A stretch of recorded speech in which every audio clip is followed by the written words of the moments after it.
Hey guys, how's it going? Welcome to another Downtime in the Hangar where we talk about all things GBO2 and sometimes other things. Today I am joined by GamingEmblem, What's up? Gustav the 13th, Yep. and GndmManiac. Hello. So guys, how was this past week? Emblem, you want to go first? Yeah, it was pretty good. So far, just mainly battle operation stuff, but more importantly, on Sunday I started playing Gundam versus Zeta Gundam for the first time. Mm. It's pretty fun. Some of the stuff they do in the game is pretty neat. The branching paths, which I haven't gotten to any path branches yet, but I can definitely see cases where you can alter the storyline. I'm hoping I can do stuff if I happen to save 4. But outside of that, it's pretty nice. There's some nice touches. Um, it feels a lot like a kind of it's definitely older Gundam Versus. It feels kind of clumsy to me. It might just be because I'm not used to it. But I think the coolest part of the game so far is that in the actual versus and arcade mode, you can name your character, and if you name it after a Gundam pilot from Zeta or Double Zeta, for the most part, they'll actually make when you start a match. Like if you were just Bob or whatever, it would just be no picture and the operator would talk for you. But if you use Amuro or something like that, they'll have the character's portrait pop up, and when you do stuff, they'll talk and stuff like that. So that's pretty cool. And the best one that they have, yeah. Hold on, where's mine at? Because I know I have it.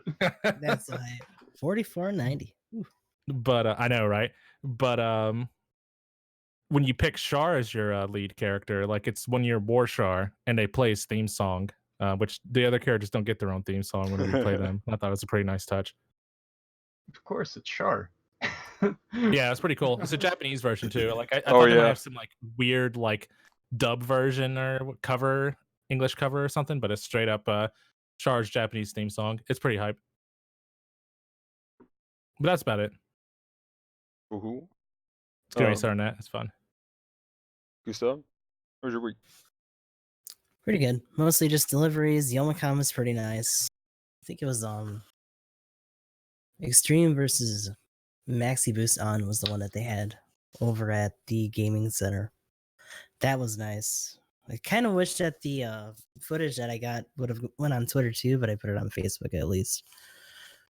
Supposedly that actually came out around the same time as the verses that we got, and it's not like the most recent one, but it's definitely new for our area.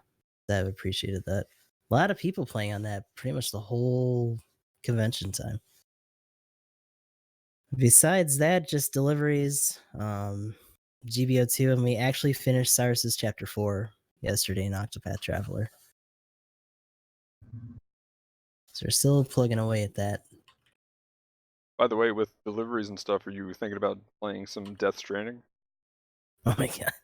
Well, we were talking about it the other day. It is tempting to do that and just start cracking Uber Eats jokes the whole time. Delivery man walking simulator. Yeah. But even just from what we were talking about, that does sound interesting. I do want to check that out at some point. I've been hearing a lot. Stranded? Yeah, I've been hearing a lot about the controls, how wonky they are. So probably the biggest complaint I've heard is where if you want him to move to the right, for some reason he'll just kind of move however he wants. So it's there's a cliff and it's just okay, walk backwards and he'll 2 steps forward, and then you're okay, I'm gonna move the stick to the right, 2 steps forward. Come on, right and backwards, and he jumps off the cliff. Yeet. Oh no. Yeah, so I'm ready for some clunky walking to go on. So this will be fun. That does sound in line with Metal Gear to a certain degree, though. Yeah, because even when you have to start forward in order to actually redirect, in a lot of those cases, the older games weren't like that. But some of the later engines is just oh, that's just how it happens in real life, right? No, this is like a 10,000% Kojima game. But yeah, Maniac, how was your week?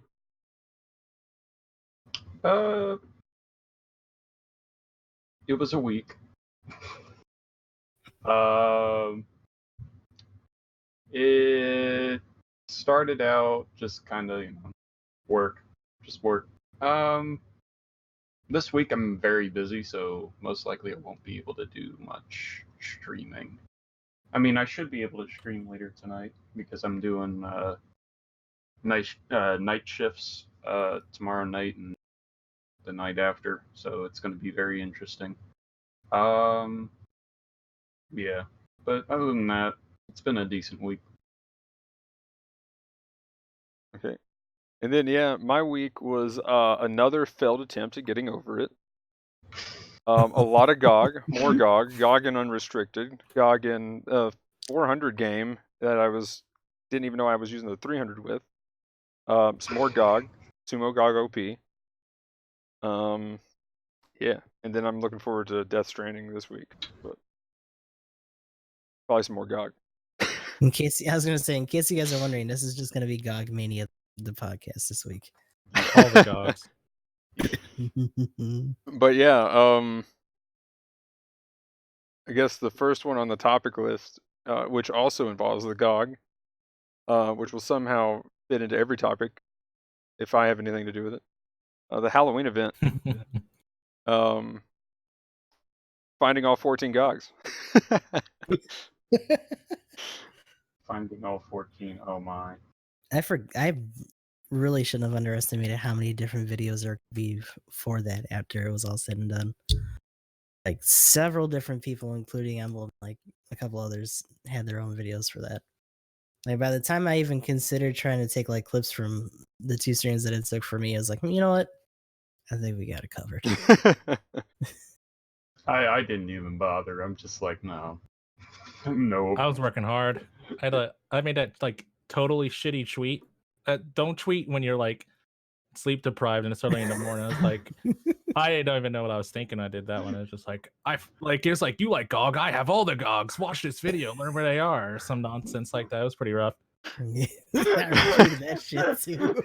No, you did. I was like, fucking Gustav. He's like, oh, god damn it. This garbage. Hang on. I need to go retweet that right now. Hang on. Hey man, it's on brand. It's just like I was just looking at it. It's like, man, that's like one of those like, you ever got a message from a bot before and you're just like, excuse me? Well, it is just like the terrible language, and it's like, foul. It's just like, I love video games, you like them too. Buy them cheap at this website. And it's like, I found all GOGs. You need GOGs. Like, get this GOG is good. It's just like, God, what was I thinking? Look at video and get GOG. Yes, check out video. Get GOGs, buy, consume. GOGs everywhere. GOGs for life. Oh my gosh. But yeah, okay, so as far as like the GOGs that were hidden, like I was surprised at that they put one on the Medea. That was actually pretty. That was pretty cheeky cool. as fuck. I actually like that. Yeah, I forgot about the existence of the one that flies overhead, because I was looking at the one that, the one behind the gate that like comes up out from the ground and like takes off. Mhm. I was looking at that one, but yeah, I wasn't looking at the one that flies by. Yeah. Like, nobody was thinking about the one that flies overhead. They're like, oh yeah, the one that launches. And everybody was looking at it. It's like, no, there's no GOG there. Here, I'm thinking there would be like a little plush GOG that you would have to really zoom in on. Oh my gosh. The bucket GOG was kind of neat. I actually thought that we were going to see one on the, that we were going to see an armband one just on one of the characters, and that never happened. I was looking for that too. Yeah. Okay, so this was kind of funny. I can't remember who it was, but I was checking around just random streams, and then I saw somebody going for trying to find him, and they went to go take the picture of the one on the back of the Medea, and they ran out of like angle space that they could move the camera, and it just flies off, and they had to sit there and again for like that 10 minutes or whatever waiting for it to respawn. No. I was like, oh man, feels bad, dude. I had to do that too. I almost missed on the first pass through. Thankfully, I got it. Like, I saw it like at the very last second. Once we were like, it's the one overhead, and as soon as I'm looking up, I see it going like right over the mountain, and I was like, well, I wonder how long this takes to spawn. Oh, you did it the way. Okay. Yeah. I thought you might have been like honed into your years of Pokemon Snap skills and just like threw a whatever the ball's called, whatever the ones that you like throw at things, like piss them off.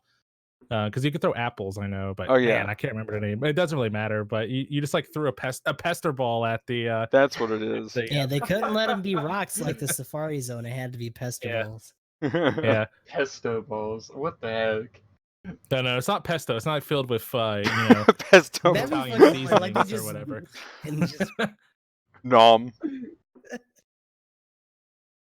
you just see them like try to hack it all out because it's just pure spice in their mouth. Yeah. On a slightly different note, speaking of spices in your mouth, have you guys ever eaten a bouillon cube? It is not very pleasant. What do you think about that? We like just one time I passed, we had some beef stew and we put like a beef bouillon cube in there, but it didn't dissolve all the way. I had a spoon, I was eating some, and it's like it was in there. It's just it's the worst thing ever. It's like having an explosion go off in your mouth, but it all like attacks you in the head. It's the worst thing ever. I looked it up and I was like, oh no, these fucking things. Yep. Anyone eats anything crazy spicy, like for instance a ghost pepper or anything like that? My hottest is probably a habanero, or not a habanero, but that's a little orange one, or orange ones, right? So I had to try one because we were at a place and they brought out like a little bit of one. I was like, sweet, let's try it, and not fun. Like I knew before that I knew a few people who had tried one, and they're like, they didn't even look like the same people. Their eyes kind of like were almost swollen shut and everything else after eating just a little bite. And yeah, like don't eat a fresh one. Like if you ever get a fresh one, you can't eat pretty much a fresh one just picked off the vine or whatever. Like you have to eat a tiny piece of it, otherwise you could probably end up in the hospital really easily. Those things are like legit bad for your everything. Yeah. So like it was at first. I will say though, the flavor when you first take a bite is great. Got like a little citrusy kind of flavor. It's nice. It's really nice. I'm like, man, I'd love to like just put this in like 15 different recipes, except for remove all the hot. Like, all the death. Because like after like 30 seconds or maybe a minute or something, it was just like it just started hitting me, and it didn't stop rising like for like 15 minutes, and then it was just pain for 30 minutes to an hour. I don't know. It felt like forever. But I was just like, somebody please kill me now. I made a mistake. But yeah. Sorry, you saying something about it didn't stop rising made me for some reason it made me think about the dog hidden in Nintendo's bush. Oh my god! But I can't believe they put one there. Well, like, see, the thing is, Tinda put it there. Nah, man, we're fine. I don't know what you're talking about. Nothing wrong. Nothing wrong here. No. Tinda put it there. That was. I know. That's the thing. She put them all around. She's the one who placed them. The Tinda put it there. I just want to know how she got the one on the back of the Medea. That's impressive. Oh, I mean, she probably told her. Oh wait, no, her dad wouldn't know how to do it. Yeah, just like throws it. Sure. We're gonna find out that that's actually what the decoy dummies are gonna look like when they first get introduced to the game. Oh my gosh, yes. That'd be They're fun. just gonna be big dumb gogs. But as far as the cosmetics for the Halloween event, what do you guys think of those? Well, since they reused most of it from last year, I was thankful for the tickets. Yeah. Heck yeah. Oh, you got tickets for that? Yeah. Oh man. Yeah. Well, I'm glad they. And 14 recycle. I'm glad they actually put the old ones in though. Nice. Oh, gold, really? Oh yeah, that's right. They're 3 stars. Nice. Yeah, they're all 3 stars. Damn, dude. Or at least the hats were. I don't know about the tails. Were the tails also 3-star? I'd have to look. All I paid attention to was the quantity, but I'm not sure about the tails. So I knew the hats were 3 stars. I would assume so, just because they're limited. But yeah. Right. But yeah, the wings are a nice addition, and the GOG is obviously pretty amazing. Yeah, the GOG decal's obviously the best, but I think excluding that, like I think the devil wings look pretty well made. I'm not a fan of the horns and stuff, but the wings look pretty good. Yeah, the wings are pretty cool. I think the horns were just kind of rushed, in my opinion. I think they were like weird. like I don't know. I don't like devil horns. I mean, I've never seen a devil in real life, but it like some kind of like weird drill. I don't know. Like I'm trying to like make shapes, but they just look strange. I don't know. They're like Like they look like they're and, like made out of like paper mache or whatever. I mean, it might be. It's like someone tried to make a unicorn horn and they just started to like crumple before they set.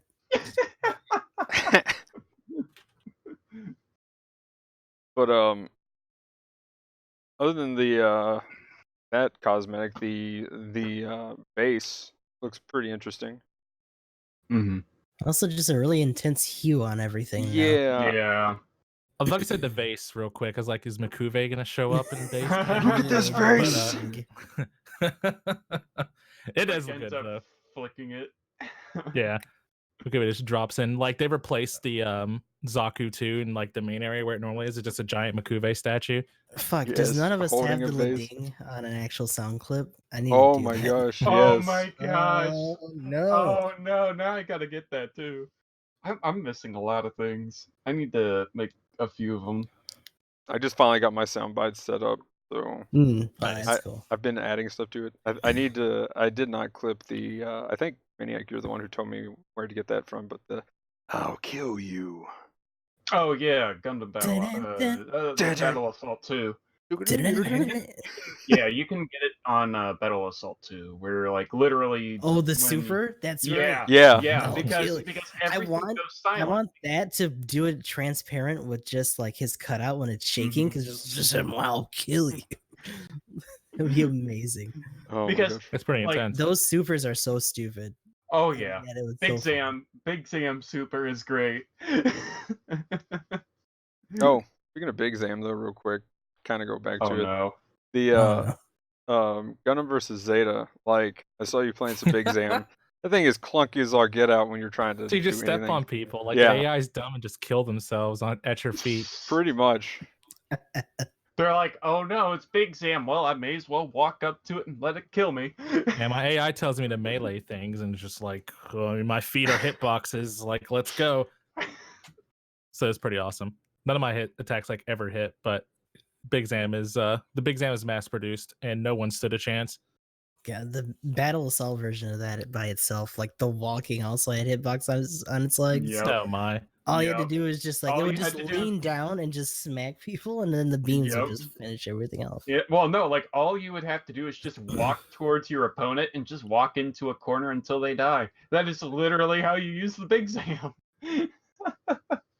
Or Hitting you the just giant kick it. melees was satisfying though.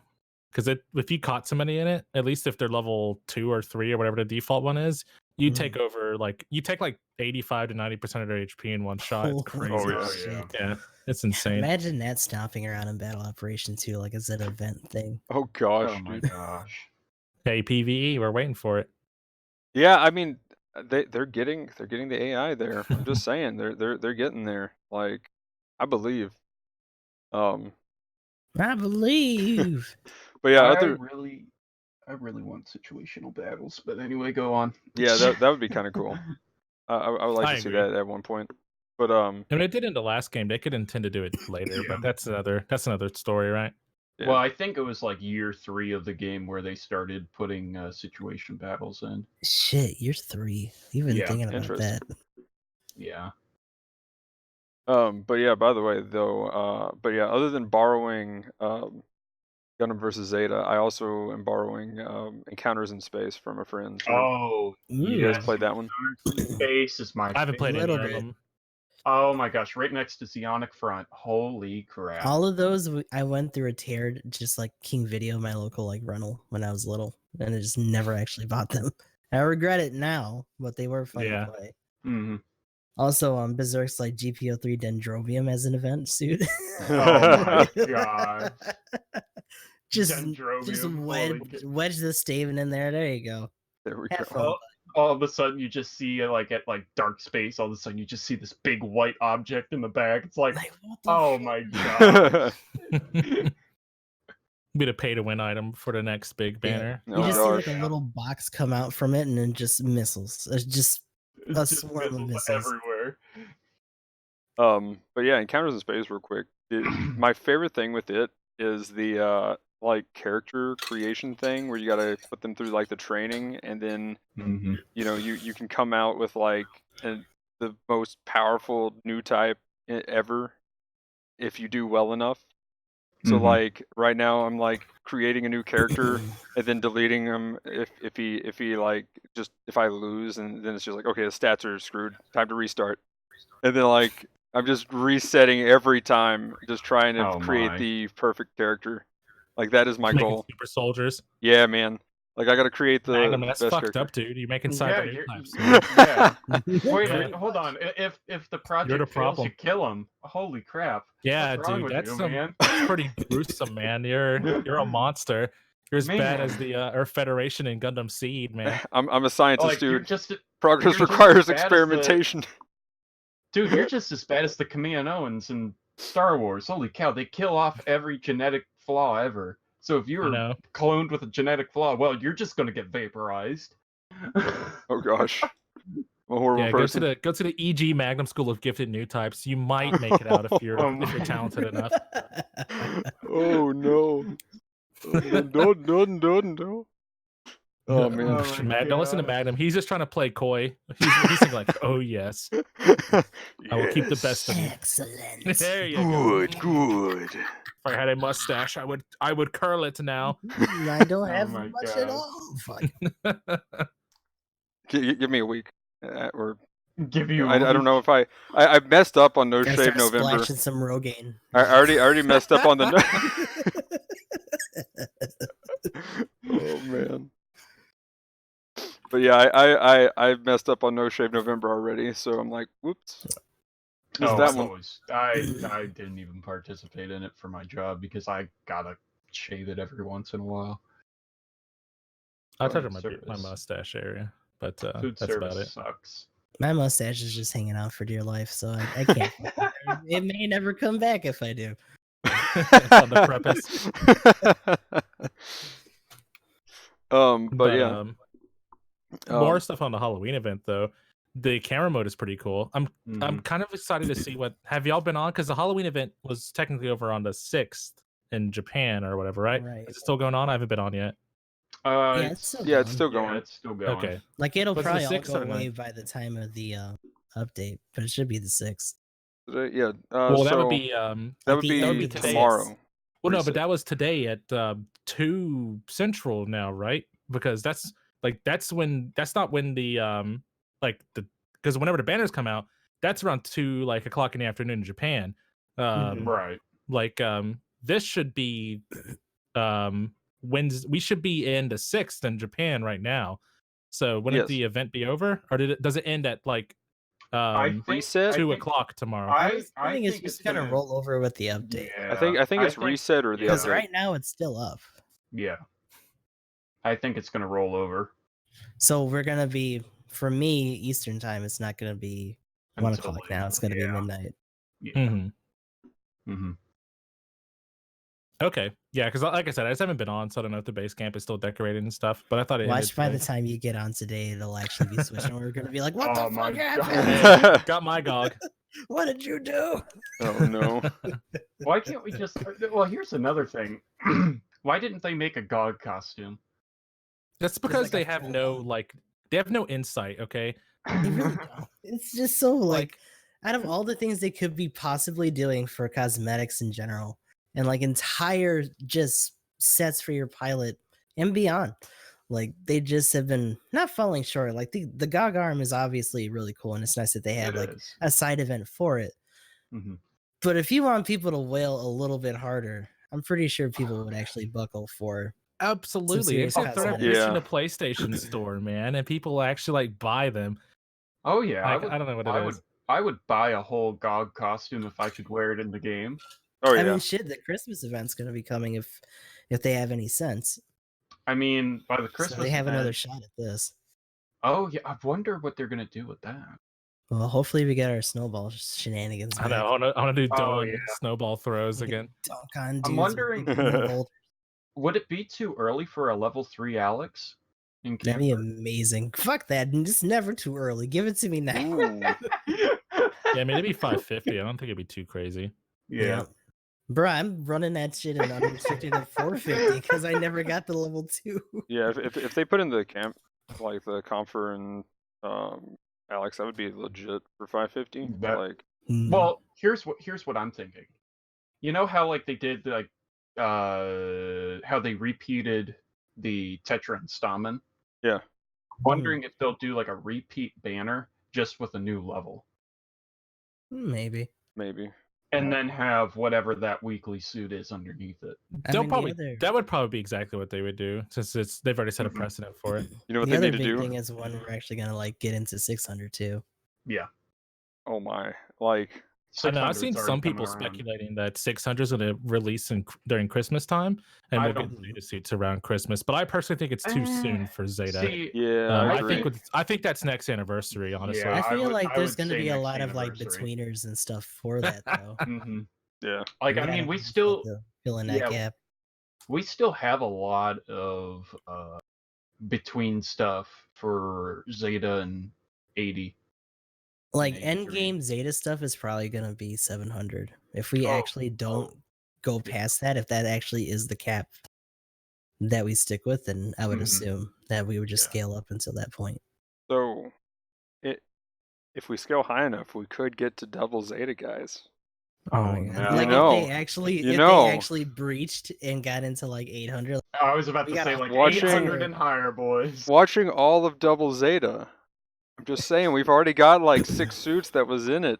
The Zogok, the Gog. Zerg is still like pushing for the Zogok, the G line full custom over here. G line full custom. Oh man, gosh, that would be. I think full custom would be nice though. I think that would be a 500. I think 7 base for Zeta is probably a little bit too high personally, but I feel what you're saying. Like I think we'd probably start seeing Zeta suits like maybe like what do you think the Mark II would be like? Mark II would be probably 500. I could see it be 550. 550, yeah, somewhere around there. 500, 550. Depending on like what weapons they actually give it out of the gate. Well, see, I was thinking of 2 versions of the Mark II, so or even possibly 3. Because the Titans and then the I was about to say the BD treatment, and then have the Super Gundam as a space only support. Hell yeah! With the GBO4. My body is ready for it. I think that's what they're going to do with it. Super Gundam sounds really hype, and that bitch better have a role. At that point, it literally has maneuverability packs on it. Yeah. And you're going to tell me that fucker can't roll? Oh my gosh. Don't lie to me. It doesn't make sense. It's too heavy. It's too heavy, and it's the same logic that they gave the FB, which kind of sucks. Just ignore that it's in space and weightlessness is the thing. It's too heavy. It's too heavy, man. Do you know the only bigger like factor when we talk about space would be like you're literally in a giant suit that has multiple joints all banging around. Short of AMBAC, most of that stuff would throw your balance every time you tried to boost because it would just swing forward from your center of gravity wherever the fuck that is in your suit. Whoa. You're bringing physics into this. Look out, man. Well, there's physics in Gundam. What? I was thinking of this, like, if they actually decide to give, like, the Super Gundam a double dodge roll, that would be insane. Whoa. So not only one, you know what, but though? 2. Overboost. If you're going to do that, just give it overboost. Right.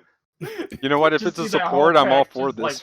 Like, that would be hilarious. Just to see it zip around and all of a sudden whip out that cannon and just peg somebody. Oh, that cannon will definitely be like the GPO1's proto rifle. Most definitely. The FB, yeah, totally. Yeah. Because the 04s is pretty much that. That's standard. Yeah. Well, I was gonna say we could pretty much get into that, but one last thing I kind of wanted to say was the as far as if we do have a chance for getting double Zeta into the game. I know I brought it up last week, but my thought on this is if we are gonna get it, it's gonna be like 2 years out. Like a year to 2 years out before we get double Zeta. At that point, we might just have a new game. But that's a wait and see in terms of like just pure stats. Yeah. At that point. So, but the double Zeta banner would just make you sleep. You just want to wait for Robot King to get released. Oh yes. oh no, my gosh. So they're gonna do a double banner. They're gonna have double Zeta with Robot King. I mean, everybody, Hey, man, no we one got would the want Zoc double and Zeta. Gog. At this point, if we actually start chanting Robot King and it happens, then we already know who to blame. Oh man. Like, okay, legit though, if we do get a double Zeta, we're gonna have to edit the banner for the thing. We're gonna have to edit the banner Yeah, just to they just can cross put out the Robot thing and then Yes. put Robot King. Robot in. King joins the battle. Yeah, That I'm has to down be for the that. intro song for that video, by the way. Okay. Yeah, well, Just I get his permission and put it in there. Yeah, I was about to say it to ask him. I forget which podcast it was, but I know you said we'd link the Robot King down in the description, and I did not do that. I just now realized Oh, this. no. So whoops, I messed up on whichever one that was. You're gonna have to figure that one out.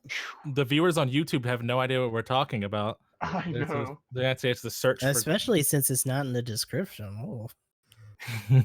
Yeah, I mean, So all they everyone reads those. just type Robot King in. We're good, right?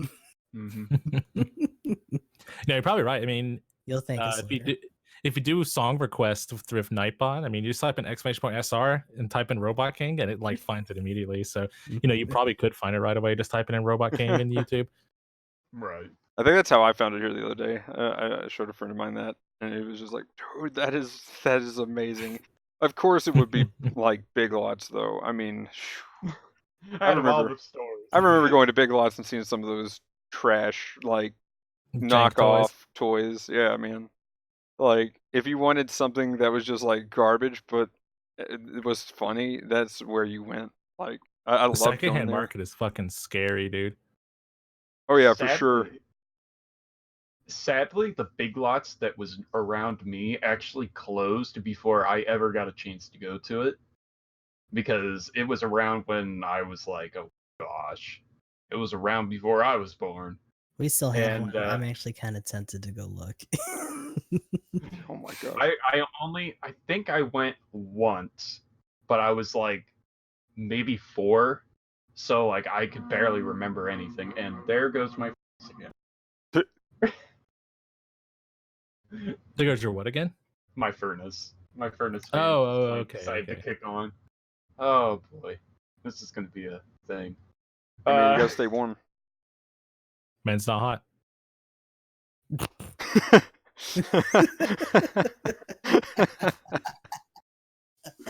Oh my gosh.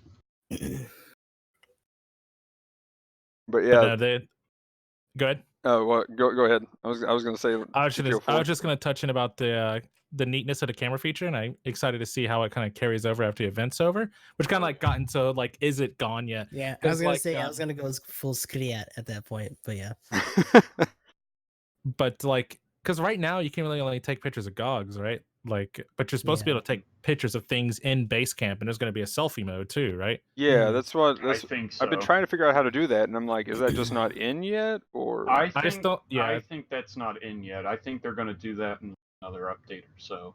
well, it's probably wouldn't it just be after the GOG event's done, since you have to take pictures of GOGs. Possibly. So it could Hopefully. be like the next banner that Yeah. they end up It fixing. might be tomorrow. You never know. That's something to keep an eye out for. Like once we actually roll over and have it, like we should check that out. Mhm.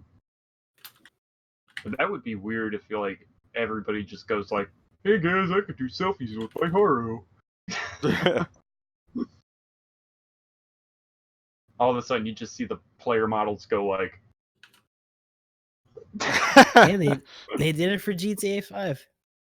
"Oh my god!" Oh my gosh, yes. That would be hilarious. Just you just see like 20 people doing this, and then you just kind of get one of like everybody. Slightly tilted up from where it usually is. How mysterious. Well, just to make it better, just start doing narrative poses Yeah. in the background.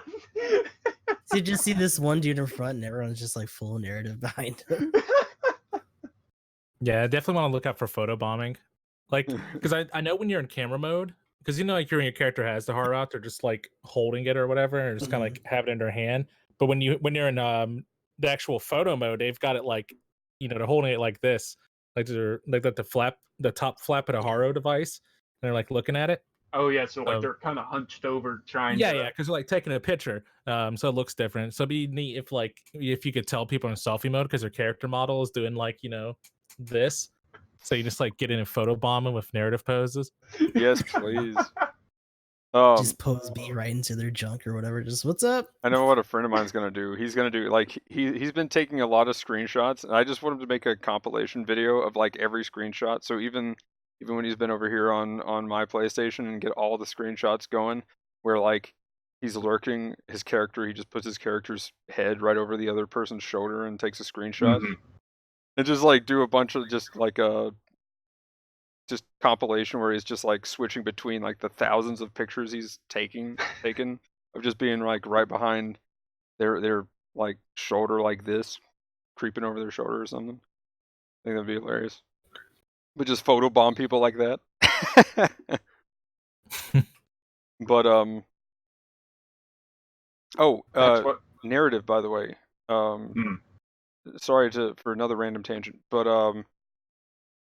the same thing that they did, I forgot what it's, Fandango maybe? Is that it? Whatever it is, they're doing you talking about Fathom? Or Fathom, that's what it is, yeah. Fandango. Yeah, I couldn't remember what it is. Fandango sells the tickets, but yeah, Fathom is a secondary like release thing that does like special events in theaters. I hate dealing with Fathom, but that's just theater talk. Sorry, but Char's counterattack. I can tell you all about how it works. It's DVR, baby. But keep going. Is it? Oh boy. Oof. Yeah, they don't give us any fancy drives most of the time. Like literally, when we would play Fathom events in our theater, they would we have a DVR like set up connected to the projector, and like literally it's literally like watching TV, and we're just going to like pre-recorded content and just playing it like on the theaters like that. But everything is like everything's like pre-set up, like the trailers and everything else. So it's just like a replay on the thing. So it's just we used to do DVDs. Yeah, it used to be like straight up DVDs that they would send to us too. Oh my. So you guys just set it up as like a normal type of theater run at that point. Yeah, any theater that does that stuff, they have like, DirecTV, Dish or whatever, but they literally just have like a their local cable provider, and Fathom just pretty much sends them the event that way, and they just play it directly off of a DVR device. Well, but that's just a little bit of movie magic, movie something for you. It's nothing fancy, sorry. Movie education. But are you talking about Char's counterattack though? Yeah, so that's gonna be December something. I was trying to look it up real quick. But did they specify like if it was supposed to be subbed or dubbed or both? Subbed. Oh, so they're doing it subbed. Yes. Okay. Is there a Char's counterattack dub? There is. Sure. There is. There is. Yeah, I've got it. I've got it on VHS in the basement somewhere. I say there's some for Zeta too. I'm pretty sure, just in general. They dubbed. So back when they brought Gundam over, of course they dubbed Wayne, but they dubbed all of the original series, like the TV series. They did not dub the movies. There's like this fan dub of the movies, but that's just horrible. Let's see here. They dubbed all of Zeta. Double Zeta, they had licensing issues, so they. It's December 5th, by the way. Yeah. Char's counterattack, they dubbed, and then. Did they make a remake of it? What? Like as Char's far as counterattack? as far as the No, that's what I'm aware of. No, they did like Blu-ray HD. Oh, okay, that's what it was then. But do you know what I'm thinking of? You're probably thinking of a PS1 game that had like really nice, cleaned up cutscenes. Because there was a PS1 game, First Counterattack, that they actually cleaned up a lot of the footage and actually done a few scenes where it looks almost like extremely clean. Let me see if I can find that. But yeah, 40th anniversary celebration, Char's counterattack, subtitled is what it says. So. Okay, so they're nice. doing subs. All I gotta say is New Gundam wa Date Janai. Yeah. Yeah, I'm just gonna try to hit that up. Do some posts about it and all that. Seriously though, I love the New Gundam. Like, yes. Like, oh man, I've got the full armor New Gundam in there in the other room too. Like I got that. I remember getting that figure. I was like, is that the Verka type? That I don't know. Because I know there's a Verka version of it. It's the figure that they made back in the 90s where they had all the little figures. Okay. So. Holy shit! Okay. What the fuck? Wait, what? Looking at it now. Oh, the full armor? Yeah, dude. Like Jesus. it puts the Unit 4's beam mega particle cannon to shame. And it's just holding it. Yeah, it's just like no big deal, one-handed. Well, actually, the beam rifle also, if I'm not mistaken, supposed to have it's supposed to have like a missile launcher attached to it. Yeah, that's like a frame launcher. Yeah. Almost. Yeah, like it's that whole thing. Yeah, but technically, I don't think that thing's actually canon at all, from what I understand. It's not even considered a full armor. It's actually called a heavy weapon system. Heavy weapon system. Mm-hmm. HWS. Is it MSV? Yes, it is an MSV. Oh, okay. Still hype as fuck though. They made that as just straight gunpowder. They never really used it. I think. Wait, is there a gunpowder for it? There should be, yeah. Oh my gosh, if there's a gunpowder for it, I know what the next one I need to get is. That because I know the Hainu Gundam is supposed to have optional full armor. Well, not full, but it's got gunpowder. It's got a couple covers for it. Yeah. Holy shit. Because I know the Hainu that I have, it says that it actually has optional heavy weapons armor, but it doesn't come with the actual box. It's sold separately. So I don't think I'll ever do it though.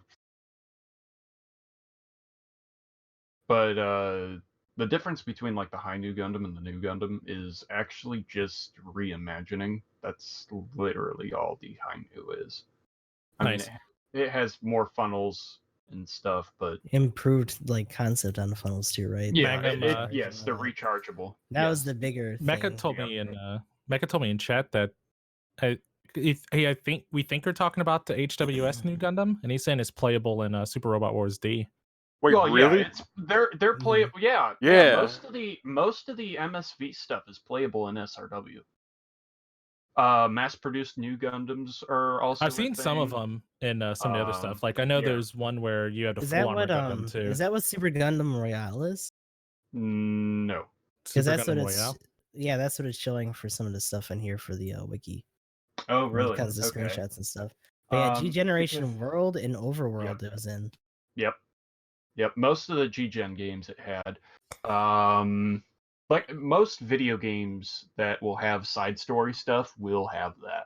First Counterattack is the most popular thing over in Japan, so that's why they only use Sharp's Counterattack in SRW. Well, I think it's a Gundam. I agree with you there. Yeah, it's probably budget things too. They don't want to animate all those extra suits. Here's something that I would like though, and I'm gonna go off on a tangent here. Don't worry, we're already off on a tangent. Yeah. Like tangent, tangentception. Tangent to a tangent to a tangent. Having like the original Gundam series come back in SRW would be nice because we haven't had it in over, 15 years. Like all it's been is Zeta and Char's Counterattack for 15 years. We have Just send them a strongly worded tweet. Oh my god! If I send them a strongly worded tweet, everybody's gonna start doing it. Oh no! But yeah, we should probably get back on track. Yeah. So anyway, after the camera thing, GBO4. Do we want to go into that since we were kind of talking about it? Oh yeah. I'm just sad it's space only. That's my biggest thing. And I got to steal one, so I got to play it a little bit. But well, I'm gonna tell you this. The main reason why the GBO4 is space only is it's legitimately due to the backpack thrusters, due to its expandable fuel thrusters, because fuel tanks, like having that thing on ground, just how like it has a 3-pronged like. How can I even explain this? I I don't really have anything to really explain it, but Because the Tetra also it had- jettisons some of its stuff, but Well, it actually just yes. sticks straight out of its back. Right. The Tetra detaches all of its boosters. Mhm. But I don't think the GPO4 was actually designed to detach anything off of its back. That's the thing. I think everything was pretty much built onto it except for like the fuel thrusters or the fuel attachments. Most of it can't come off, as far as I know. Well, that's where like the beam rifle is attached to as well. So I was like, yes. So okay, the beam fair rifle enough. needs. Oh yeah, because it's locked into the bottom rod. That's Yeah. right. Now they could. I'm pretty sure, like in the blueprints of the damn thing when they were making it, they probably had an idea of just attaching it on the back with prongs. Yeah. But yeah, that's kind of why it's space only, is because like it's the fuel thrusters are like soldered onto the damn thing. It's interesting because the render that we have on the wiki actually has it. It's a 3D model. I don't know what it's from, but it actually has the fuel rods off. But the front is actually an illustration. For the wiki that I threw on there, or the where you The Wikia for it. It's just the Gerbera. the GndmManiac. Okay. Okay. Yeah, I think that was like I think that was like an upgrade that they did to it. So, I mean, well, real quick, my big thing too is I kind of wanted another support that is 550 that is on ground. So that's why I'm a little salty a little bit. Yeah, it So- only partially solved our problem. with Yeah. tie-ins. Well, even then, I've got the Xeon, so I'm like, why would I want to play anything else? I'd say, and even It's then, just so like, much fun. it's a pure beam. It's a purely beam-based support suit in a tier that actually has a lot of beam resistance to it. So even some of the higher end stuff, you're only hitting them for like maybe 3,000 tops if you actually max it all out in some situations. Yeah, that's So like you can get it, and it does stun on on contact with the main rifle, so that's fine. The secondary is really just to keep the pressure up because you have to space it out between those shots unless you want to overheat. does it stagger at all with the secondary? The secondary consecutively, maybe. I haven't really landed enough to actually make that happen. Yeah. The melee strikes aren't too bad. Two Mainly melees. just because you have that backswing on it too. Oh, the sub beam rifle, yeah, all 3 shots hit, it'll cause a stagger or Okay. stun or whatever. Like Yeah, it says, like in the text that it's like good at staggering or whatever. So I was like, does it? Yeah, because the rifle itself, Sorry. Bless you. Bless you.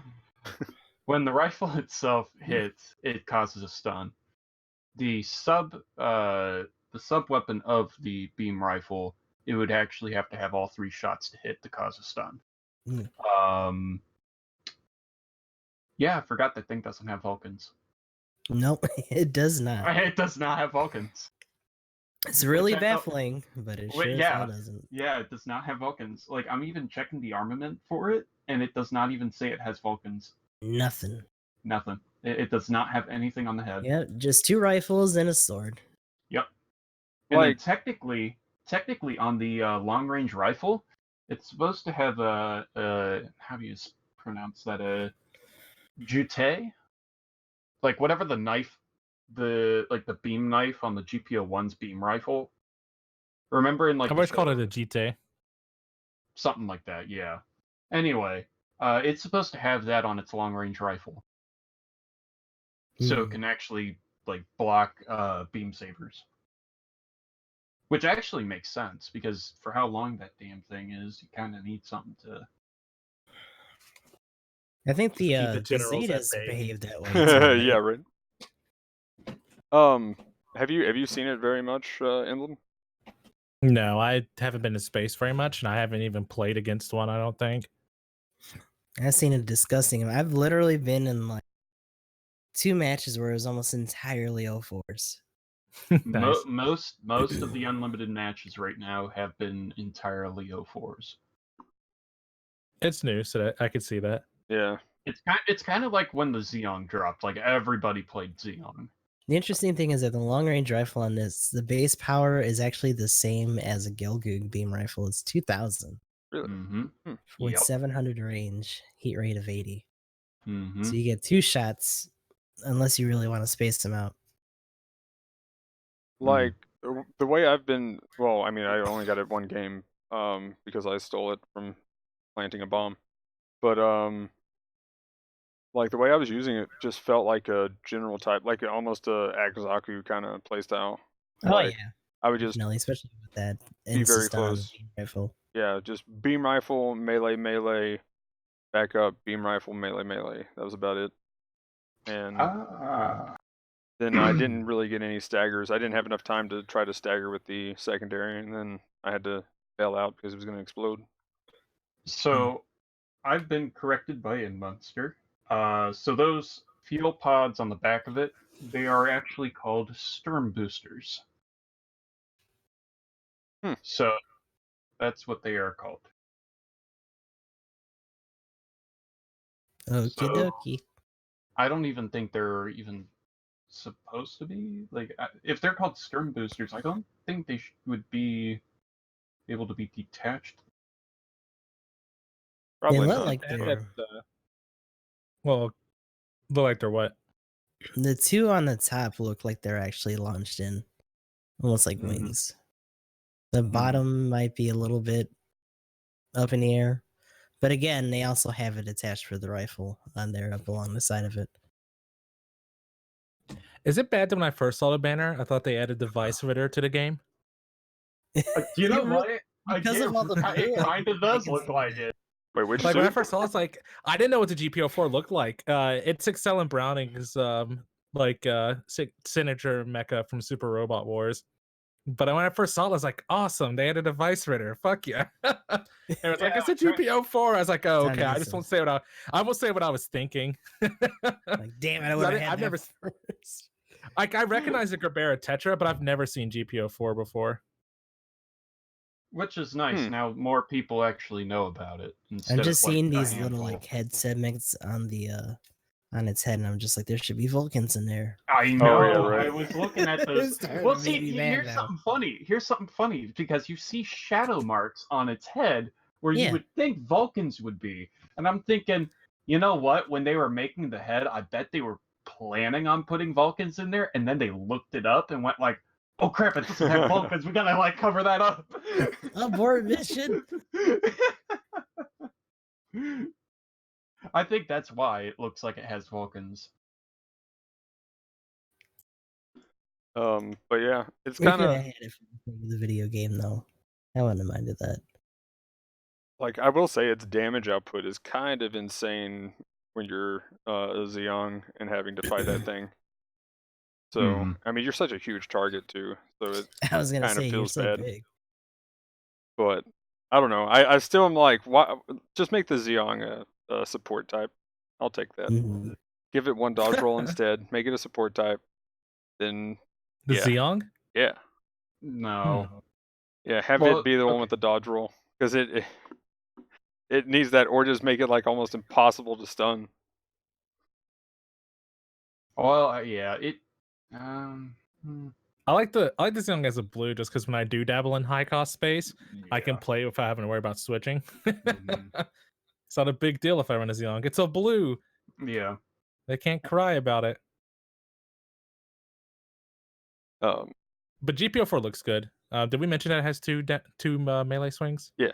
Oh yeah. And shares the animations of the Gerbera Tetra for obvious reasons. Yeah, that's why I was cool.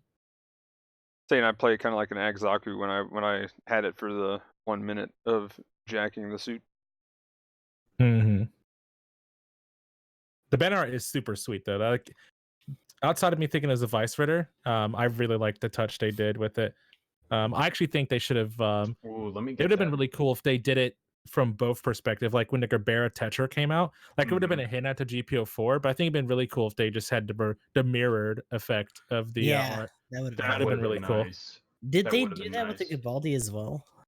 No, the Gabaldi banner was the bald guy in the middle, and it had a Gelgoog and a Gian on each side of it. Like they were just like physically there. Okay. Yeah. But you have the thoughts on the GPO4? Yeah, It I'm looks just good fucking on around paper. with it. I'm just fucking around with it in training right now. I'm like hitting the shit. Yeah, I was gonna show it on my stream, but whatever.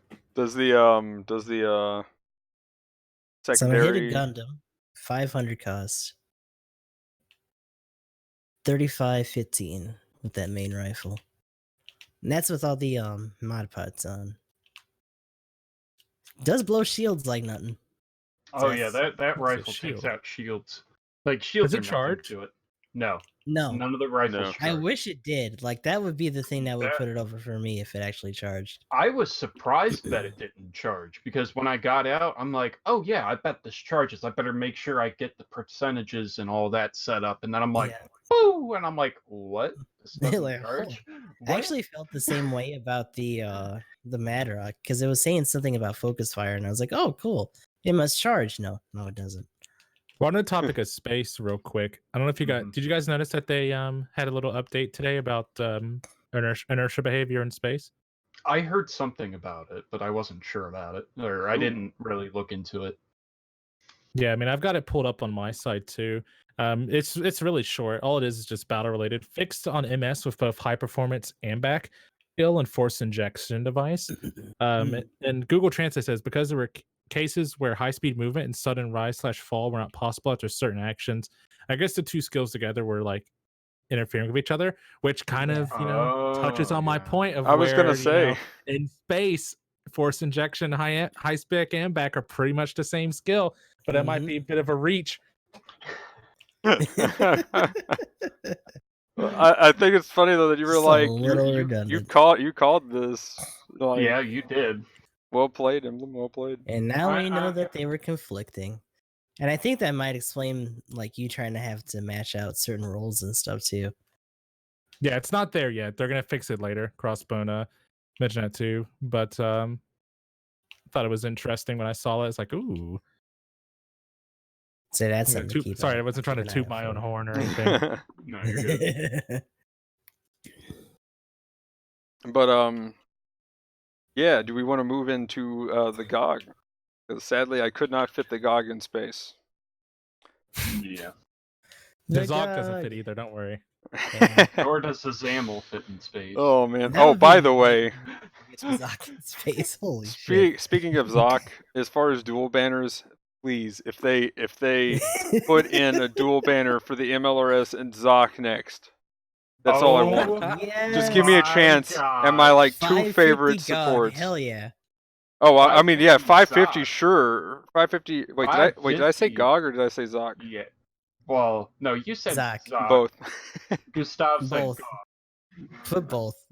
550 Both. GOG. Oh my 550 gosh, dude. 550 GOG. Oh no. I already take the GOG into 550 as a 350. No big deal. I finally looked at that match too, dude. Holy shit. Yeah, I linked you guys that video if you guys want to pull that up when we start talking about the GOG here. I might do that myself. Giving the slaps. But I was surprised how much damage I did to a Stamen, like for real though. Like it was like I needed to pull that clip up as well in that video, but I forgot to clip that out. But like you can hit like a general type, a 550 general type as the GOG without the level 2 weapons, so it could do even more damage. But with 3 swings, it's like half the health of a Stamen. Like, what? All I'm saying. That's kind of gross. So, do you know what? Here's something really funny. God, you're doing like 4,000 plus with 2 hits, even on like commands and stuff. oh yeah. It's pretty nasty. You literally consume supports alive. Everyone's definitely starting to pick up on it. Like, have you guys noticed that like they're already pretty solid, but goofy Ds have been getting run a lot because the heat rod staggers a GOG on touch. Like on hit, you don't do anything fancy. Heat rods and shotties and Yep. Yeah, I've noticed a lot of E3 DSs rolling. F2s from afar, just picking at him with the anti-air and all with that. the anti-air rifle. Yeah. Right before this, I did, when I was trying to get the dailies done, I noticed there was a VD, and he just straight up was like, heat rod, no big deal. And That's just like heat rod downswing, and you're just crying. yeah. Like there are some Crying in the pretty easy diapers. counters, but like they Crying don't in the have. They're just diapers. so big. Yeah, like well, the crazy thing is though, if they don't have any of those suits, Mhm. then it's just like you get free reign of just running around. And if anybody tries to melee you, it's just like, oh, you meleeed me, backhand. Just like Or I counter tackle, yeah. yeah, like if they're in front of you, you can always just tackle them on their downswing, or if they're behind you, you can like I think it's crazy how your right and left swing will hit slightly behind you on whatever side you've got. Like you can just smack back and forth and hit two suits to your right and left. So like I think I did that in the just right before this. I jumped in like 4v1 against an enemy team and like was Mhm. just smacking 3 different people at the same time. It's kind of gross. But I think one problem is people just haven't learned to just downswing it when you get the drop on it. Mhm. And which really, I don't know, I feel like that's a little too strong for it to have to be downswung in order to then get some guaranteed damage on it. I don't know, what do you guys think about that? I mean, I mean, even stagger or not, once people see it, and if they can keep their distance, it's gonna get bullied. oh Like, yeah, very no, bad. like unit So like even wars, me in like, the CD, like the minute I get a beat on it, always keep it in the corner of my eye. If it gets anywhere close, just spray it down. Make it think twice. I mean, if you have, yeah, like I was about to say, CD or just any shooting based suit, probably just rip it apart. Because you just keep the pressure on them. They can't ignore you because you're gonna kill them if they do. So they're just gonna keep trying to waddle towards you. Maybe they'll tackle you or something, but by then, someone else is probably gonna nail them anyway. Mm-hmm. I And mean, I mean, even if you don't default a machine gun thing like or a shotgun, most suits come equipped with Vulcans. Mm-hmm. And I mean, Vulcans stagger to Zoc, and those stagger to Gog. Mm-hmm. I mean, I think really it just comes down to its offense system level 3 because they buffed the offense system on suits this patch. So that's one of the big deals. Like if you try running the G-line assault, it's got a bit more. It takes a bit more to stagger it than it used to. So like I definitely feel it if I miss a couple of missiles on it from the Dom Barrage. Like I don't get the stagger on the assault sometimes, and it's like where used to I'd be like you only have to hit like half of your missiles with the Dom Barrage to stagger something like a G-line assault, or like 4 of your missiles, 4 out of the 6. It's got 6, something like that. But my thing with the GOG though is I just got a lot of movement parts on it. Like that's the thing. Just put a lot of thruster. Like boost parts. Yeah, like Gotcha. you've got so much damage, you don't need any more at your cost, right? Now at higher cost, like if you're doing something silly, maybe. But like at cost, you can 3 swing like just about any support because of how much damage it does. Like your neutral is 3,000 on pretty much most supports. Like I just Yep. 3,000 and then a 4,000 hit on a mass production gun cannon right before this. So like that's just insane. So like you get a full 3 swing combo off, like they're done. Or you just 2 swing them and then hit them one more time while they're down. No big deal. So I just rock like I mean, I think it has too much damage right now. I think it has too many stats. And all you have to do is just put on like all the thruster parts and the cruise control and you're pretty much set. Like it has 16,000 some health at level 1 and then 17,500 at level 2. Like there are a lot of like supports and tankier suits up at like 450 and 500 and stuff that don't have that much health. Like again, you're slow, but I mean looking at other slow comparison suits, it has way more like 22 to both projectile resistances and like 30 melee, right? I think. So you get like 30 melee resistance and then 22 to the projectile stuff. So I mean That sounds about right. And then it's got a decent melee mod already with insane amounts of damage for its swings. I mean, I think yeah, and then you can stagger every now and then with the beams as well. So, and then you can just pretty much approach just about anything. Mm-hmm. Like, I think it'll be fine, which this might be getting into something else, but what do you guys think about them adding some kind of mode where you get to see the enemy suits and you kind of pick back and forth, kind of like a normal ranked type thing for a lot of games? Like a picked queue in a MOBA? Yeah, pretty much. Or I think that's what it's called, Captain's Draft, or depending on which one you're playing. Yeah, some kind of draft That'd be system like interesting. that. Because I think right now, in a sense, if you don't have, like, the game I played before this, like, there was 1VD, and then there was, like, 1 or 2 Afrits the second game, so I had a very rough time the second game. But, like, the third game, I think there was only 1VD in the first and the third game I played. And, like, unless I ran into them and they were actually using the heat rod, then I had no problem, like, walking up to just anything and being like, oh, here's a mass production gun cannon. I don't care, man. I got like twice your health, and I'm gonna kill you if I get to touch you. A ban system would be interesting. I don't know though. Do you think it might have a negative impact on the game, like on the game's bottom line though? Like I'm trying to think like of another game that has a precedent like this, because it's not like, are there any other games that have a gacha based system where you roll on units to use in a competitive setting and they have something like this? Because just imagine this, Yeah. like, let's just go back to when the DS first came out. Mhm. New suit, it's still out, and like the community deems it's broken. So every time you play in a rated match and you have the captain's pick, it gets banned and nobody can play with it. Do you think like they would just stop rolling on suits, especially if they know it's like broken right out the bat, and that would just end up hurting the game more than helping it? Probably. I mean, think what you're saying like makes sense. Like I think it add more dynamic to the matches, but do you think it would hurt it?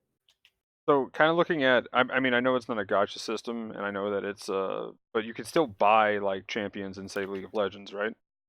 And when people come out with an overpowered, when they come out with an overpowered character, even though it's banned 100% of the time, people still buy whatever it is. So there are probably still going to be people who will roll on the suit because there might be a chance, kind of thing, that somebody won't ban it. That's true. I don't know. I guess think if the when it suit's comes good to enough. that, like Mm-hmm. they're also for free players. Do they keep those stuff that's actually available for free, like out of that selectable list? Wait, what? You know, how, like I get what you're for saying. every rotation, they have like free seats that people can play for guys who don't have champions. Oh, okay, yeah, you're saying in League, yeah. Yeah. Like, can you not ban those? Because that might be another thing, just like more common suits or anything that's actually in the shop.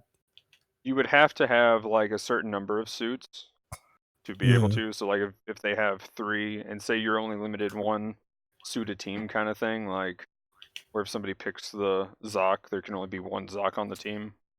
Which yeah, that'd be another thing. I kind of hope that they don't do that. But either way, just using this for an example, say it's a 5v5, and somebody picks, you would need, and say you could ban 2 suits. You would need, what is it, 12 or 14 different suits. So you pretty much, they could just make it to where you'd have to have 15 total suits. Right. And then you could play the ranked mode or whatever, just whatever name they decide, draft mode or whatever name they give it. So, because I think really that's going to be the only way that you kind of fix some of the problems, because right now you don't know what you're queuing into. Right. And if you did kind of know, that would give you some more variety to what you're going to pick. It would depending on also which give game. the people who tend to yeet out of those matches because of composition somewhere else to just be. I could appreciate that. Yeah. So I don't know if they, like, again, my concern would be is if they did come out with a draft type mode, would that be a thing to replace rating, or would they have it kind of like in a little box, and that they throw up as another cost in rating mode, where it's just draft, kind of like the weekend battles, but they put a draft thing on the side, and that That'd way, be nice. that way it's not like, and that there's only one room that is draft at the time, because I think that would kind of be dividing the queue player base up a little too much if they start adding too many modes, especially on when there's not a lot of people playing. I think the ultimate answer is that it probably wouldn't happen, but like that would be the easier way to do it. Just a really soft introduction, put it only for one room, and just see how people take to it. I wouldn't mind trying it. Like, I think it'd be interesting. I think it would hurt the dynamic of the banner system that they have right now, personally. But I definitely wouldn't be against it. If they like you said, if they had like maybe like a weekend battle event where they could let you where they like had a testing phase for something like that, I think it'd be interesting. I would definitely try it out.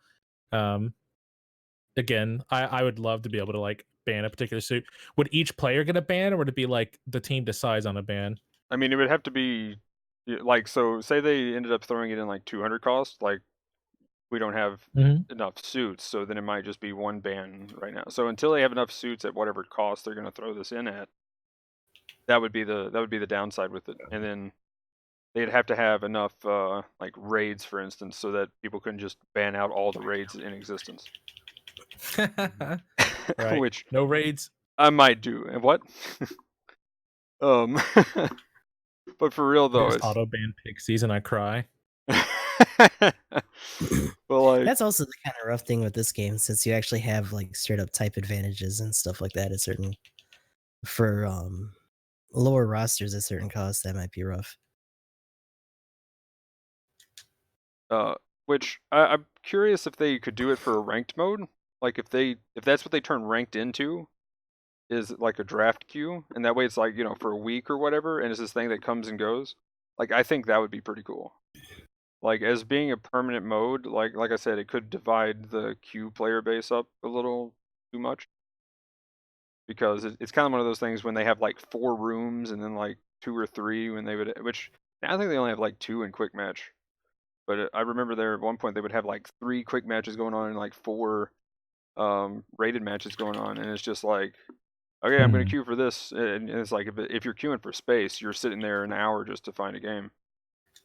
So I mean, that's more of a space thing than anything else. Well, yeah, that's that. But I mean, as far as that, like, you're just never going to get a game when they have too many queues open for stuff. So they really have to be careful with how many things they add like that. But I would like to see it though in some form become a draft thing. I think it's something that would be necessary for a more balanced game in general. I feel you. Like Battle Operation has MOBA aspects to it as well, so I don't think it's like completely out of place. It'd be interesting to see. But anyway, more on the GOG though. Do we think it's OP? No, I don't think it's OP. No. I think it's really strong, but I don't think it's OP. I can see a lot of openings where you could take out a GOG easily. So I wouldn't say it's OP at all. Yeah, the ruins kind of make it interesting, but also rough depending on where you get caught out at as the GOG. Yeah, you really have to be careful to have a lot of thrust if you're out in the open. That way you can get behind something or get to whatever target you're after. But I think right now, I may trade off more thrust on mine. Yeah, like the thrust parts and the cruise control, like that's just going to be my stock. Every game have that, and then depending on, and that would be another thing too, depending on what you're going up against. Like if you're going up against things that are like high mobility, sorry to get back into the draft thing, but you could switch your parts up too. You notice they have more beam suits. You switch it to like beam. Oh, so they would also show. So in your suggestion, they would like show you the opponent's like mobile suit layout. Well, no. You would know what it is based on like, is it using a I mean, like if somebody's using a BD1 or something, right? They're probably going to be using the beam kind of thing. So how would you know though? Is what I'm saying. Well, I mean, the only way I can imagine is that you would know to comp. I mean, you would just know the meta of the. Yeah, you would know, you would see what they're picking. That's the point. Like you see that they picked a Gotcha. GOG. Okay, I Yeah. don't. Well, as the ban or as the unit they were playing. As the unit they were playing. Like, so straight Why would up, they change the? straight up, 2 people ban, 2 people ban, and then you would be able to know what the enemy team is picking. Like, that's what I'm saying. They would have to make a whole new So setup. it'd be just like League or Yeah, it would be just Dota like in that. that regard. Yeah. Okay. Mm-hmm. That's what I'm saying. Would be the fix, not just a ban to fix it, but knowing what the enemy team's playing, and being able to pick accordingly, or put on pieces accordingly. You notice they have a heavy melee team. Boom, you're rocking level 3, level 2, and level 1 melee. Right. Stuff like that. I feel you. I feel like I don't know. I thought that made the game too sweaty, personally. It's Like, already I don't pretty know. sweaty though. Like even Yeah. in quick matches today, trying to get my space stuff in, the lobby went through like 4 iterations just because people were like scoffing at the side commute, and it only got worse because there was more of us that kept trying to pick it. But yeah, like I don't know. Maybe it might make it a little too competitive, but I don't know. I if there was just like one mode, one queue, there it is. Like, I think that would be fine right now. It'd be interesting to try. I mean, like I said, even with that, I wouldn't be against trying it. But like, I don't know. Maybe it's just because I'm like old and don't like change. But I don't like the idea of being able to see what suits the other team has, and vice versa. Yeah, like I said, I think it would be good for like if they do their ranked mode thing. I think that would be a good direction for that. Because if it's supposed to be a more competitive top 10 gets this, top whatever gets this kind of thing, then I think that would be nice. Which we'll get more into that when we get there. But as far as the GOG though, like other than putting mobility parts on it though, I think really right now it's kind of coming down to people just learning the suit and what it can do, and essentially knowing that you can't stagger it with most weapons that you're going to be shooting at it most of the time, and then knowing to downswing it from behind rather than just come up and be like, I'm going to just neutral, because a lot of times you'll just melee priority with the side swing. So I think it's a learning curve thing right now, but I feel pretty OP with it. Like, I feel very raid boss right now. And it might just be it's my type of raid, because I'm used to playing supports, I'm used to being slow, and then now I can melee at the same time. So maybe that's why I'm good with it, is just I've already been used to playing melee mode with a slow It's suit. catering to your YOLO urges is what it's doing. And that too. Like, I could just YOLO in, and I don't have to worry about, I'm like, okay, he has a shotgun, I'm going to stay away from you. You can stay over there. I'll go after this guy. Especially when you see a bazooka, you're just like, I don't care, you bazooka me. Oh, whoops, you're dead. Get him with that downswing.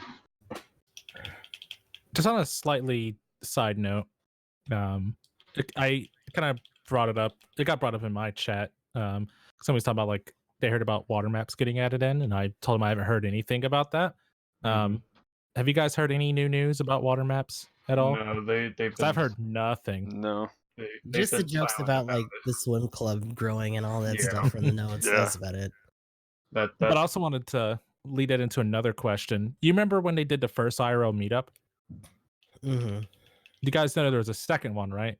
Yep. For Battle Up? I wonder if we're gonna get more commemorative tokens for it. Well, have you guys heard anything about what they discussed? Because at the last one, they released a whole bunch of information about how, like, that's when the Gi and EOS was leaked and stuff like that. And when they were like talking about their plans to get the doubles or get the Zeta Gundam at some point in time. And I mean, they even teased a little bit about like they know people have asked about water maps and they want to like get there eventually. And that's like something they kind of want to play with, but they don't know if that's something that they'll be able to make work out. But I was just wondering if anybody heard any new info from the most recent like real IRL meetup for the game. I haven't heard anything. I haven't seen any videos about it either yet. Yeah, I haven't think seen any articles or anything. I think they're trying to not push too much out.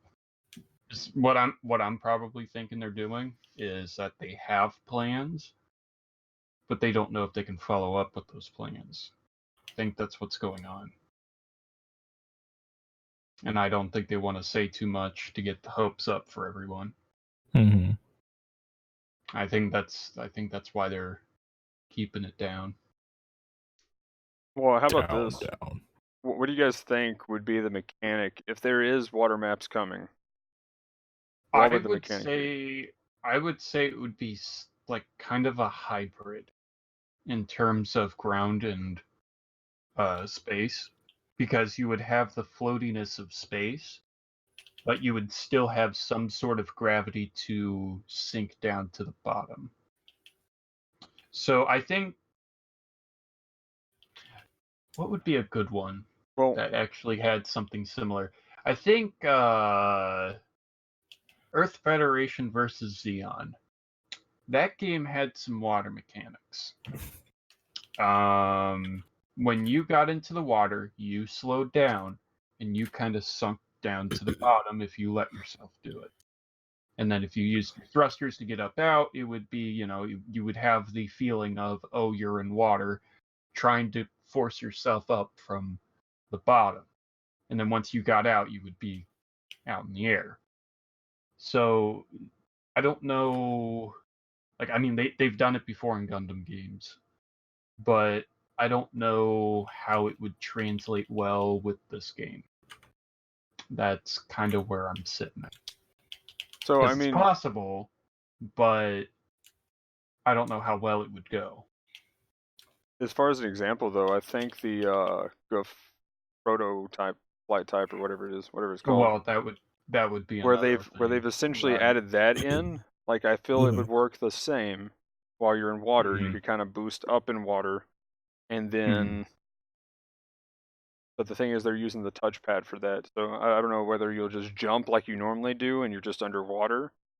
I think it's going kind to of be like a slower jump, but like aquatic suits would probably just move like they were in space. Everything else would jump up like they're. Everything would be slowed down except for the aquatic suits. Yeah, so I'm kind of curious. That's where they're. Like, if they'll, I mean, the thing is, they've already played with the mechanic of putting kind of like a flying system in ground. So now that they've been able to do that, they probably have the technology to actually, make water maps now. So I could see it being a viable thing, though. Whether or not, though, I haven't heard anything about it, but I could definitely see it now that they've got the flight stuff actually in the game on some level. Because I think that's what I said either on one of these or on stream at some point. It was like, I would think they need to fix flying on the ground first before they would get into any kind of water stuff. Right. I think that's what they're trying to do. I think the flight type is going to be kind of an entrance to possible scenarios of more flying units on ground or marine units actually going into the water. I think that's just kind of they're essentially testing the waters. Have we had any more word about when that one's even, or is it just it's a thing? The flight type, they said it was supposed to be, I want to say early to mid-November, I thought they said. So it should be coming around either this patch, or next week. This week's patch, or next week's patch. It did say early November? Was it early? Yeah, it did. Okay, yeah, it did say early November. Yeah, so then that would be either this week or next week. That's pretty cool. Now that I might roll on. I would definitely. I'd probably roll on it too. I'm ready for that. And I was just saying, like, yesterday, I was like, yes, I finally made it back up to, like, 70 tokens. Yay, I'm finally up to my... no, it's about to disappear again. Rip. Yep. Tokens, what's that? All I hear is tickets.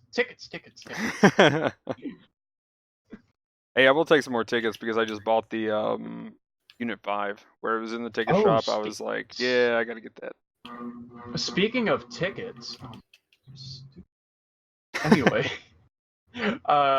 speaking of tickets, the Alex was thrown back into the ticket shop. Yeah, I saw that earlier. So I'm like, whoa, 275 today? tickets. Yeah, it was put in like yesterday or something.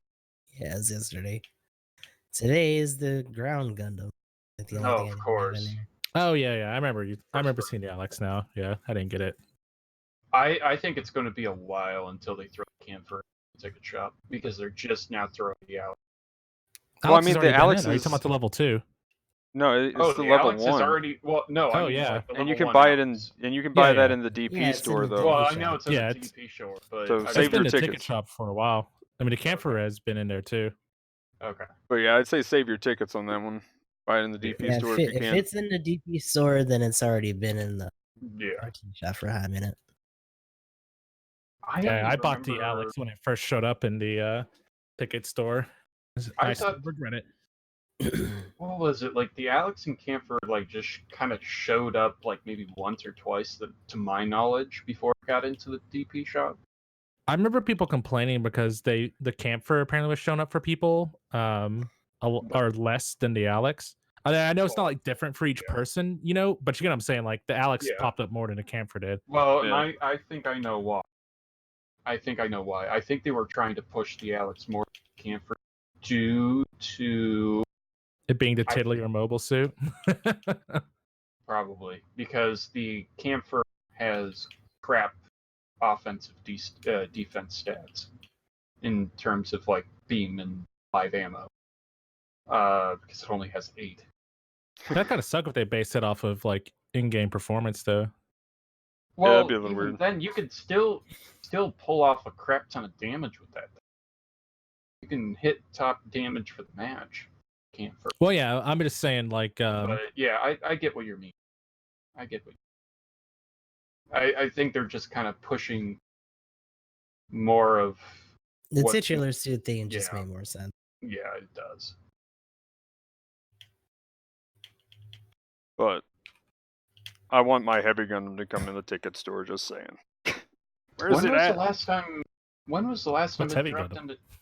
It was 2 days. The 2 days it was out, and that's the last. Like I was 2 days, and I was like, okay, cool. I'll get tickets here. Sadly, I won't get it for 2 days, but I'll get my tickets here in 2 days, and we'll be good. And then I'll buy it next time it's in the Rip. ticket shop. Nothing.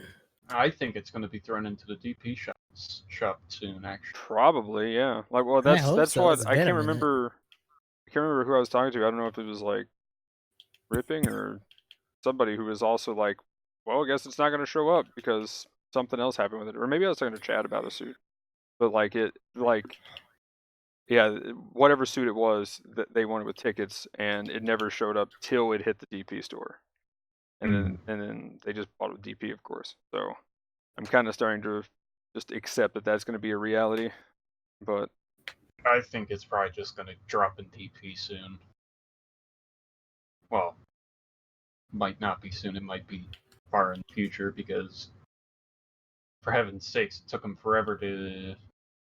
What was it that took them forever to drop in the DP store? Oh gosh, what was that? Everything that's ever been introduced. Yeah, that sounds.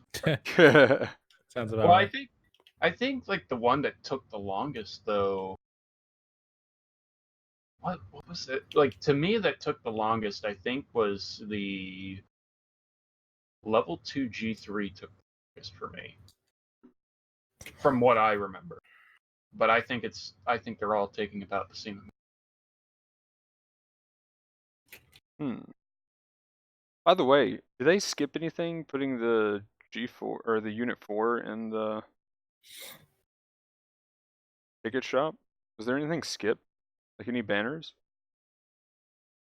Do you know what? That's a good question. Let me double check the website. Because I know Because the banners, like the way that the suits are appearing on the website is how the banners were. So let me take a look at this. because that was one thing. When I saw the Unit 4 hit, I'm like, is that a little early? Because Unit 4 and 5 were separated by one banner. Actually, what went in the ticket shop between Unit 4 and Unit 5? Does anybody remember? Nightseeker again? I want to say Nightseeker. The ticket shop, I'm not sure. Yeah, I'm trying I to. want to say Nightseeker, but I could easily be wrong. I just wonder what the banner suit. Well, here, if you're looking that up, go ahead and find out what the suit is between Unit 4 and 5. If we got that in the ticket shop, because I'm kind of like, are they skipping around? Which is giving me hope that, I mean, the reason why They could be skipping around. If they are skipping around, that gives me hope that the MLRS might hit one day. So there was 2 suits. Or the Zuck. That were between the Unit 4 and 5, and that would be the Goog Jaeger and the Rickdom 2, which they've both, in all of their levels, have been through the ticket shop at least once. Wait, no? No, they just put in the level 1 Jaeger in the ticket shop. They put in the Jaeger. Right. What I'm saying is that by now they've been in at least once. Oh, okay. Well, when you said all their levels, I was like, I haven't seen a 2 or 3. Otherwise, I don't know. 2 and 3 are still relatively. Yeah. So they're still in the lottery system. Rickdom 2 should be. Rickdom 2 should be soon because the Jaeger initially just dropped as one. There was only one level of the Jaeger initially. So when they added the 2 other levels, which was it right before the anniversary end or after? No, it was after. It was after. Okay. Because the Rickdom 2 has been in for quite some time in terms of tickets. I was going to say, when did the Rickdom 2 get added to the ticket shop then? Because I remember it once, and that was the level 1. Yeah, I haven't seen it too often. I mean, it's been a while though. I mean, the Jaeger was added just like 1 or 2 weeks ago. Yeah, something about that. Only 150 tickets. Yeah, I mean that's insane, dude. For real though. But you also have to think about this though, is the rarity as well. Because the Rickdom 2 is a 2-star and the Jaeger is a 2-star. No, the Jaeger is a 2-star, isn't it? No, Jaeger is a 3. Let me double check. I remember getting one out of a silver box. I think it might be 2. I know you can get the 3 stars out of a silver box, but that's why I was thinking it's a 2. Let me double check. Which also, I think you might be right on the 2-star.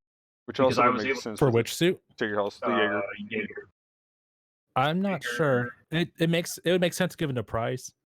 It is a 2-star. It is a 2-star suit.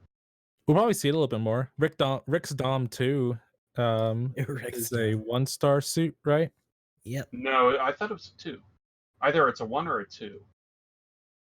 Damn it. Check all this.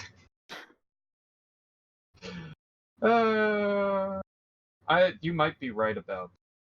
I believe it is a 1-star suit. Because I remember doing tons of 10 rolls and. I was gonna say I can go ahead and just pull it up. I got the game up. All right, so Rickdom 2 is in fact a 1-star. Yep. Oh, okay. Wait a minute.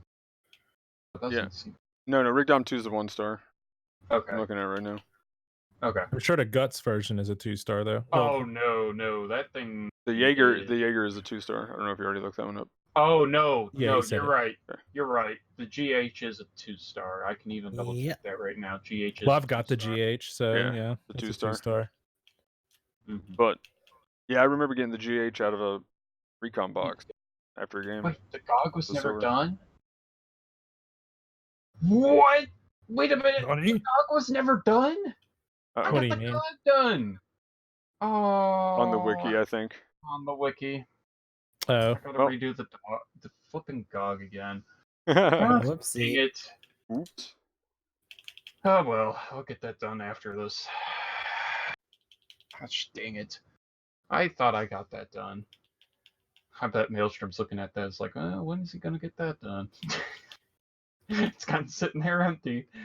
Sending disappointed DMs. You're right.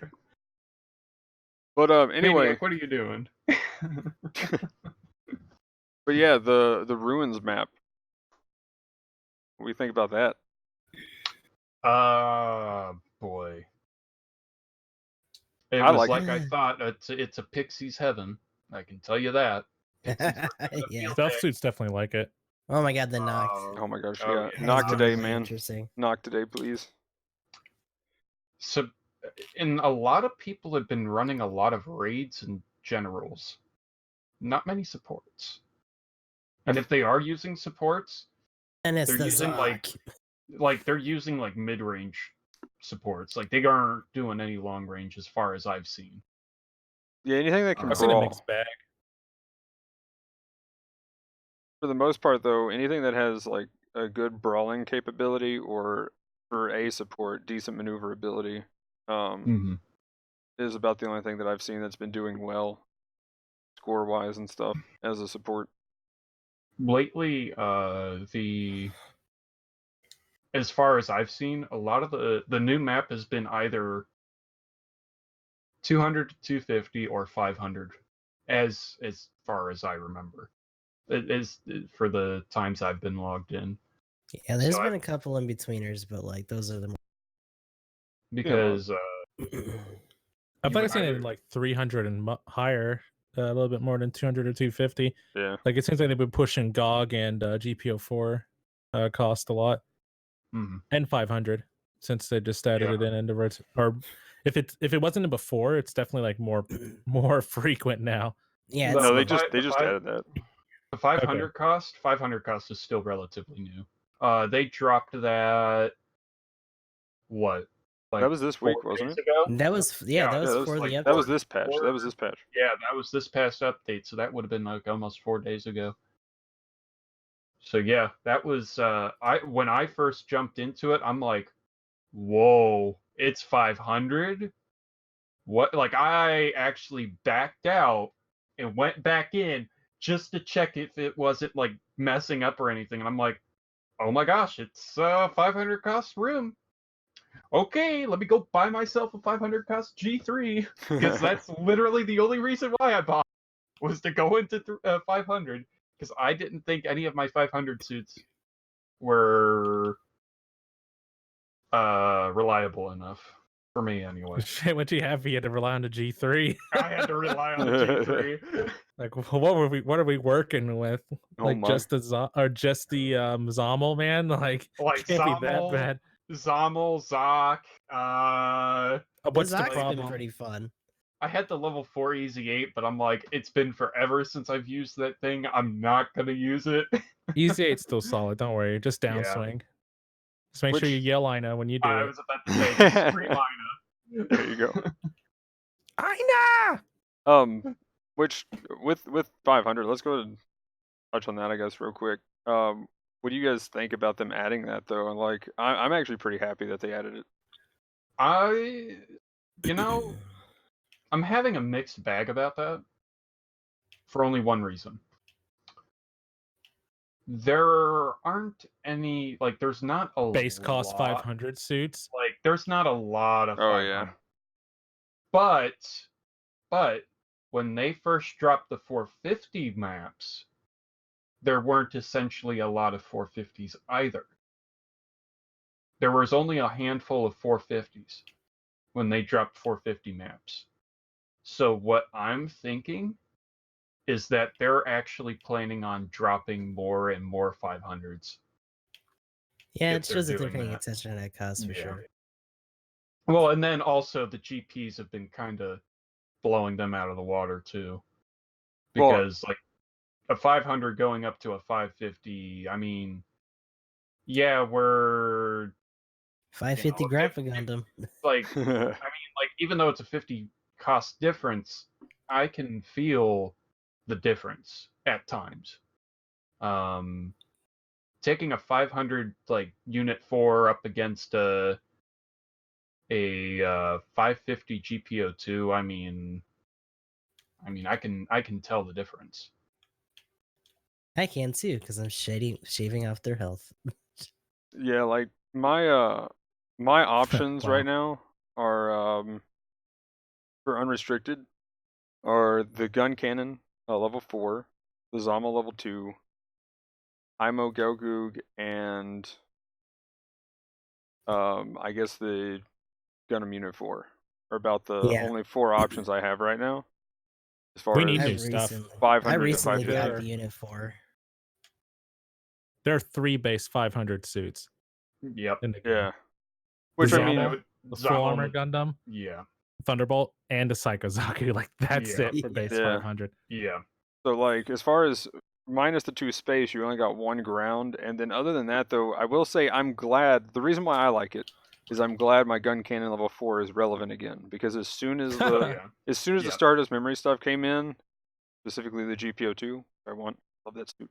But anyway, as soon as that showed up in the game, I can't do anything against that as a gun cannon. I can't hardly do anything against other suits because of how mobile everything else is compared to the gun cannon.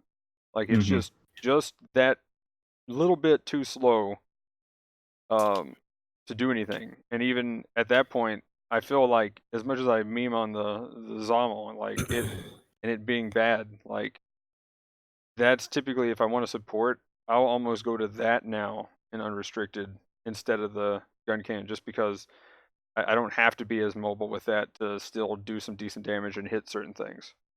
So. Also, just for context, there are 29 playable suits at 500, not including like lower cost suit, but like at base 500.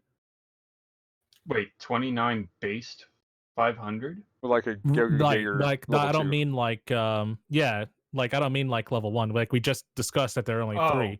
Oh, but yeah, you get me. No, I got you. So 29 500 cost suits. Right. That's not too bad. That was about the same number of 450s when 450 maps dropped. Because we didn't really have many. There were that many when it came out, then that seems like plenty to me. Like if you're not including base costs and like lower cost suits, obviously, like I think 29 suits is That was like I said, that was about like the amount of 450s when the 450 maps dropped. If not one or more, or one more or one less. But yeah, that was about the same amount. But yeah, I'm kind of glad that it brought some relevance back to some of the older suits. That's why I'm pretty hyped that they put that in. Because it was definitely feeling bad for a lot of 500 cost stuff. I mean, luckily there is some suits that can compete at 500 cost in unrestricted, but for what little I have, it feels like nothing I have can really compete at unrestricted with a lot of the Stardust stuff, for sure. Yeah, it's a little bit I will say this, now that we have it. Just to put it in perspective, there are 60 playable suits at 350. Oh my. Oh yeah. How many? Okay. I'm curious. How many 400s? Probably half that. I don't know. I think 400 is pretty close. Like. Well, okay, yeah. I mean, because I was trying to figure out which one had more, 400 or 350. 350 definitely has more. Yeah, because they got some of the high-end suits early. That was like the top. So you got Easy 8, Goof Custom, High Speed Dom. Gosh, what else? Gun Cannon. Yeah, normal gun cannon. I mean, yeah, there's quite a bit in 350.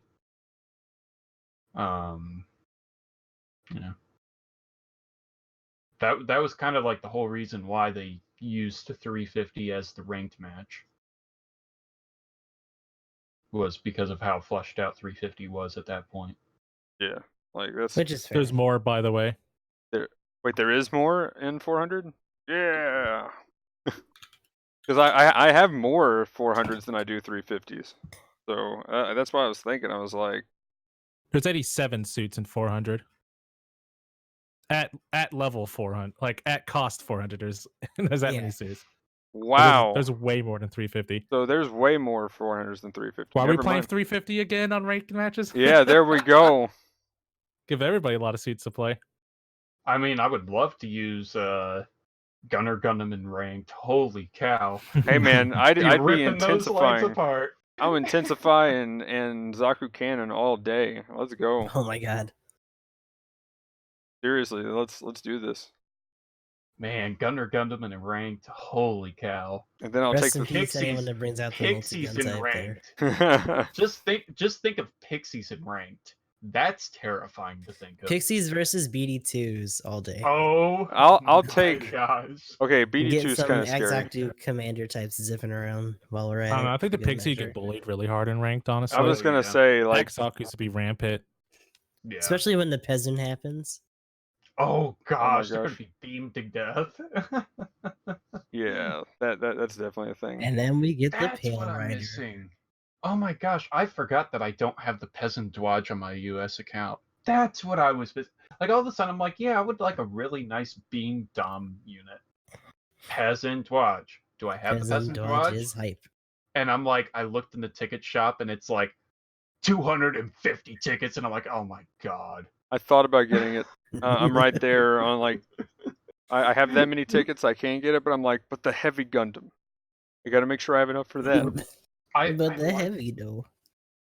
So, I don't know why, but I really like, out of all the DOMs, like my two favorites would have to be the Hymo Dom and the Peasant Dodge.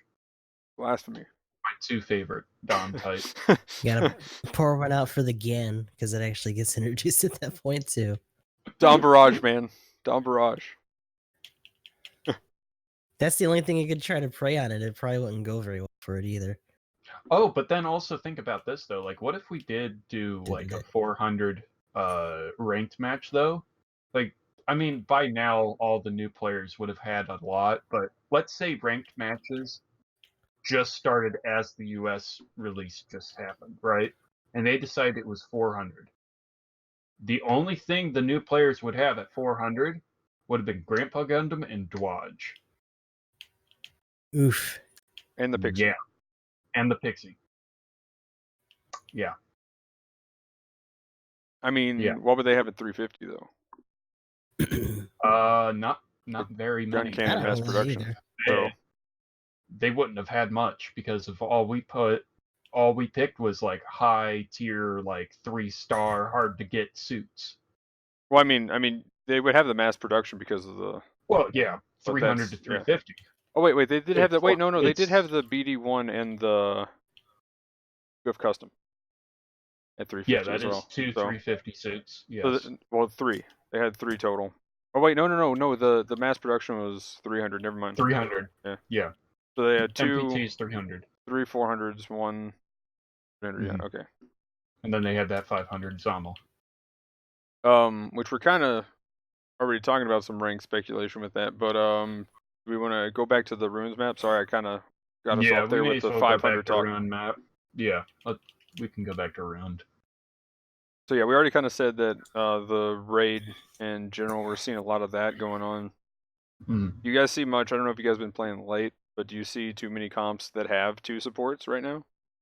No. I've actually been seeing quite a bit 2 raid comps right now. I'm Like seeing- specifically on ruins, or just Yeah. I'm seeing like 3 raids, 3 generals, if it's a 6v6. Yeah. I haven't seen that. That sounds like 5v5s. that sounds like No, Mirror like, World. Yeah. I was gonna say. I've seen that. In terms of like 5v5s, How many of those were GOGs, if you don't mind me asking? And was I in the game? most of them were Okay, GOGs. That sounds like an outlier because the GOG is the new Right, suit. the GOG is the new suit. Yeah. But I think it's because the new map is very raid favored. like you'll still have your typical DS, but every once in a Well, while, yeah. people will allow like Nox to get in there or something that's a little bit more stealth heavy, Yeah. just because it does serve a different purpose and there's like room for it to be around. Like I said, if I ever do see a support, it's usually like a frontline support. There is like I've hardly seen any launch supports at all, because you really can't be by yourself, because all the stealth units are going to go after you. A lot of sniper customs rocking bazookas and stuff like that. Yeah, Sniper Customs have been rocking the double gun and the bazooka. I've seen MPTs just hang out with the Zocs hanging out with the group. As far MPTs as- are actually pretty at home at this. If they had the Oh, double yeah. machine gun too. Oh yeah, double machine gun is definitely where you want to keep it at. As far as cost for supports, what I've found to be successful barrage just because it's easy to stagger. If you don't have the Mudrock, which is kind of the Mudrock, really, I say is the superior full armor just because it's a bit better. But if you don't have that, then which Mudrock, the DP shop, get it? Just saying. The full armor is good at 450. The GM Cannon 2 is thick, so you got all that defense. For 450, so you're good to go. And then the Jaeger is actually pretty maneuverable for a support. It's just as good as the Mudrock, and I just realized it's slower than the Dom Barrage. Oh. What, the Jaeger? Yeah, the Jaeger's slower than the Dom Barrage. The Jaeger's not very fast. The Dom Barrage is actually the fastest out of the... That's very interesting. The supports at 450. Interesting. But also I've seen a couple of... quite nimble. I've seen a couple of Gelgu cannons do really well just because you catch somebody around a corner with any of your shots. Eat that beam. And then they just melee them down and then back up and try to do it again.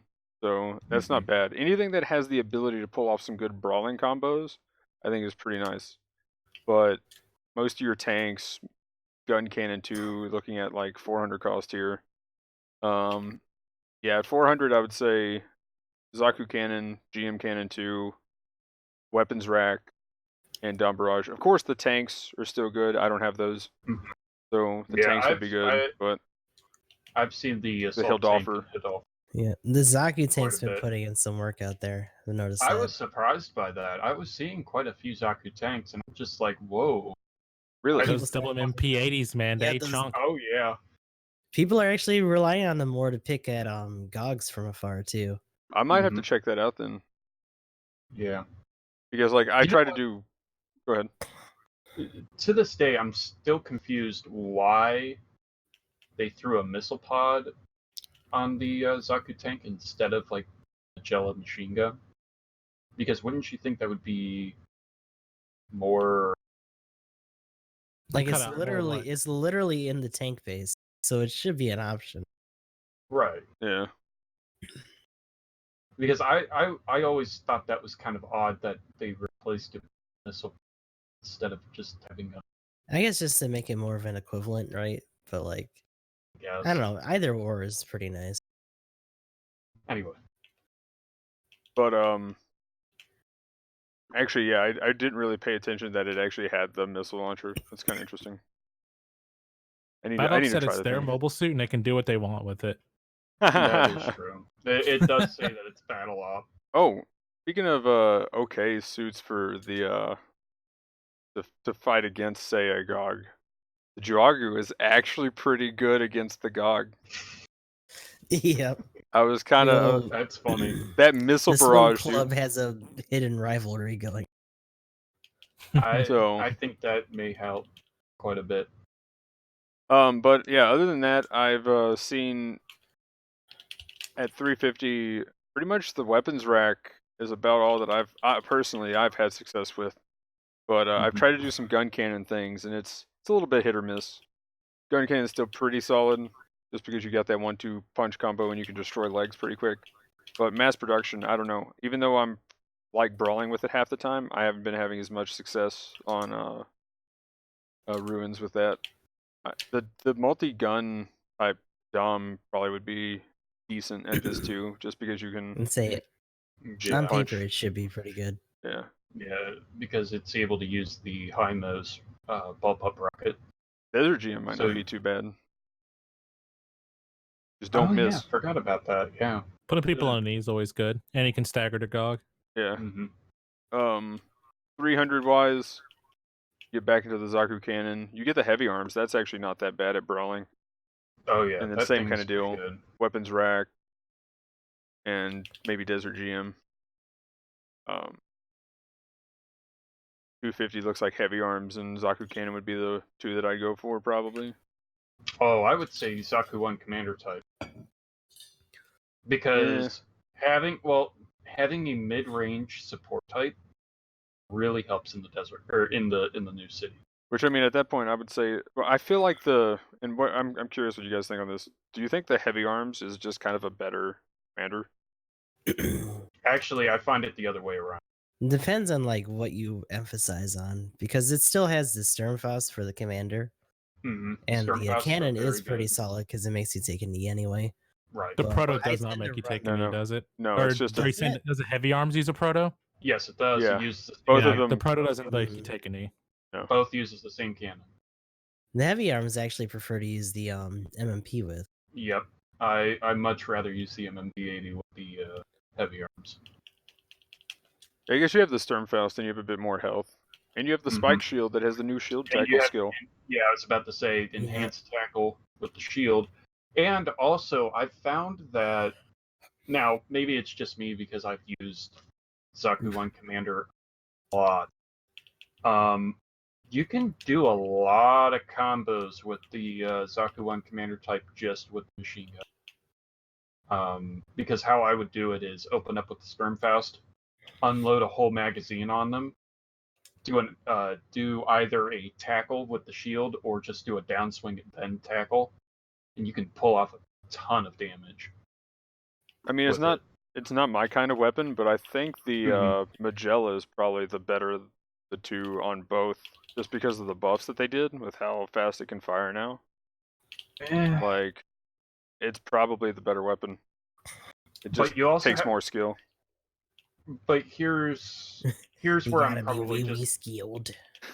Here's how I'm gonna try. Like, I'm not gonna try to argue that with, but I guess it all comes down to preference. To me, sure.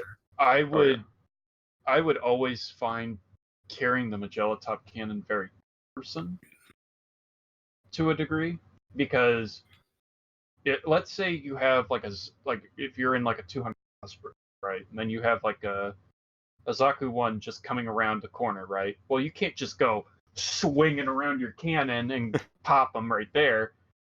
Unlike if you had like the machine gun, you could just easily just turn around and just open fire on. I mean, you still have the same turning speed. Probably, yeah, in that scenario, you're probably just screwed because you have a machine gun. Well, I mean, my thing though too, like if you can turn yourself and shoot, you can get the stagger and maybe knock down with melee and stuff like that. Whereas the machine gun, you don't have that option as much. So you do technically have kind of like the weapons rack. But again, my thing is you can't stagger with an area shot. You have to hit them directly, and it's kind of it's kind of like what I was talking about when we were a couple of podcasts back or something, when we were talking about the Akai. I think the Akai has splash, doesn't it? I don't think it does. No, it doesn't. Does it not? I'm pretty sure it doesn't. The anti-ship rifle has splash. Is it like particularly big? Wait, does it? Like you still need to it's itty bitty. It is itty bitty, but it does have splash. It's like the tiniest. Like, I'm talking like you can be a pixel to the right and like hit in between somebody's legs and miss, but it does have splash. I'm kind of curious now. I'm gonna go run this. I was gonna say you do anti-ship and I'm doing Magella. You do anti-ship, I'll do but Magella. it does exist. Shoot the ground at somebody's feet, like real close to their foot, and I promise you, okay. yeah, it will hit them. I'm pretty sure. So that's like one of those things where like you just clench your butt and hope that you actually got close enough if you didn't get like a direct.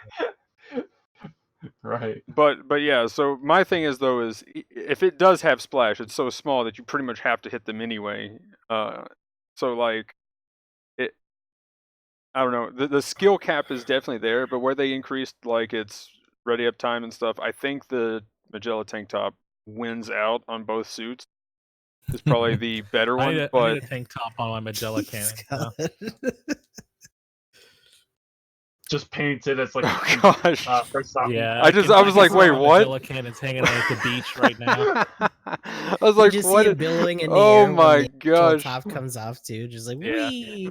I was like, what is that was like a joke grenade there for me. I did not. It took me way too long to get what you just said, Emblem. I was like, what?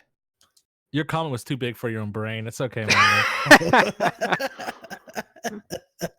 Big brain plays. Woo. I know. Oh man. Okay, but yeah. Fathom the power of the Magella tank top. Go ahead. But in that regard, I think it's probably the better thing. But let's see. I'm right next to something right now. I think it does stagger from but you have to be like right there. Holy crap. itty bitty, like teeny tiny itty bitty. Here, like, I'll try it's the wait, I can't pull smallest this thing up. ever. Yeah, I can't pull mine up, but like it is okay. On my 50-inch screen, it's about maybe half an inch. No, that missed. Okay, but yeah, it's like half an inch or less away from Yeah, I feel like the top leg. cannons are actually pretty unforgiving when it comes to stuff like that. Like Let's that. Well, see that's how I feel about the multi-gun type for the Dom. Like it's pretty unforgiving too for its splash, Yeah, or it that's just doesn't have brutal. it Like, either. I don't know if it actually had has splash. lead with the main weapon because the G rocket has so much splash on it. It's stupid. Okay, so not from that far. Don't want the multi-gun. Yeah, the multi-gun. Yeah, I multi-gun feel like type. it doesn't have splash either, but I'm not sure. It's like right at the ankle. I know the bullpup rifle or bullpup rocket does have splash. I thought, or a very very small splash. so the other thing is, obviously in a It's- practice room, you don't have any lag to go with it, so that's another thing. Like Well, I feel also, like things are typically moving too. yeah, So. things are moving and you're not dealing with lag. So I feel like I've like shooting some of these ground shots. I'm like, I feel like I've done this before and still haven't gotten a stagger. So, but like, yeah, you have to be like right on it. That is crazy. Yeah, the anti-ship rifle is a little more forgiving than that. It looks like you can still nail them. But yeah, now But yeah, to you answer get any the further away in any like angle, yeah, you're in trouble. now I'm gonna try to answer the multi-gun once and for all as well because like someone asked me like, wait, can that stagger? And I've been like, I don't think so. I just like hardly ever get a stagger, and I'm guessing I'm hitting them because of lag or something. You talking about the wrist rockets or whatever? No, the actual cannon. No, for the it. actual cannon on it. Yeah, the It can cannon stagger. It Yeah, can? That's like half the point of it. Just For sure. It's a very Okay. flaccid gun. Well, no. Oh, I yeah. mean from an explosion on the ground. Like, oh, okay. like It it's should be able to. like it Oh, also like, feels. does it have a blast radius? Yeah, Sorry. there we go. It's Sorry. not very Gotcha. easy. I know that much for sure because Yeah, I feel like it has just as much, if not, like it's around that range of anti-ship and Magella cannon. I'm gonna get in there too, and we'll take a look here. Yeah, I should bring up yours real quick because If you want actually to have try it it, going. just like aim at a suit until your reticule, like until just when your reticule turns white, and shoot at it. And if the shells explode in their face and hit them, it's got a blast radius. That's true. Hold on. Here, I'll bring your thing up real quick. That way, because a little bit more. hang on, wait. Okay, you're up on you're live. This bitch has got a little bit more range than I thought. Shoot, it's nearly cleared my chat. There we go. Little bit. That's a decent size of a splash with that. The scoot is like killing me. Oh, I was like going right up next to it so I could just shoot the ground right next to it rather than. I was just trying to edge it because that's another possibility. Because I've done that too, like right at the edge of its range. But yeah, let's do it like here, right at the road.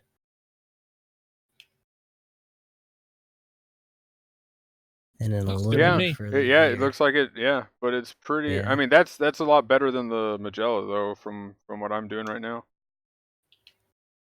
they're pretty close.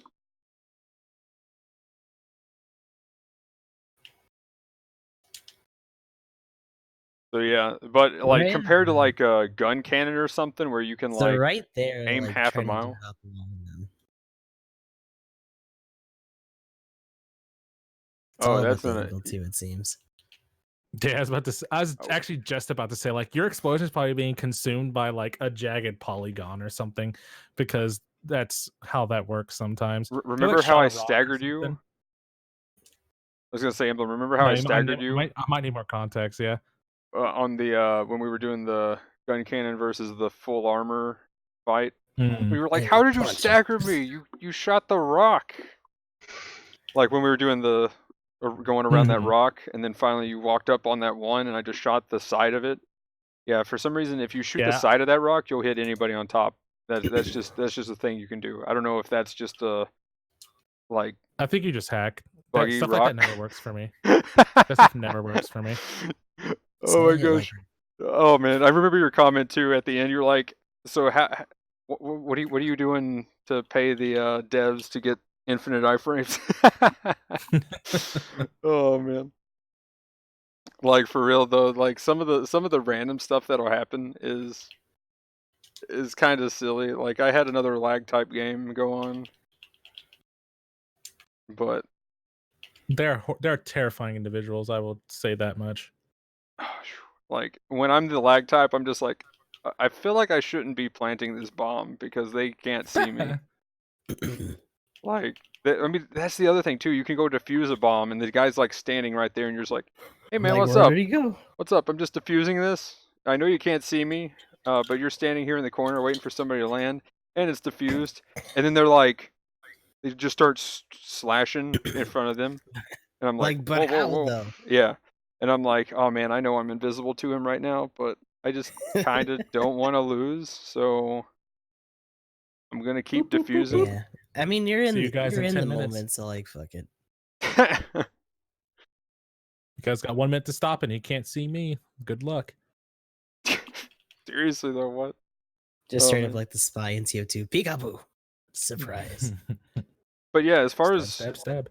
the ruins map though, yeah, so I think the support game is kind of weird for it. But what do you guys think about on it yet? general types? It's general. Yeah, plays like a general to me, man. Oh man. I don't know. Oh, speaking of general, real quick, About on par. I don't know if we mentioned this on the GPO4, but I really feel like it is the general player's support. Like, Oh yeah. like I really did not feel at home when I stole if the you had general fun or when with- I stole yeah. the GPO. And you just don't mind not having like a roll or whatever, like you're good. You'll figure it out. Yeah, like it definitely felt like I was playing a general type. Like I was playing some kind of like Goog or something, or like the Galbaldi or Agzaku. There we go. It just, I felt like I was playing an Agzaku with it that just happened to also have a bit more range if you wanted to play at more range. And type advantage. Advantage. There was a match where I just went up against like a Tetra, and I shredded it, and I'm like, why? I'm a support type. I shouldn't be able to shred this thing. You just kept But hitting I your did. shield. Yeah, probably. Shield Senpai is very unforgiving sometimes. Damn shield. What's the shield size, by the way? It's I want to say a medium, but I'll not medium, and a large, I think. Say it could probably be extra small. But shields absorb ammo and melee swings. I'm pretty sure you'll be like swinging at their legs and their shields like on their back, talking about you, Gelgoog, and it's like the shield. It's like, what the fuck? Oh my gosh, I hate when I'm like, okay, I've got to get this last shot. It's the end of the game. We 1 kill, and I'm just like cannon shot, and like I hit them in the like left shoulder, and it's like shield, and I'm like, I think ow. it's a. Ow. I think it's a large because its health is 3,500. What's it say? It should have a size. Like that should be a category. I'm actually looking at the wiki. We don't use the actual size. So wait. We only use the HP.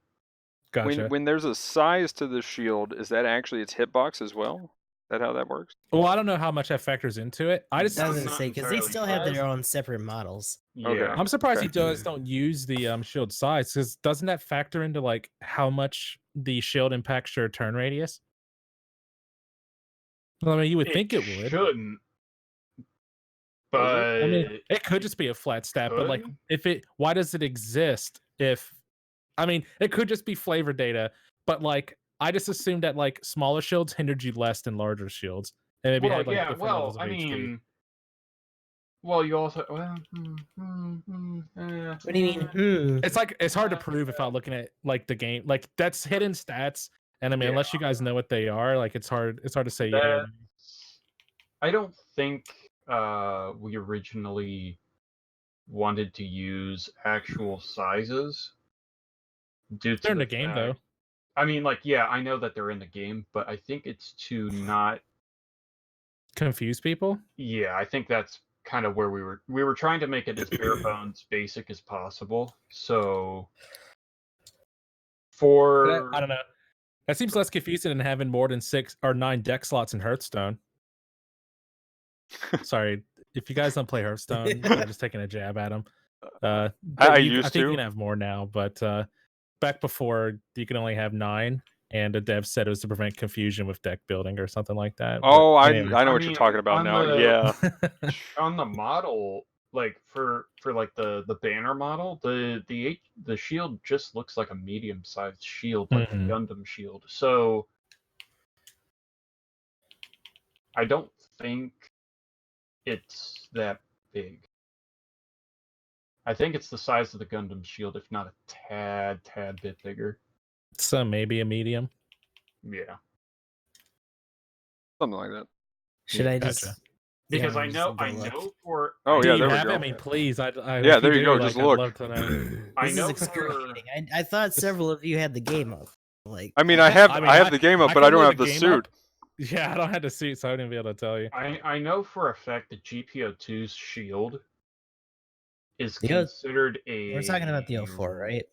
Mm-hmm. Yeah, 04. But I'm trying to think of how the game's trying to figure I mean, this surely out. the 02 is a large. Yeah, if the 02 is not a large, The L1 has got a HP of 3,500. So it is a large. I mean, Gustav, tapping into his awesome whale powers, looks at his GPO4 that is in his hangar and schools the entire Downtime podcast. Thank you. You're welcome. Like, I was thinking the well powers thing. Like I don't have strong enough well powers. Because like the statement is also an L type, but it only has like 2,500. That's why it's like wafer sized. Right.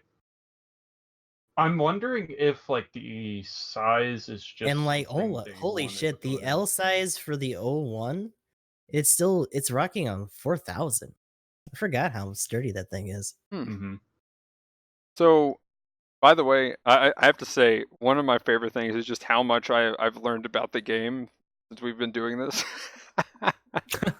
Like, I had no clue that there was like an L or anything like that on it. I mean, I probably saw it on a shield, but I'm just like, you said register it. Yeah, I'm just like, okay, cool. The suit's got a shield. Okay, it has this much health. Sure, whatever. Like, nice. I don't even look at the health of the shields half the time, unless it's like, you know, the O2 comes out or the, you know, the guard custom. I kind of want to know what that has because it's you're carrying around a door. You have to punch through an extra mobile suit. Yeah, but if it's just like a normal, like, okay, Gundam, blue Gundam, red Gundam, whatever Gundam, Grandpa Gundam, you know, it's like, okay, it's got a shield. I'll have to do something with that. But where you're playing the full armor Thunderbolt and you're just like, okay, please put more shield health on because yeah. By the way, does it just gain insane speed once it loses all of its shields? The GPO2s, both GPO2s get insane speed. Yeah, like the Thunderbolt. Yeah. Like whenever my shield breaks on the Gar custom, I literally say exam systems. Well, the online. Thunderbolt like, is already exam level speed in and of itself. Well, that's what I'm saying. Like the Thunderbolts. They do have a weight. They do have a weight. It's just that I think some of them. Like the Thunderbolt's stupid fast and has like an insane amount of boost. That's what I'm saying. So it's like if you lose all 4 shields, do you just like max out the speed bar? Like, that might be something we have to do in like a custom match and like find out how fast it goes.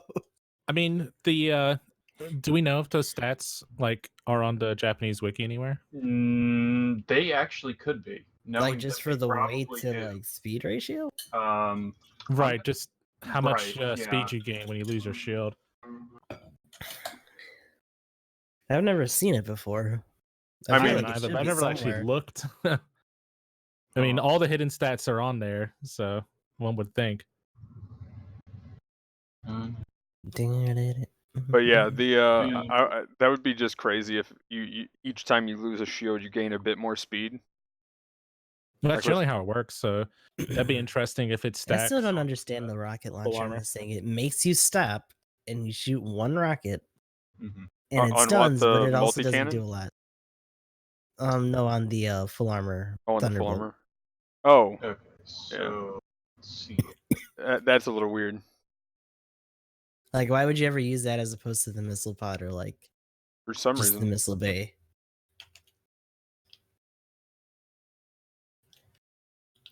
But yeah, like I said though, it's pretty awesome. Some of the stuff I've learned that I was just like, oh wait, there's ground specialization. What more skills? Like, what was it here the other day that I? Oh yeah, guess what else has ground specialization? Hmm. I believe the GOG does. That makes sense. Which Usually, is just- ground only suits have ground specialization. So I lost one shield. Didn't just do awesome. any speed. Whoa! Holy What's that? cow! So like the JP wiki is Come on, like hit the other side, baby. really, really detailed. Holy shit! Hit It me. is. It's very detailed. Whoa! Like they're trying to jack up the English one a little bit. Like they have more stuff than they did before, but it's Well, nowhere close. no, nowhere like close. There's not enough people working on it though, so I get that. It's only me and Maelstrom. Yeah. Two other people. It's No, like, no, So no. I mean, don't the, fault you guys at any degree. Oh, you're talking about the wiki. I meant like the official site. No. Mm. No, I'm talking about like the actual JP wiki. Like they have so much detail. Oh yeah, I don't doubt that. I need to check that out. Holy I'll try to remember to link that in the description of the video, but also if you guys could link me that at some point after this. Yeah, I can send Gotcha, it. coach. Me and coach. Holy. Like I But got yeah. the Western wiki as a command on here for my channel. So I don't know if all I right. do it in Japanese. Emblem, I'm gonna link the JP wiki in your chat here. Okay. So here you go. By So the there's way, the JP wiki. for the ruins map, what do you guys think about the spawning in 2 different spots at the beginning? I think it's really cool. That is very interesting, honestly. I think I kind of hope that they follow up with that for some other maps. Yeah, like that's Yeah. pretty legit. Like I think it makes the battles more dynamic. Oh yeah, like and then you have like just the start of it though. Like you'll have some teams will just group over to one side. Some teams will send one guy to cap, and then it's crazy. And the verticality of the map is one thing I wanted to talk about. I will say it is more of a raid type map because there's more ways to get up on that bridge than what I was expecting. But Oh yeah. just because you can get up on that bridge as a support, it does kind of help quite a bit. I feel like when you're winning though and stomping, like that's probably the best part about the map is depending on where you're at in it, it feels like a completely different fight, which is why I like Mountain so much. Like Port Base just feels like Port Base. It is probably my top 3 favorite maps right now are Ruins, Port Base, and Mountain.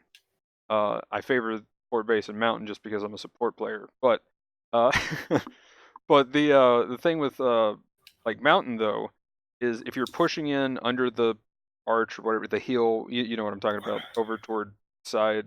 Is that B team or A team? I can't remember which. I always forget. B side starts closest to the arch. You're talking about the arch, the right side of the like, map, usual sniper part. Yeah, yeah, the right side of the map. You're talking about B team, right by the tunnel, right? Yeah, right there. So if you're fighting there and you're pushing into B team, then like it's a whole different play style. Nice. And like depending on where you're getting pushed back and where you're spawning in, depending on the team comp, I really like that there's a dynamic there. Like if you have 2 raids, you want to really get pushed back to a certain point, or you want to push to a certain point. If you have 2 supports in like a 6v6 comp or an all support comp, there's like two good spots in Mountain to fight on. So I'm kind of waiting to find out if there's actually an all support comp that would work on Ruins, and I'm kind of worried that might be a dream that I won't get to see too much, because Ruins does favor the raids, and I've been seeing more setups with like 2 raids. Even in 5v5 I've been seeing 2 raids, two generals and 1 support. So just real quick to touch up on our shield discussion, Concho is the real MVP and got me the exact spot in the JP wiki with the shield information. I just posted it in it's a new link in the call chat, by the way. But small shields on grounds give you a 5% movement speed buff. Okay. Medium is 10, large is 15, and double large is 20. The only one that gives you a turning speed buff apparently is the double large shield. It gives you 100%. It's a question mark. by 100%. Because they don't even know. Yeah, hidden stats, by the way. And apparently all shields in space, when they get destroyed, give you a 2.5, roughly 2.5%. Again, question mark, but those are the stats there, which is interesting. By the way, Yeah. did you? That's pretty relevant. I think you guys definitely, like, not today, but I think you guys definitely do need to look into adding the shield sizes to the US Wiki for sure. Yeah, I'll take a look at that. By the way, Gustav, did you find out how many shields you had to get destroyed before you got Well, I any speed have buff? all of them destroyed, and there's no speed buff. So, oh wait, nope. Yes, there was. No, there wasn't. Yeah, there isn't. Yes. No. Yes. Because I saw it go, but it was just standing still for the attack and defense. But like, I got all of them off.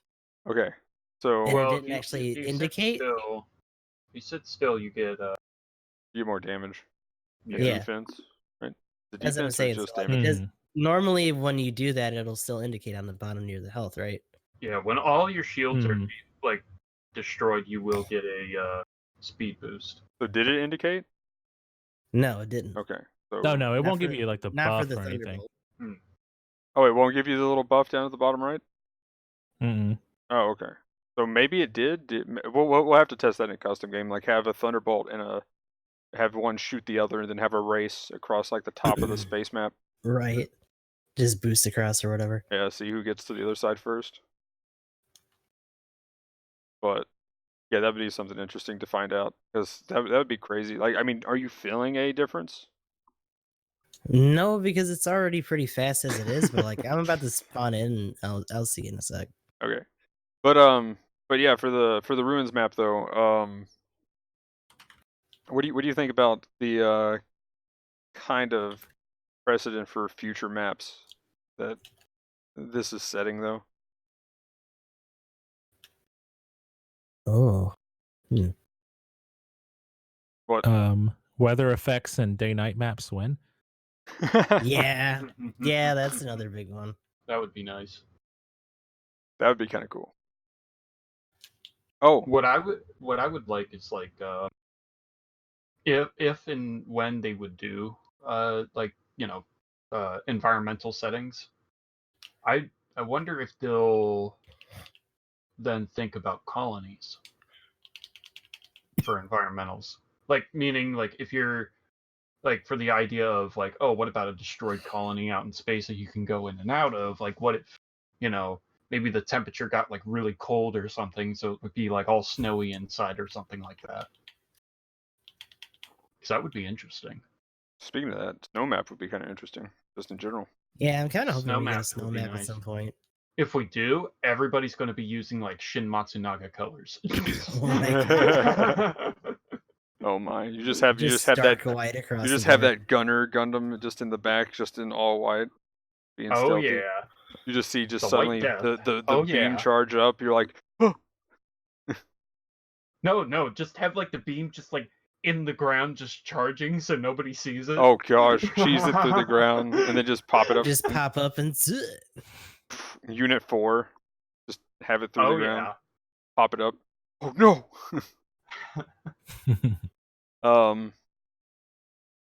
But yeah, the go ahead. Go ahead. I was gonna say, Crossbone like reminded me of it, but the map being symmetrical is actually really cool. Yeah, that's actually I like it a lot. Like, we have what are the maps do we have that are symmetrical? Exactly. Port base. And I think that's it. The landscape on Port. I mean, there's some landscape differences on city ruins, but it's not really. Is it symmetrical? Is it? I mean, I guess so. I guess so. It's pretty symmetrical. The interior of the space fortress is completely symmetrical. Dark space is just one big open area. So there's like really no symmetrical things going on with that. It's so open that it's almost not relevant, even if it is symmetrical. Pretty much. Resource satellite is kind of just there. Yeah. So I blew the shield on the CD, and it actually does show speed. On the what? The cold districts. Oh, okay. So maybe the Thunderbolt's already as fast as it needs to go. Or it hits Probably max the case. speed. Oh, maybe it's already at max speed then. Yeah, I was That's what I'm thinking saying. of that. Well, that's because isn't that what Magnum just said? Yeah, something about max speed. Yeah, because you can there is a limit of for speed stats. I mean, like there's a limit for how much anti-melee you can throw on it because I hit the max of it, which is 50. And by the way, correct me if I'm wrong, but the defensive stats reduce damage after the fact, right? After increases. Like how the math works? It's total damage reduction. Yeah, right? it by milliseconds. Yes. Yeah. So after the hit goes in, it takes like a couple milliseconds to figure out the mathematical equation. Well, what I'm saying is, it's just, I mean, just the equation I mean, itself, though, is what I'm talking about. Like, you were confused. It's like by milliseconds. I was like, what? Okay.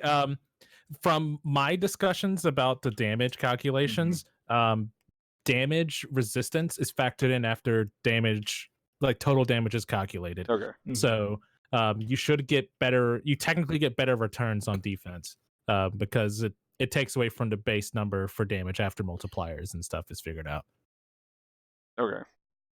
To my knowledge, I could be wrong, but that's what I was saying. Correct me if I'm wrong. But the last time I discussed it with Maelstrom, like we were talking about it being after. We could definitely test that out with something that has no resistance. If we have suits now that are hitting cap at 50%, you could just test it on shields. Although I guess you didn't see the numbers. Yeah. But with ruins, what do you guys think about the Garmadome? So we still didn't have a Thunderdome fight there. You called it the Garmadome. Oh my gosh! It took me a second. I'm like, what? And I'm like, oh. I saw somebody call it that, and I'm just like, that is the perfect name for that. That's what that's going to be from now on. Which is funny because there was a Gal wing just like in the stadium too. If you noticed, like there's like a huge piece of a Gal wing just sitting there. Yeah, just wedged in it. Yeah. That has to be the Garmadome. I mean, I'm still pissed that airstrikes on the map aren't just a Gaul flying into the impact. just crashing. Just missed opportunity, dude. Like completely missed. They whiffed it. It'd have been so sweet. Or maybe just like in the Space Fortress interior, how like the burning ship like flies by. Just had like a little cool effect in the back and like in the sky where like Garma's Gaul just like they just crash like meteors. Yeah, just meteors towards the ground or something, and you see like a red Zaku zip by or some nonsense like that. Sorry, kind of switching to another part of the map. Bases. When you plant a bomb, like fitting a mobile suit behind the base, you've got like this much room. You've just got barely enough room. I haven't been really grenaded too easily yet, so I bet there's probably a place that you could grenade, but I don't think there's really much of a way you can cannon, like or even maybe bazooka the wall and get somebody while they're planting the bomb or defusing. I haven't had a lot of situations like that, and if they do, we're so deep in the map that the only people that are back there are pilots. Yeah. So I mean, like, unless you have somebody who has like grenades, like a gun cannon, and just kind of whips it around the stationary suit. I'm back here. Is this what you're talking about? Just like the ship?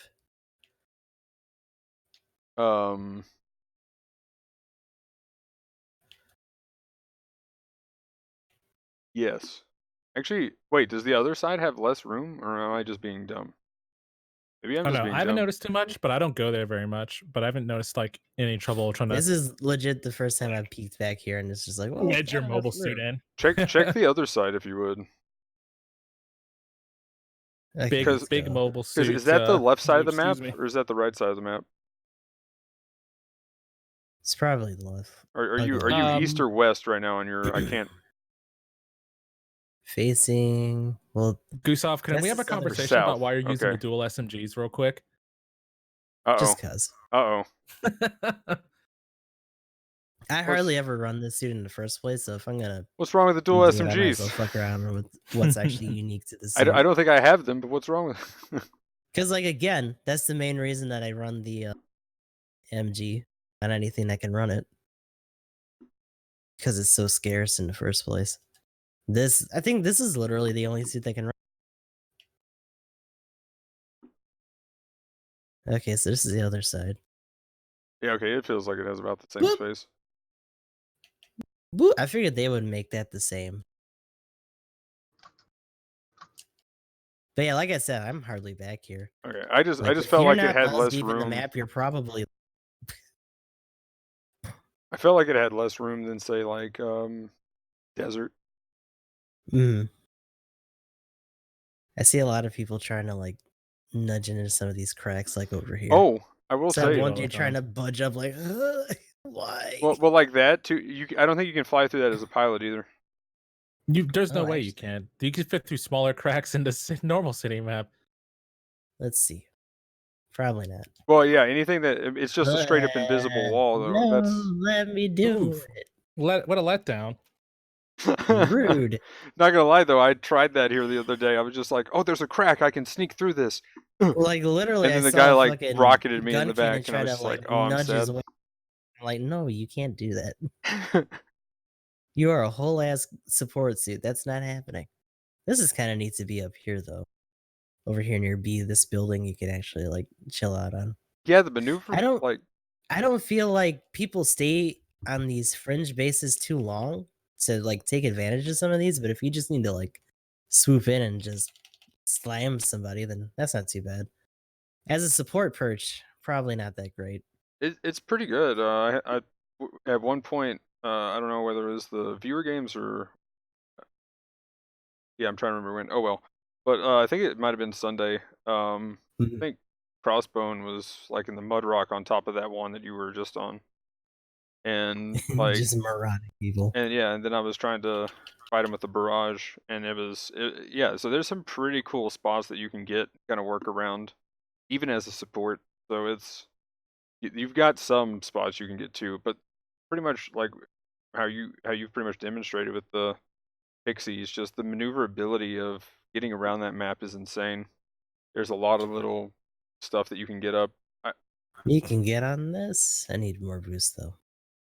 but I definitely like that. I love the verticality in maps. That was my favorite thing about Mountain. You can actually just boost to it too. You don't really need to hop on it. But yeah, anything else with other than we need to get the Garmadome fight going at some point. Yeah. Oh wow, I just saw you land on that. I did not know you could land on that. Yep. And I don't have that up right now, but that's like the little metal piece that you would walk. You can't. Yeah, under. this is the wing, essentially. Oh yeah, that is. So that's the wing. Oh yeah, that is. Yeah. That is So a you can god-ass wing. that means like the supports can actually get up there and start sniping. Just like surprised, like what the fuck's he doing up there?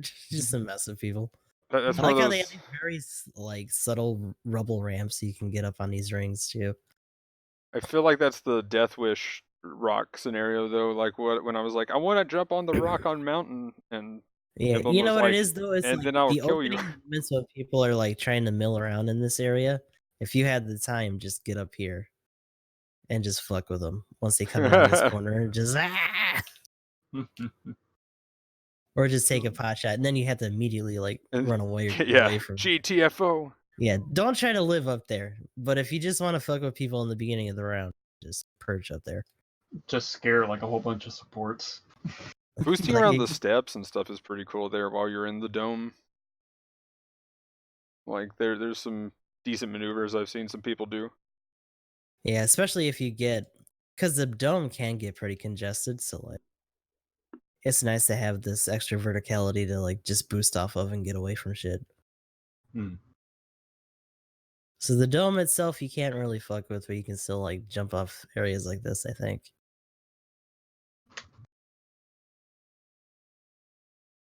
Yeah, there's a lot of cool tricks that you can do for sure. But anything else with runes? Any other thoughts? I can't think of anything else. Oh, It's a rad map. the flag points, the capture points. Actually, those two being up on the dome. What do you guys think about that? That threw me nice. off for a second. Like when I first jumped into that map, I'm like, wait, why are they there? I'm just thinking like I thought it was actually like something that they fucked up, and it's just like That's it's what I thought, embedded too. in the wall. But no, it's just up here.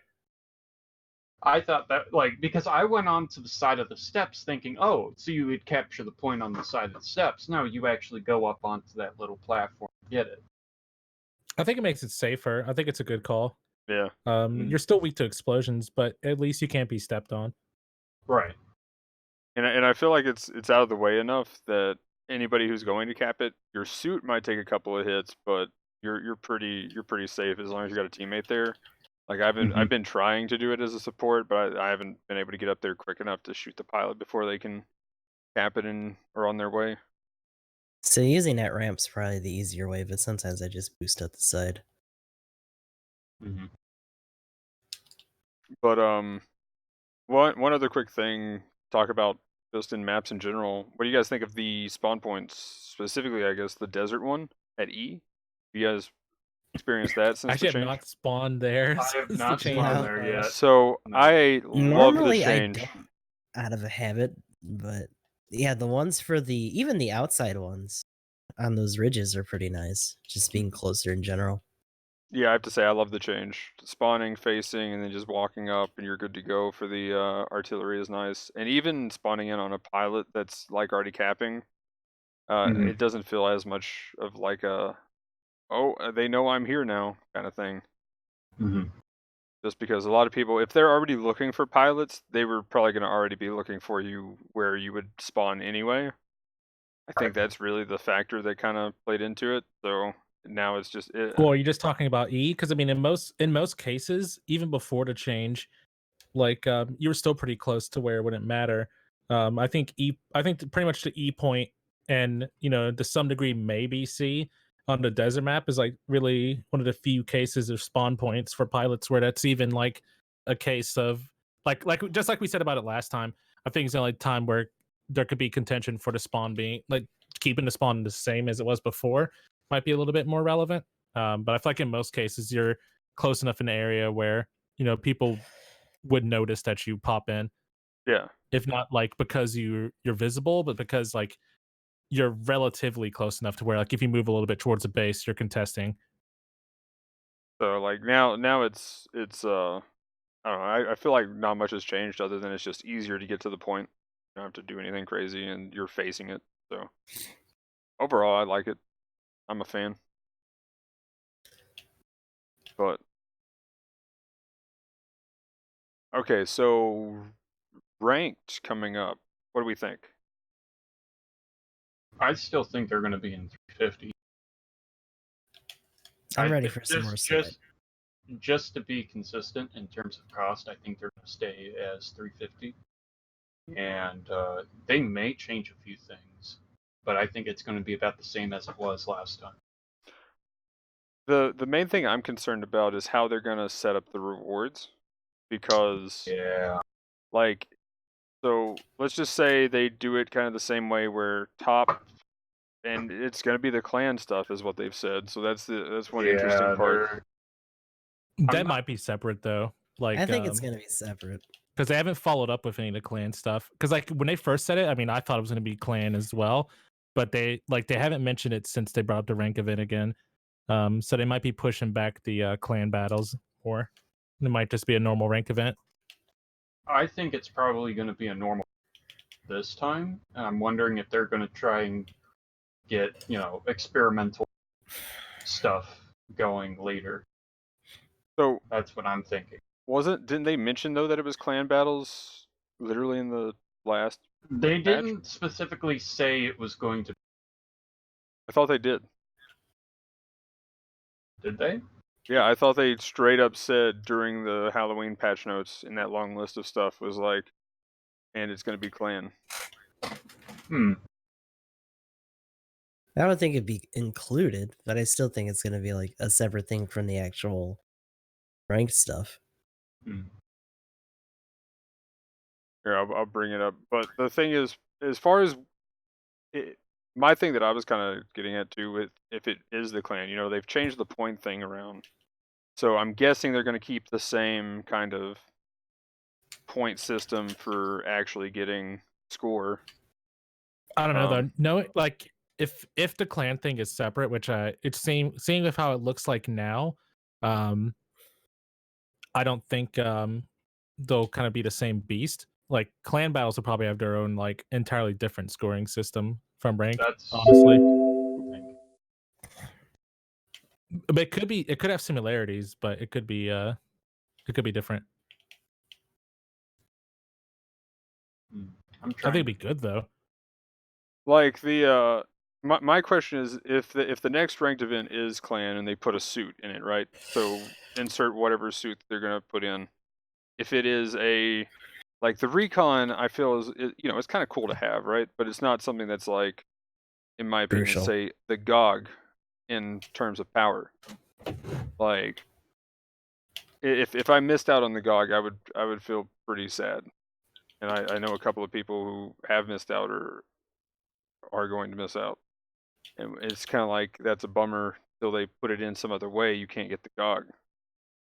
And if they do something to where it's like, only top 5 clans in every bracket get, assuming they're going to use everything kind of the same thing, only just replace individual players with a clan itself, and then have like the leaders of the clan enter or something to have your clan enter. The question then would be, how does it determine what like rank you get put in? Will people, and this is kind of where I'm getting at, like, it's kind of going to be sad to see everybody being like, if you will, elitist mentality, be like, okay, A or A plus onlys can join, everybody else get out. Happen, though. And yeah, I mean, that is going to happen. Like because we already depends have all that on in play, the clans as it is. Yeah, so I mean, my thing is though, is it's just like, it's gonna be real feels bad when if they put like a decent suit behind getting top 3 or whatever. Like if they do it right though, and it's just like tickets, DP, and stuff like that, and everybody can get the whatever insert suit here for just playing, that would be cool. And then the winners get the emblem, and then the like tickets and DP and stuff. I think that would be cool if they did it that way. That way there's no specific suit that's locked behind being in the top whatever. Then that doesn't feel as bad if for they don't people do being that, sweaty though, tryhard. What's the motivation to do the event? Like, I think they have to. Yeah, they kind of have to. I mean, they're going to have a whole suit just out there. Like, I mean, I understand, like, they're handing out suits like candy for, every banner and all that, but for ranked, it was like, hey, try your best and you can get the suit. It's not like, oh, well, you can just sit on your butt and here's a new suit. Go ahead and have it. They aren't going to do that. Like, you have to put in the time and effort to get the suit. And I think that's what they're going to try and put, like they did with the last ranked match and the first ranked match that they did. I mean, that's probably going to happen, yeah. But like, it's just kind of going to be one of those big oofs for a lot of people. Essentially, if they don't. Real quick though, Magnum, it sounded like you had something else that you were going to add about it. When we had kind of mentioned what would be the motivation for the clans to play if there's no MS. I mean, for me, the tickets and stuff that I mentioned would be pretty. But I mean, I guess if you pretty much have most everything, then fair enough. But for me, that's why I pressed so hard to get first in my bracket. Was I wanted that 100 tickets because I still have a lot of suits that I don't own, or just even DP. Like, I wish the DP was actually higher than what they gave out. I feel you. I just think that leave a bad taste, man. I mean, I know, like, at the end of the day, those rewards are gonna equate to MS gains, but I mean, we're not playing for DP and tickets. No. I'm playing this game because I want mobile suits. Fair enough. Like, you get me? That just kind of sucks. I think, like, it's just a real feels bad for me. And I mean, I I don't want to sound like I'm the guy that's like, "Rawr, the world's now everybody gets a gold medal," kind of thing. But I think giving the clans like a mobile suit reward to work for is the best. I'm pretty sure people would legitimately. I would be upset. I mean, I'm not even gonna lie. If there wasn't a mobile suit reward, why even do it? I don't care that much about that premium currency to no life. Like if I'm gonna tell you right now, Magnum, if there wasn't if we weren't getting to level 3 recon for the rank event last time, I wouldn't have been in it as hard as I was. Fair enough. Mm-hmm. Yeah, I wanted them tickets. And granted, I'm talking about like, from my perspective with the JP account, like I could care less about a lot of those premium currencies. I mean, they're nice, but that's not enough. It's not worth it enough for me to put in that effort for just tickets and DP and stuff, especially not for DP. By the way, just real quick on a side note, I don't know if we touched on this, but I think we missed one of the notes in the thing when we were going over that big post of patch notes. Has been changed so that the quick loader and auxiliary generator now for stuff like the ammo type suits, like the FB or the the Stamen uses it too. Right, the ones that use the cartridge. Yeah, they're affected by the quick loader now, and the quick loader text has been changed. That's good. Oh, or nice. maybe they've been affected by the quick loader and it's just wasn't clear. This is clarification text. Yeah, it might be Which is clarification. nice. Yeah.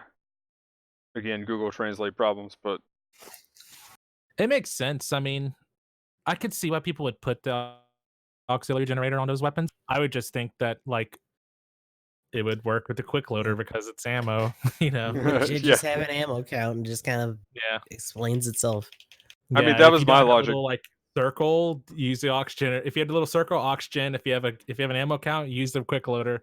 I mean, that's what I was doing, and I was just like, I hope I'm doing this right, and I'm not being a crazy person right now. Because I had that question come up in chat. It was like, wait, isn't that a beam weapon? And I'm like, well, yeah, I guess it is, but it has an ammo system, so you're quick loading, right? I mean, they even like when they describe the weapons, they say it has a cartridge like ammo system. So yeah, it seems like they're even trying to type in the description. Yeah, from the last 2 patches ago, they specified the GPO1 and Stamen's beam rifles. So when they said energy, they threw in parentheses ammo type. So now they're trying to specify which type of beam rifle you have. So I think from now on they're going to be like, oh yeah, so you have this beam rifle. But if it's just a normal beam rifle, it'll just be a beam rifle with a heat rate. But if it's a beam rifle with an ammo slot, they'll throw in parentheses ammo, even though they will still have the heat rate and heat percentages in there, even though it is. What are the cartridges called? E-packs. They're called E-pack. I say E-pack. E-pack cartridges. So let's see. The old one had something like that. Yeah. So beam ammo type in parentheses. Yep. So and then the sub weapon for the 04 is the same. Yep. End of November. Ban of clan match competing for rankings between clans December to January. Ban of new rules. First for new rules. Weekend only battles. Okay, so that's an entirely new line. My bad. So yeah, end of November is the clan match competing for rankings between clans. Right, but I think they pushed that back. When? Because like they still want to do ranked, but I think they pushed back the clan thing. Oh, like did they put up a Twitter thing or like? I mean, I thought it was in some of the notes because like the last thing I saw about the ranked stuff was that there was still going to be ranked in November, but they pushed back. I wish I could give you like a link or something because like I don't think it was on Twitter or anything like that. But like I thought they were in one of the notes they were pushing back the clan stuff, and doing the ranked battle. I mean, I could be wrong. Don't get like this don't was take my word for it because I know exactly what you're talking about because that's the first thing I saw. that we talked about. This was literally what we were reading last week when we went over this. For the flight type stuff? Yeah, this is on the flight type notes. Wasn't there another? I thought they put out another patch note after that one. Yeah, that's what I'm going through right now. So sadly, it looks like you can't just type in clan and it find it. I already got 2 loud dings for the video, so oops, my bad, guys. Yeah, where I typed in clan and I went CLA ding, and it's just like, oh my gosh, my bad. Hopefully that's not too loud. Have to put a volume warning. Probably not. Hopefully not. Please, but we'll find out. If it is too loud, we can edit it in post.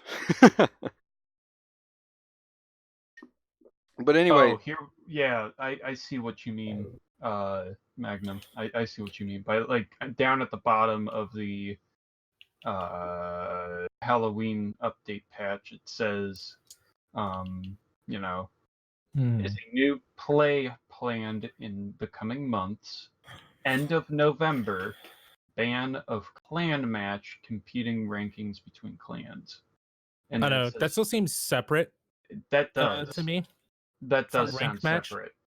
That does sound separate. And then it says December, and then December to January we're getting new rules, which I guess is the weekend battles. So I'm wondering if people are starting to DC. Yay. Draft game confirmed. Simple battles, or weekend battles. I'm sure they're just changing up the weekend battle formats. They probably are. I don't know. Or they're putting in new rules for weekend battles, like new system, like That's kind of what I figured. Just a new mode type, just whatever they got going on. Mm-hmm. But the way I read the clan match thing with the translation that we have is that it would just be like what's the I can't think of the word I want to use, but how in PoE you have like a rank system based on like, I guess, like, in a PoE race there's like placements or whatever, I guess. Yeah, there's like a ladder. You're more of like trying to be, there's like a ladder. Yeah, ladder. Thank you. I read it as more of like a ladder system for clans. Oh, wait. Okay. If you still have it up, read that again. All right. Ban of clan match competing for rankings between clans. I mean, like, if it was going to be a ranked match, most of the time the terminology is rank match, and it's just rankings between clans. Like, when you say between clans, it's like, it's a ladder system. Tracking. It seems like a ladder system, right? I mean, yeah, that's how I take it. That kind of sounds like, that would make some sense. Okay. I mean, to be honest, I hope they kind of get their rank stuff sorted before we get another ranked, really, in my opinion. But if they were just going to have one, if it's kind of like what we had again for a week or something, cool. But yeah, I think the clan stuff right now would be a little too, I don't know. Also, another thing with the ranked, if it was clan based, what do you guys think about like one clan feeding another clan, say, wins, and then vice versa, so that everybody like would get? Because if you would have to queue in as like, say, a 6v6 to actually do the clan stuff, you have to have 6 people. Then you could just trade off stuff to get the highest in your ladder, essentially. Like, I feel like that's going to be happening. Even then, you might have more active people. Like, say you were just kind of casually in a sleepy clan, you might have those people jump ship by themselves without even being filtered out. So you'll just see a huge shift regardless. If not just for the event, then they may stay permanently, depending. Yeah, I'm kind of curious to see how much salt and toxic shenanigans happens with the clans as soon as this event goes live. But I don't know. I'm sure we'll hear plenty about it on Twitter and Reddit. There we go. Oh my gosh. Reddit. Yep. Of course, Reddit. Everybody left my clan. Fuck. Oh my gosh! Everyone went to go join Team No Pants. That might be a thing. Well, I mean, you guys got like 4 pants. Streamers for like having everyone go to their shit. Like now they're doing like huge recruitments and stuff. Like team 4 pants, team 5 pants. Like we gotta start making like 2 more clans. I don't know. We need to like consolidate some. Like some of the newer players that joined in are falling off, and I've actually had to clear up some space in teams 1, 2, and Tri Pants. Yeah, I've been doing that for GS3. Yeah, I should probably go through and do a Team boot No pass. 2 and Tri Pants. Yeah, because I think I'm gonna be like Yeah, because I told you can remove my account off of Team No Pants. I know GndmManiac JP hasn't been on in weeks. Yeah, like you can kick him off. Yeah, so don't worry about it. I mean, if I ever touch my GP account again, like it's gonna be for stats reasons. By the way, I don't know if you guys looked at the like bug fixes, I guess, section of it, but did you guys notice anything interesting on that? Bugs because they had a fixes? huge list of bug fixes for this patch. Bug features. Okay, let me take a look at those. Wording is Was hard. this like a very Give me the bug one? features. It's the patch notes all the way at the bottom. Oh, from the same Yeah, thing. this past patch. Okay, so bug fixes. Oh, wait a minute. Was this the Halloween one or the one after? What do you mean the one after? One. Okay, I'm sorry. No, I'm being dumb. Okay. Which one is it? Because it's not unit related adjustments. Information. Is it the distribution of update file version 0.0119? That one. Okay, so before the Halloween event thing. Oh, before the Halloween. Well, no, this is where they added the ruins. This is this patch. It's it's the one. It's the one before the blue. Oh, okay, new, yeah. Halloween. Yeah, the one, yeah. Okay. Yeah, the one before the Halloween announcement, event. Halloween, Happy Halloween campaign. Okay. Okay. So where exactly did you see this? All the way at the bottom. It's the bug fixes. I actually haven't looked at this. I haven't had a chance to look at it yet. Okay, so should we like kind of say something about this or like, what? I mean, if you guys I mean, have you guys seen anything interesting? Because there is a lot of notes here. Like, I didn't really run into anything, but by the way, GM Guard Custom actually got buffed. I don't know if anybody played with that. I think the downswing. I remember seeing it. They changed the downswing behavior. I don't know what that actually entails. Maybe it's a little bit lower so you can hit somebody on the ground. What someone was saying. Has anyone actually got like a link for this? I thought I had it up, but yeah, I can. Oh, so the hyper hammer was fixed for space. Interesting. Yeah. So apparently you couldn't use it properly out in space, and now they've readjusted it. Here in your chat. Okay. That one where the captured MS doesn't self-destruct and receives no damage seems fucking awesome. Can they like unfix that and I can go on a MS murder spree and a stolen MS? It's like literal unkillable new type god in my actual GndmManiac or lunar titanium. Here's the other link, Gustav. Mobile suit.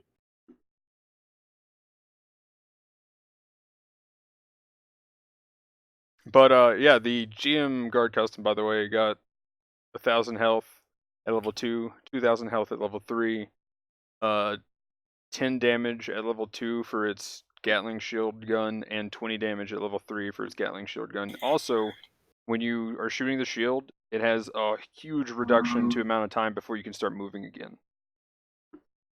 So. Oh, they added AI features to Space Force. I did not realize that. And then they buffed the damage control level 1. And I think that carries through to all levels as well, which is pretty much one thing that the GOG has.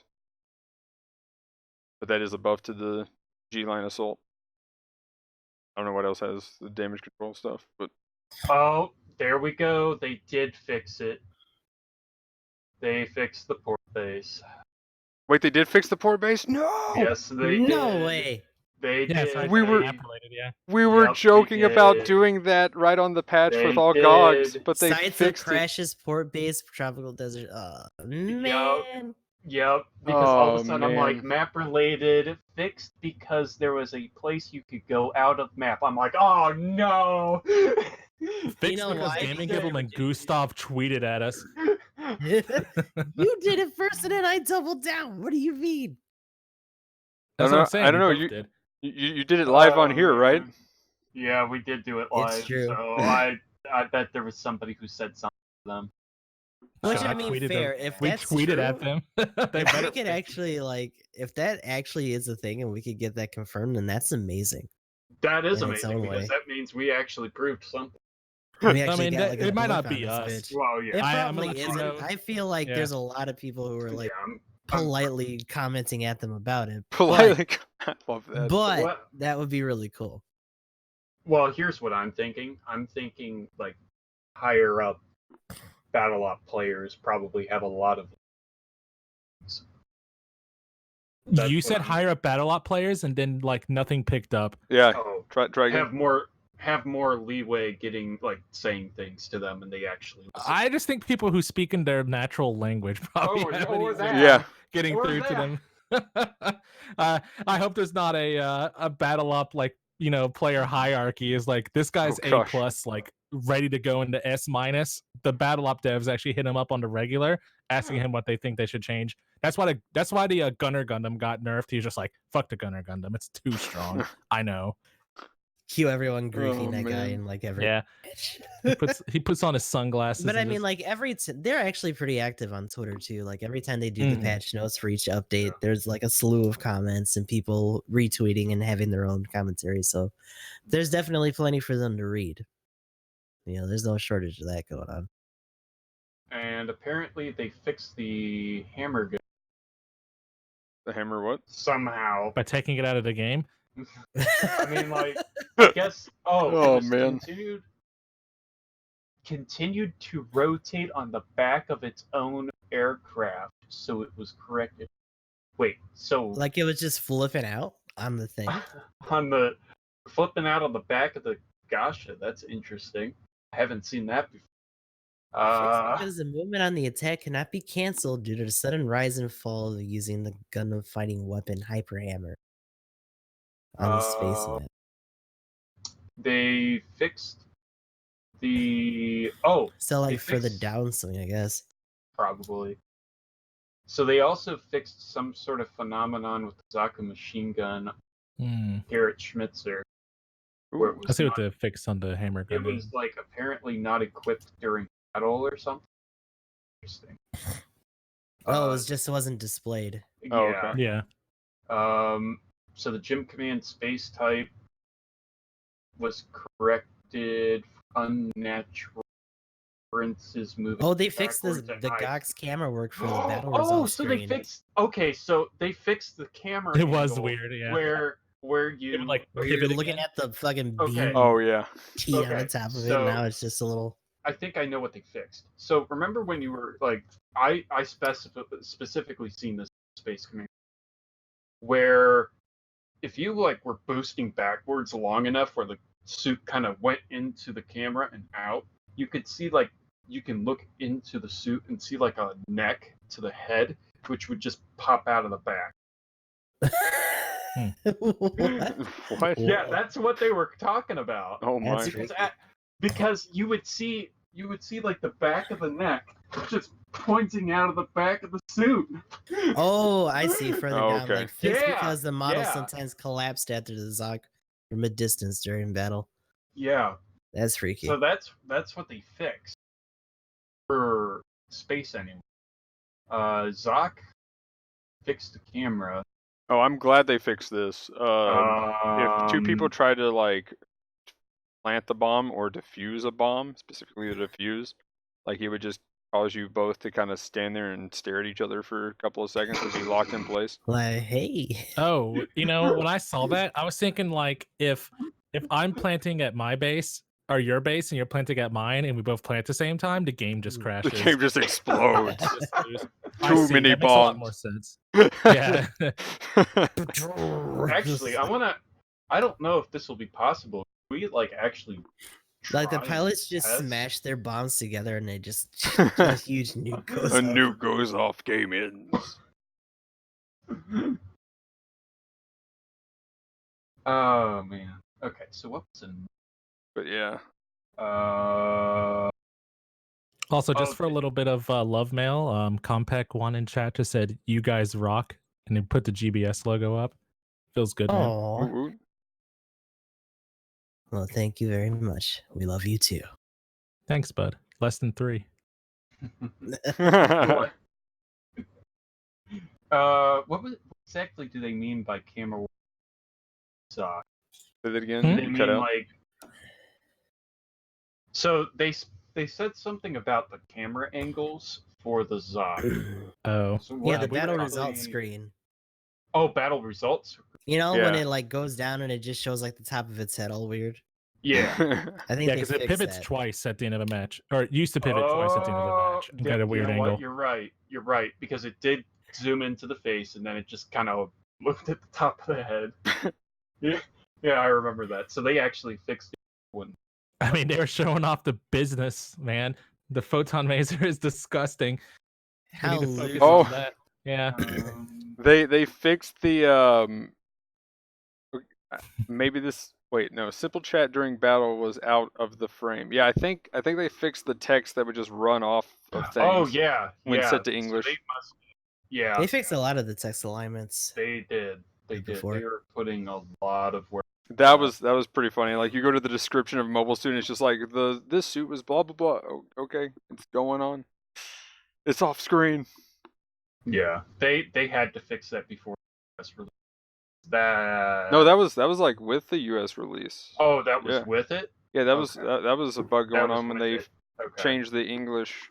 Like when they because they had changed it before when they were did. making the adjustments and they didn't make it in time for the US release. Yeah, they just fixed this now. Yeah. Okay. Because I knew they did the overhaul before the US release. Because that's when they changed the buttons, the primary button too. Okay. Let's see. By the way, just on a side note, I am so glad we hold square now. Just saying, guys. Yeah. Like that feels good. I'm just glad that they visually show. That's really nice. Mm-hmm. Okay. There for a second, I thought we had some lag going on. I was getting scared. It was a little bit of weirdness. Like Gustav sounded a little bit robotic-y for a second. But I will say earlier though, where Gustav like went laggy and slowed down. Emblem earlier, you were where I was like tabbing through stuff. Like it decided to catch you up. So I don't know what you were saying, but it was I was like moving really fast. So like all of a sudden I was like click out of it, and then on my side you were like, and anyway guys, blah blah blah. Nice. Like you just went high pitch. I mean, you could hear it wasn't that fast, but like you just suddenly sped up your voice. I mean, I've been called a rap god on stream before. So. You see me reading notes in Alien Isolation. Oh my gosh! Alien was around.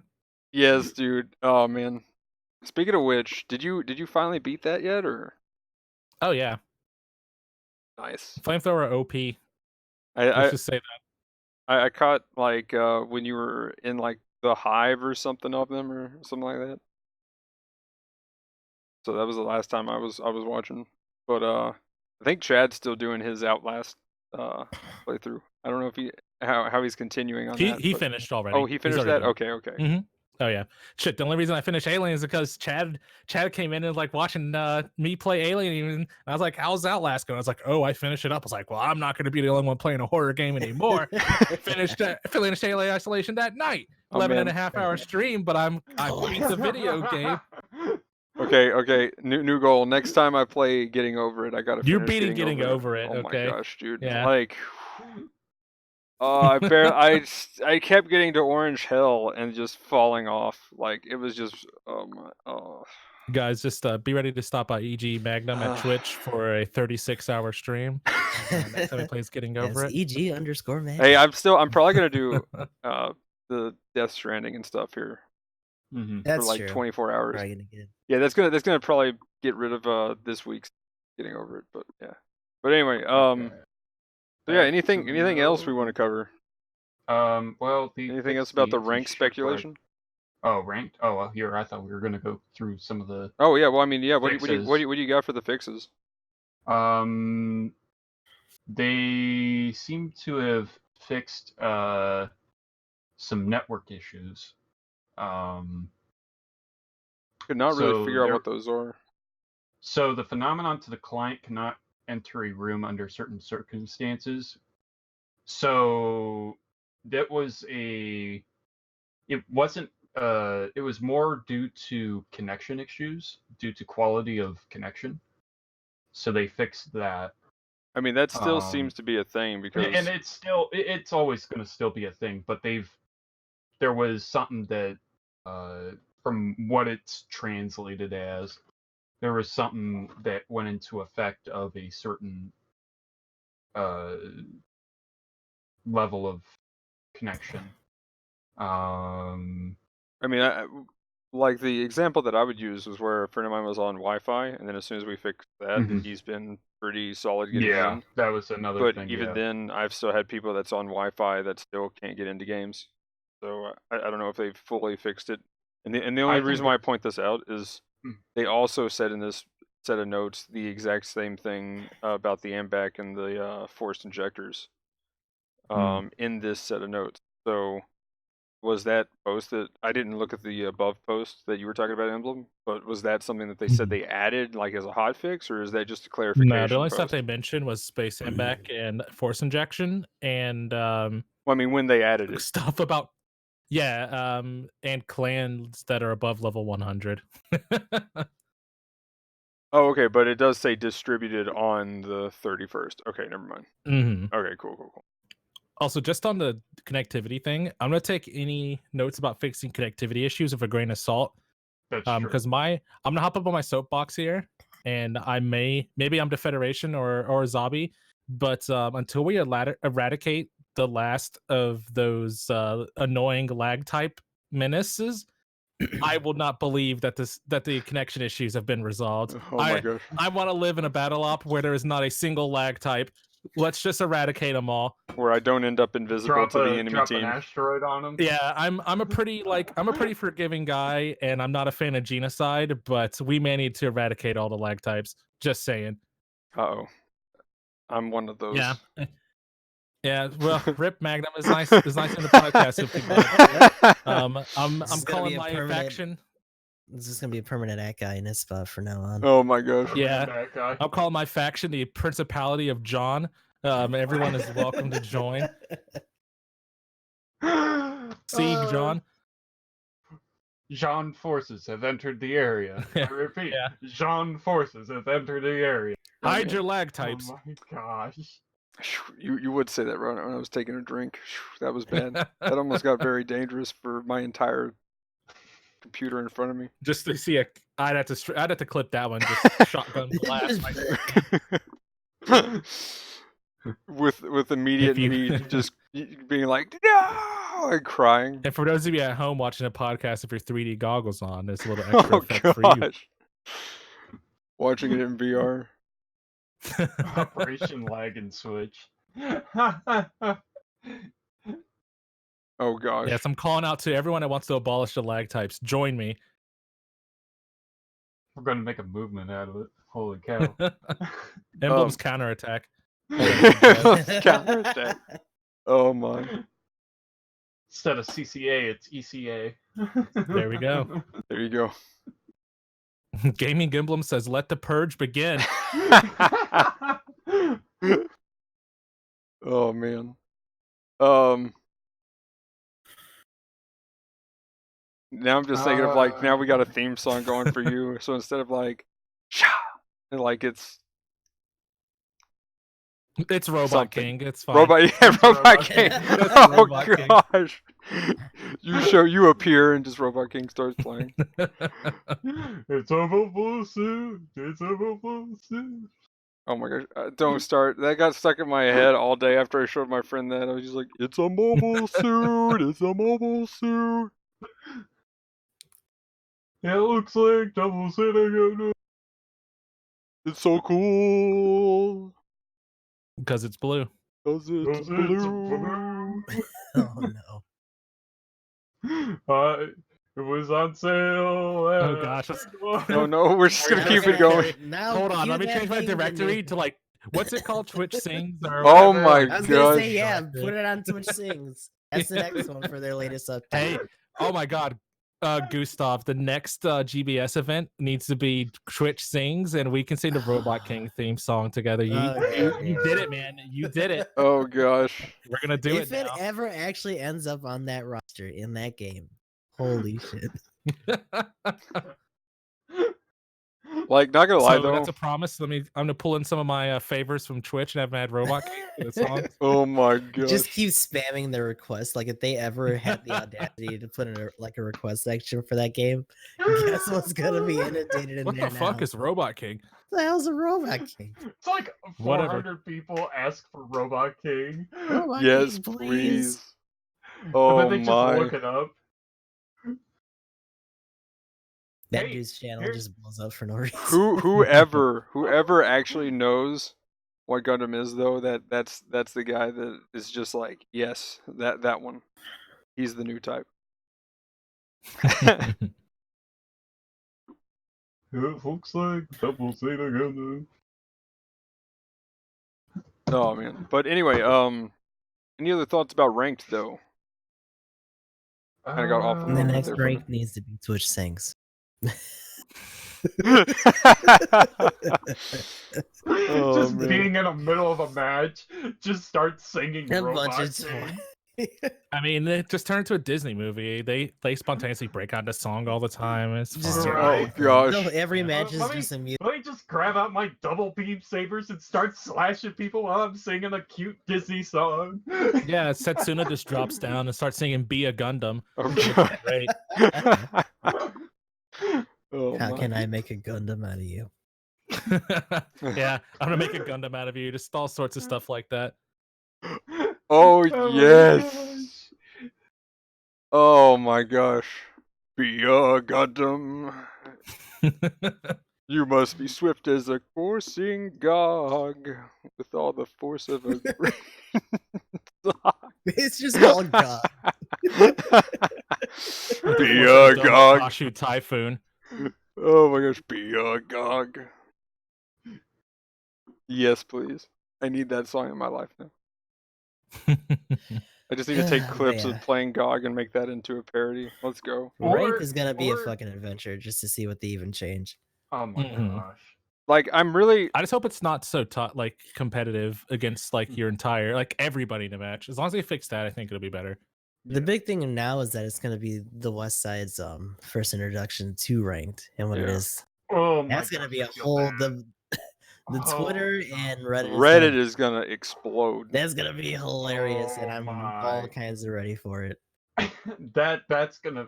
I'm gonna feel bad for the new players because they're gonna be like, oh yeah, so like rating should, we made it up to B plus, A minus in Yeah. rating. Or That heaven shouldn't forbid be they got too carried bad. to A. Oh my gosh, dude! Like it's like, oh man, I wonder what ranked is, and then they don't even look it up whatsoever. They just go right into it. It's like, no. We're gonna have to start like spamming some of our old like recordings. and Well, stuff. they'd have Just some. They'd understand. have some heads up. You have to apply to sign up for Well, ranked. yeah, you have to apply, You also but just have to understand that like ranked and rated stuff is very common in competitive stuff out here anyway. yeah. So I Yeah. think a lot of people are going to enjoy that extra sweat potential. In general, I just don't think they're gonna know how crazy it's gonna get in terms of this game. Once they get that context, then we'll start seeing the actual reactions. I think once ranked comes back in and the new players get into it without realizing what they're going into, I think there's going to be a lot of backlash from the new players, not from the current players. I think all the new players are going to be like kind of, I don't want to say kicked in the nuts, but they're going to have, they're going to be woken up. I'm just going to say that. Another I thing can say too. vibe check would be a little bit more More of a universal. Yeah, there you go. Like, Vibe check. someone was saying in chat, like, it seems like ranked is carried over, like the way people played ranked is carried over into the game now, and I just wonder though because I feel like it was already there in some respect, so like now we've kind of went back to where we were, And just now, since ranked was a big thing and everybody was trying to just, get kills and play like ranked, now you notice it when somebody plays like they're playing ranked. If that makes sense. Yeah. And again, it's the idea of like you have Western players who haven't experienced that yet. So like we came out of ranked and we were kind of in a fog. Like some of the matches that happened after ranked were really weird. Once people started getting their bearings back, they were just full on. Yeah, they were playing like they were in ranked because they had just gotten so used to that. Especially in 350, like people just had fucking ranked flashbacks, and we're just Ranked sticking to that because PTSD. if they didn't, other people would, and then they would just get stopped. Well, and then here's something interesting. It was like maybe like a week after ranked ended, they had 350 matches and rating stuff again. Yeah. And it was, for me, I think it was mostly not ranked, but just rating in general for the 350, setup normally. I've seen a lot of Seen a lot of what? Sorry. impact. Like Impact site. Yeah. After ranked, I was seeing a lot more impact site. Yeah. For 350 than I had seen for a while. So I'm wondering if they knew that people would still be in the mindset of ranked, so they would just throw in, oh well, let's just do 350 impact. We've been getting a lot of tropical desert and stuff lately now too. And once the cavalry hit, I think that shook up that cost range. Oh yeah. A little bit. Yeah. So we weren't seeing that same kind of meta for a little bit. Or if we were, it was just literally these ranked guys butting up against the new suitor, like using it to their advantage. So that'll be interesting too if they really do keep it. Even if it's at 400, you'll still see it, depending on what cost they do too. Yeah. So we'll have some different stuff to throw around in there. Which one thing? I mean, go ahead. Okay, go ahead. No. I was gonna say something different. Well, if they increase it by just one cost, so going up to 400, I think there will be a very, say, vast difference of how it's played. But you could tell due to the fact of how many, like, from going 350 to 400, now you're having a lot more Gundam types being put into the mix. Yep. And you have a lot more goof types being put into the mix. So I think there will be more of like goofs, Gelgoogs, and Gundams and more in Gelgoog VD. Yeah. Oh yeah. That'll be used a lot if they do. Gabaldis will be running around in there and all. Oh, I was about to say the Garibaldi is definitely going to be tier. Don Barrage. Yep. Don Barrage is a given. I could see Don Barrage. Yeah, definitely. Will be intensifying.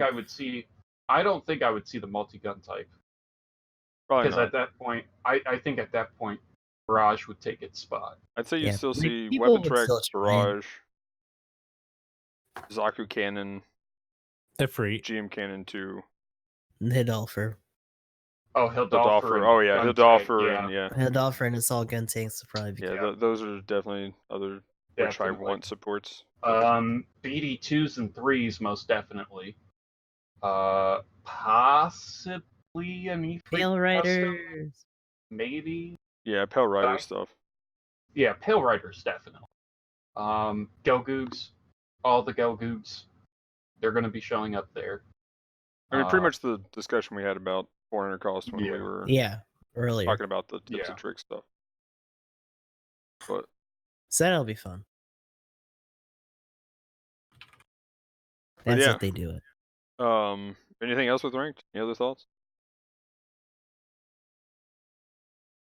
Are you ready to sweat? Nope. Another all-nighter. Let's go. That's how it's gonna be on these matches. I really hope that they find out a way that you don't have to play for hours and hours to get that score you want. It's either the grind for the max cap, or you're just gonna be doing the grind for the average. Either way, it's gonna be a grind of some sort.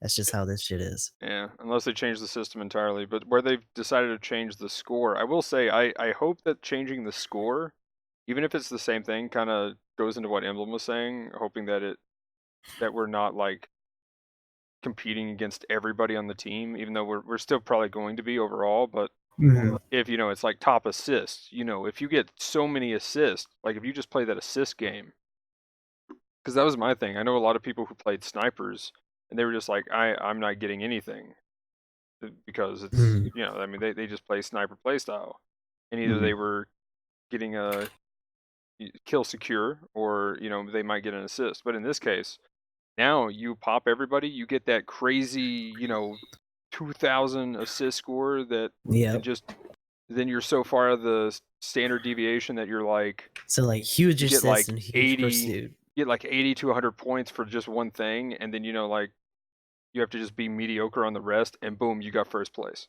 Like So like my runs on the CD and the sniper, whether I was amazing and I was first, or I was just mounting up insane assists and just being like, why? Just let me get it. So this will definitely help me. All those times where I was like second or third, I might actually get a shot at first. And then just being able to nab anything that I can like get my bullets or beams on. Well, and then how I was playing too, I was kind of like, completely just yeeting myself into the enemy team and trying to get as much damage as possible. And this kind of does put a little bit of a discouragement for me to die, because if you have 0 deaths, you're going to get a decent bit of score. Like it's probably going to be, I mean, if the average deaths is 3 and you don't die at all, then you're going to get 60 points, 65 points. That's a little bit of gain for playing a little more passive style. So it just depends on if they decide to do the overall score as well. Impact site will be like everyone just dancing between the trenches and never crossing over. So do you think that the new point system might use the new scoring system in regards to how it factors in things? Yeah, like as far as your overall score, I think that's going to be how your overall score is determined, possibly. And it You might still have even the same be problem though, right? Well, so yeah, kind of what we talked about. Damage still kind of stands king as far as how well you're going to do to get first place on the team. But if they don't have the overall, like you get, what was it capped out, 20,000 for the team score? If they get rid of that, if they get rid of that and just put in like a win and a loss, wins give you 100 points or whatever. And then if they get rid of just the overall score being a thing to where everybody's got to get these crazy numbers, and then it comes down to individual skill. And what I mean by that is you have the guy who is this godly sniper support style player who hits every shot with whatever, so he gets every assist ever possible in that game. So his assist score is way up here, so he gets 80 points. So then he gets solid stuff on everything else, or over better than average at least, like solidly better than average. Then you end up with like a 500 point individual score, and that is your score that gets totaled in with a win. So you win, that's 200 points. Individual score, you get like 500, boom, 700 is your total score that you get added to, say, your 3 wins. If they get rid of the big deciding factor, which was, I mean, for me to get any more points on most of my games, we would have to get 14,000, 15,000, or even 16,000 points before I would improve any of my scores half the time. So now you have a huge upper limit based on how well you do in every category. Does that make sense? So if you're saving people a lot, assisting... Go ahead. Let me ask you this. Do they still do the individual score the way it worked in the last ranked event, where your placement also factored in how many points you get? Well, are you saying it would still work the same? Because the problem there wasn't the fact that the total score was making people be up against their team. Literally, what you're talking about now is what fits you against your own team. And if that's the case, nothing changes, and it's still bad in my opinion. Because I mean, the total score was honestly the most. I don't know. Was the most I don't know what the proper word here. Unbiased. Like that's the best way to keeping that makes the scoring system a little less one man versus the whole team. Like if we get rid of that, like literally you're just competing against your team at that point. and you still have the same rank problems. I mean, your I think it's a individual bit efforts factor healthier into that. than as far as just being Mm-hmm. you have to perform better is kind of what I'm looking at, because like right now it's you have to perform well enough to get first place, but then if your team had a total of 15,000 points, you had a really good score for that day, right? For that one game at least. And if you do that 3 times, you have a good overall score. If you get rid of that and just win, like if you get rid of that third score, which is your total overall, if you just I'm just saying they should get rid of that, in my opinion. Because at that point it does kind of bring out a more skillful, like you're proving that you're better at the game or whatever you want to say, than the other people in your bracket. So win gives you 200 points or whatever, win gives you 200, loss gives you 100, or win gives you 100, loss gives you nothing, something like that. I think it should be something that is factored in. So maybe 200 and nothing for win loss. Get rid of the point 20,000 thing, period, because that just gave too much of a gap and made it too much of a grind. Because that means you had to keep queuing till you got a good team at the same time. Does that make sense? And So like, not only were you trying to get first, but you're also trying to be first in a high-scoring game. yeah, so I had to keep queuing till I would get the 400 points for being first, or even second, and then I would have to keep queuing till I got that team that was gonna decimate the other team beyond belief to give me that score. So if you get rid of the factor of decimating the enemy team and then put in their new system as your point score. So whenever you hit, square the touchpad at the end of the game to see your individual score, take that plus the win and add that together. Does that make sense? So yes, you are still competing against everybody on your team, but what I'm saying it's more of a positive is it's now basing it more off of skill to be at the top of the leaderboard in that case. And it's also basing it more off of, depending on how you play, you can still score high in the sense of getting a huge higher deviation of assist points, or even pursuit assist, where you stagger somebody while they're attacking your teammate, or not dying a lot, or getting a crap ton of kills, right? So you get a crap ton of kills, you also get the higher personal score. You get a ton of assists, maybe you're dealing a ton of damage, maybe you're dealing, so you got like 3 or 4 categories that you can really push up to high 70s or even probably 80s if you can get high enough in your score. And you can maybe get like 500 points or something. And compared to somebody who's doing very well, which is getting like 430, 450. Does that make sense? I mean, I still disagree, honestly. I think what you're saying still breeds all the exact same negativity that was in the current ranking match. And I mean, on the flip side, I think if they drop the system you're talking about and just have your points factor in towards the total in-game goal and still have a win system, it actually fosters teamwork because you're not competing for high numbers. Like when you make the scoring system based on individual effort, like you're saying, you have the exact same issues where players are against their own team and you're kill stealing, knocking down, staggering, and like stopping your team from getting points because with your thing, the actual total score of the team is irrelevant. So you don't care how your teammates do. All you want to do is like potentially get a win and then top off your score, and it's the exact same raging match. You just don't get points for the thing. Well, that's what I'm saying. Win should be high enough that you have to win as well. So maybe instead of 200, it goes up to 400 or 500. But that way you incentivize a win out of somebody as well. So maybe even put a win up to 1,000 or something. Like that way, and then whatever you make as your individual stuff. Because like I'm also trying to think of the grind, but yeah, exactly. What you said, though, is exactly the problem. It's still going to be there. Until they completely change the system and overhaul it completely, then that's always going to be there with the way they've got it. So I'm just thinking, what's a better way they can do it? Because it looks like with what they've set up with the score, they're still going to try to keep that as a thing. So yeah, I'm kind of talking with like the new scoring changes. I think they did ahead of ranked on purpose. Yeah, that's probably going to carry over. I would be really weird. That's if why they I'm talking about it. retroactively kept the old scores. scoring system in there just for ranked. I don't think they would do it separate. So the changes that we got are just what we're gonna get. Right. Maybe they'll change it ahead of the next iteration of ranked, but this is just what we're gonna be facing for this Well, we're round. probably definitely going to see adjustments. I don't know, Magnum. I mean, I'm not trying to say like what you're saying is bad or wrong. I just don't think it fixes. I don't think it changes anything. Is mainly what I'm saying.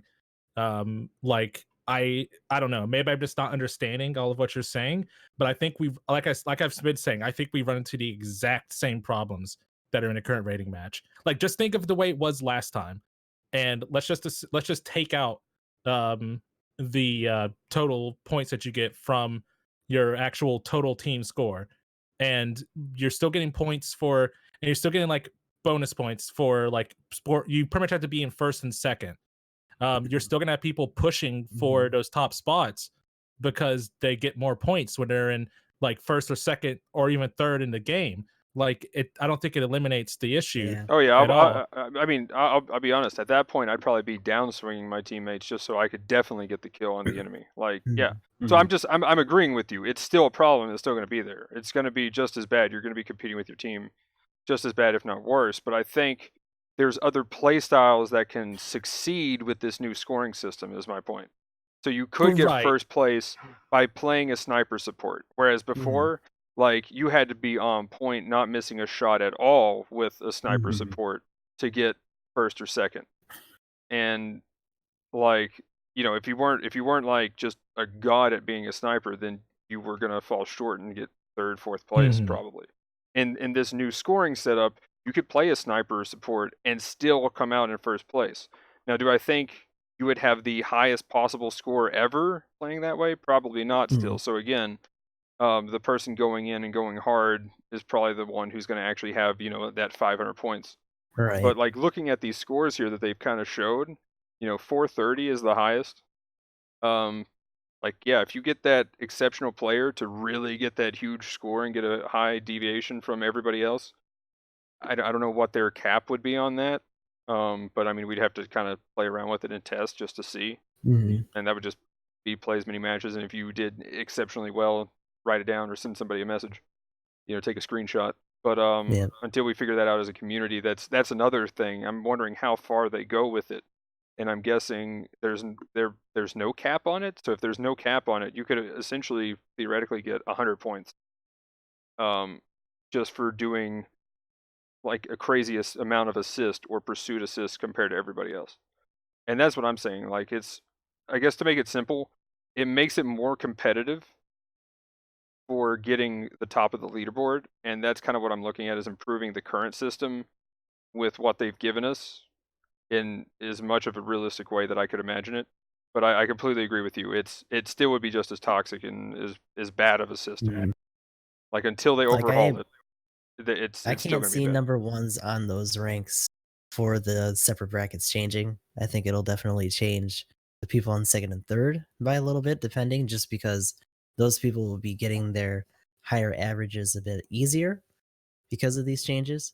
But yeah, the guys that pour the maximum sweat are still going to be tops in all those brackets. Yeah. They're That's regardless, why, they're going to be putting in the time, even if they weren't just, you know, grinding to cap.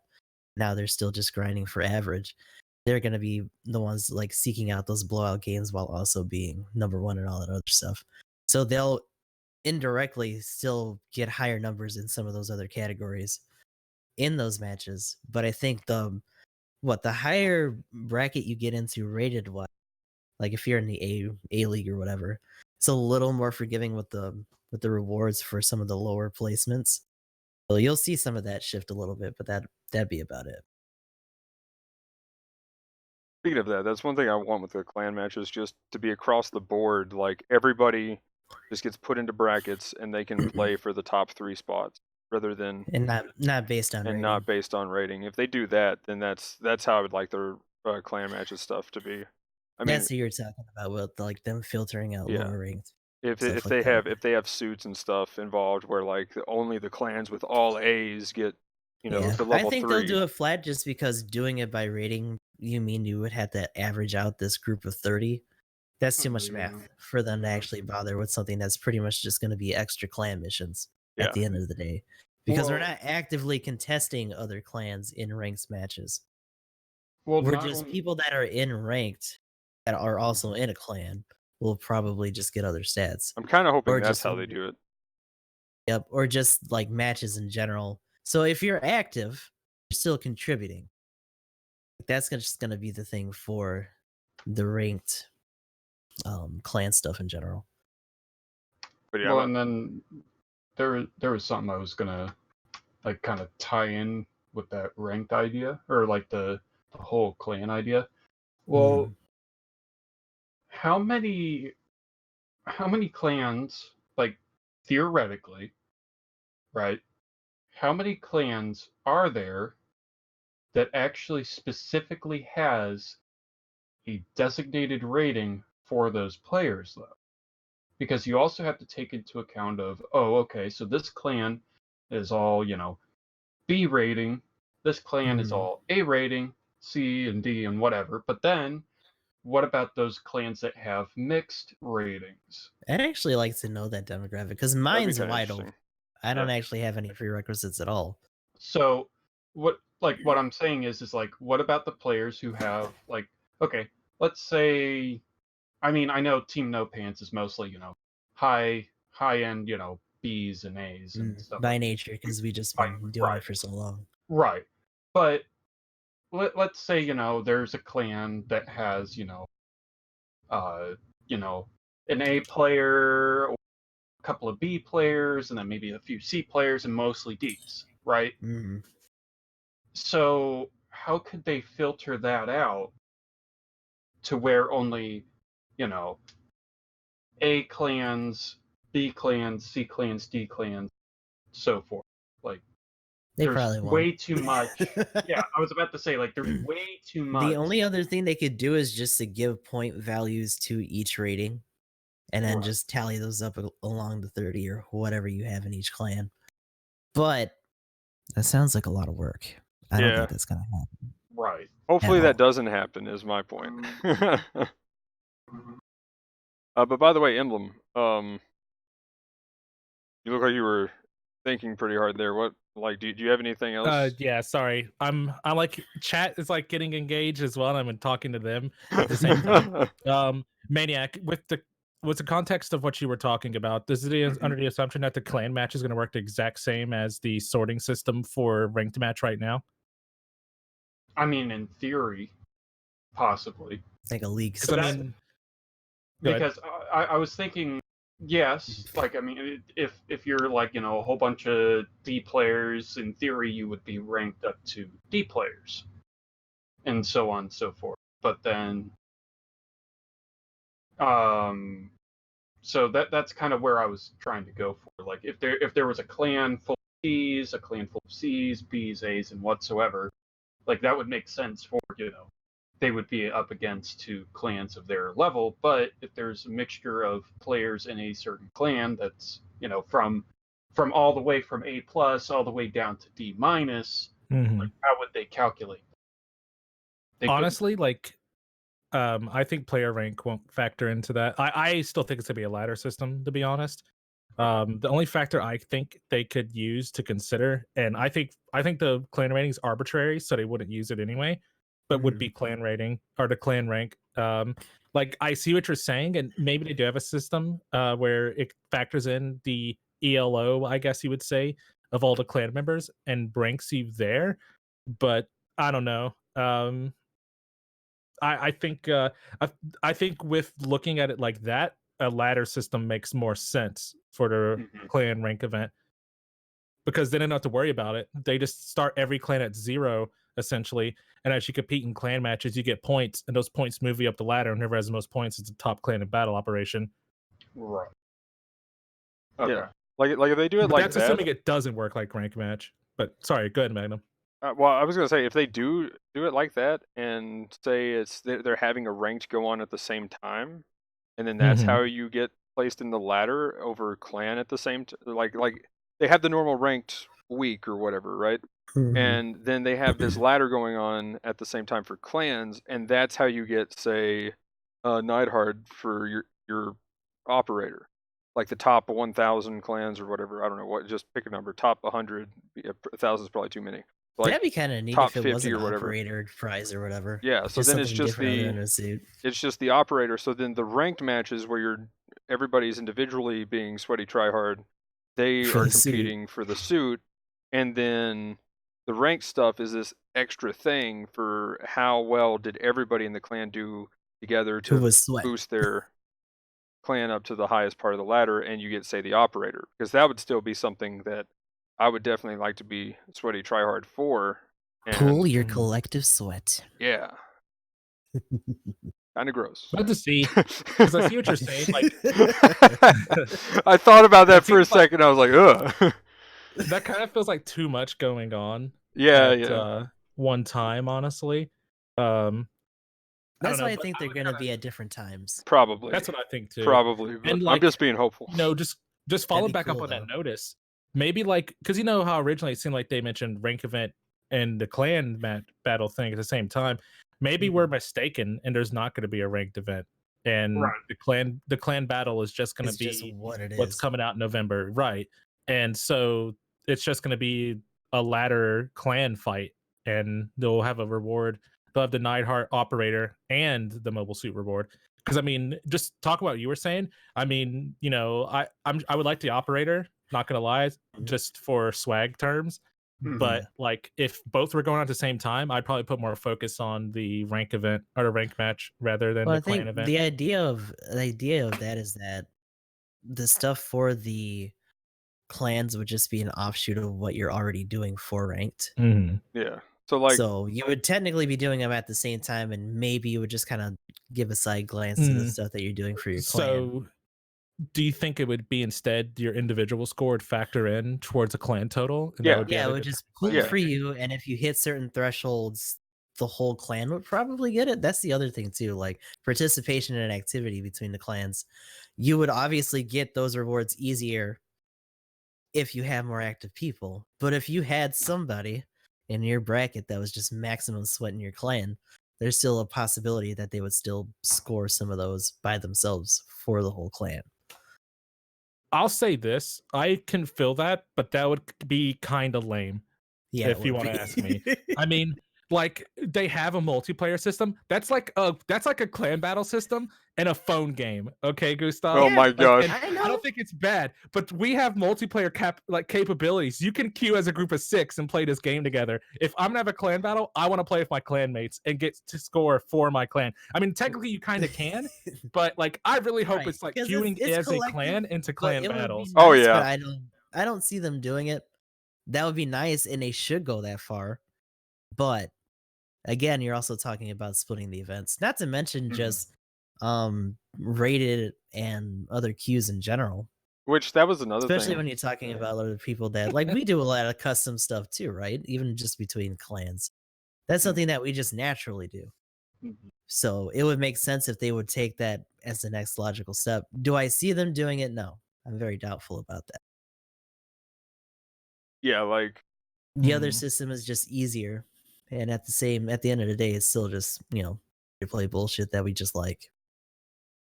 I'm gonna say optimistic that they make it the way I want it to be, because that sounds infinitely more fun and way better than the like easy out alternative. Because I don't think what you're saying is impossible either. I just think it's like not as It just interactive as it sucks. could be. Yeah, like, not even gonna lie, that just sounds like super lame. yeah, like, I do want to play with, like, a clan versus clan actually being part of it. Yeah, I hope that's what it is. That But if I it's still not think that, that's I'm gonna be separate sad. events. But Yeah, I still agree with that, just them being separate in general. But if they didn't, and if one did write out the other, then that's probably how it would end up. But yeah, like, if they ran them both at the same time, I think that would make sense, I suppose. It would make sense, but it would suck. You would still get the rewards, but it wouldn't be quite as interactive. It'd just be a weird double dip too, I think. But They would want to spread that out, especially since we had the holidays coming up too. So doing more along with the Christmas events and all the other stuff, I would assume they would try to do that instead of just blowing all their load before we even hit December. I mean, we won't hear anything about the December events until the week before it happens, if that. So I mean, you know, we'll they're be very in, like, wonder. very no nut when it comes to their updates. They keep it until like the next couple days. They blue ball the community hardcore. Man. Seriously though, like rough. we got the Halloween update literally the day before. Right here, we were like just that morning, we were like just salivating, like please give us something for this podcast. It was like, oh my god! So like, I did that that's morning. why we spent so much time on that because we just didn't expect it. It was like, well, this is the whole podcast now. I hope you guys are ready. Yeah, as soon as we saw the notes that they had for that, it was just like, holy shit. We asked for too much, I guess, guys. Holy crap, they have a ton. But asking you shall receive. Yep. Like, man.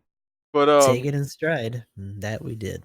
But yeah, they'll probably have that like last minute. Like I bet when is Christmas? Oh well, I'll look that up later. But like seriously when is though, Christmas? Yeah, I was gonna say like it'll probably be like the day. I'm trying to figure out what day it falls on. Oh, okay. I was gonna say like the date or just the day. Yeah, when it falls on. That should be a Saturday. But yeah, it's a race. Wednesday is. Oh, Wednesday. Oh well, perfect then. That's gonna be the update. It's gonna be right with Halloween. We're Wednesday night, feeling all right. We'll get all the notes right there Tuesday on Christmas Eve, guys.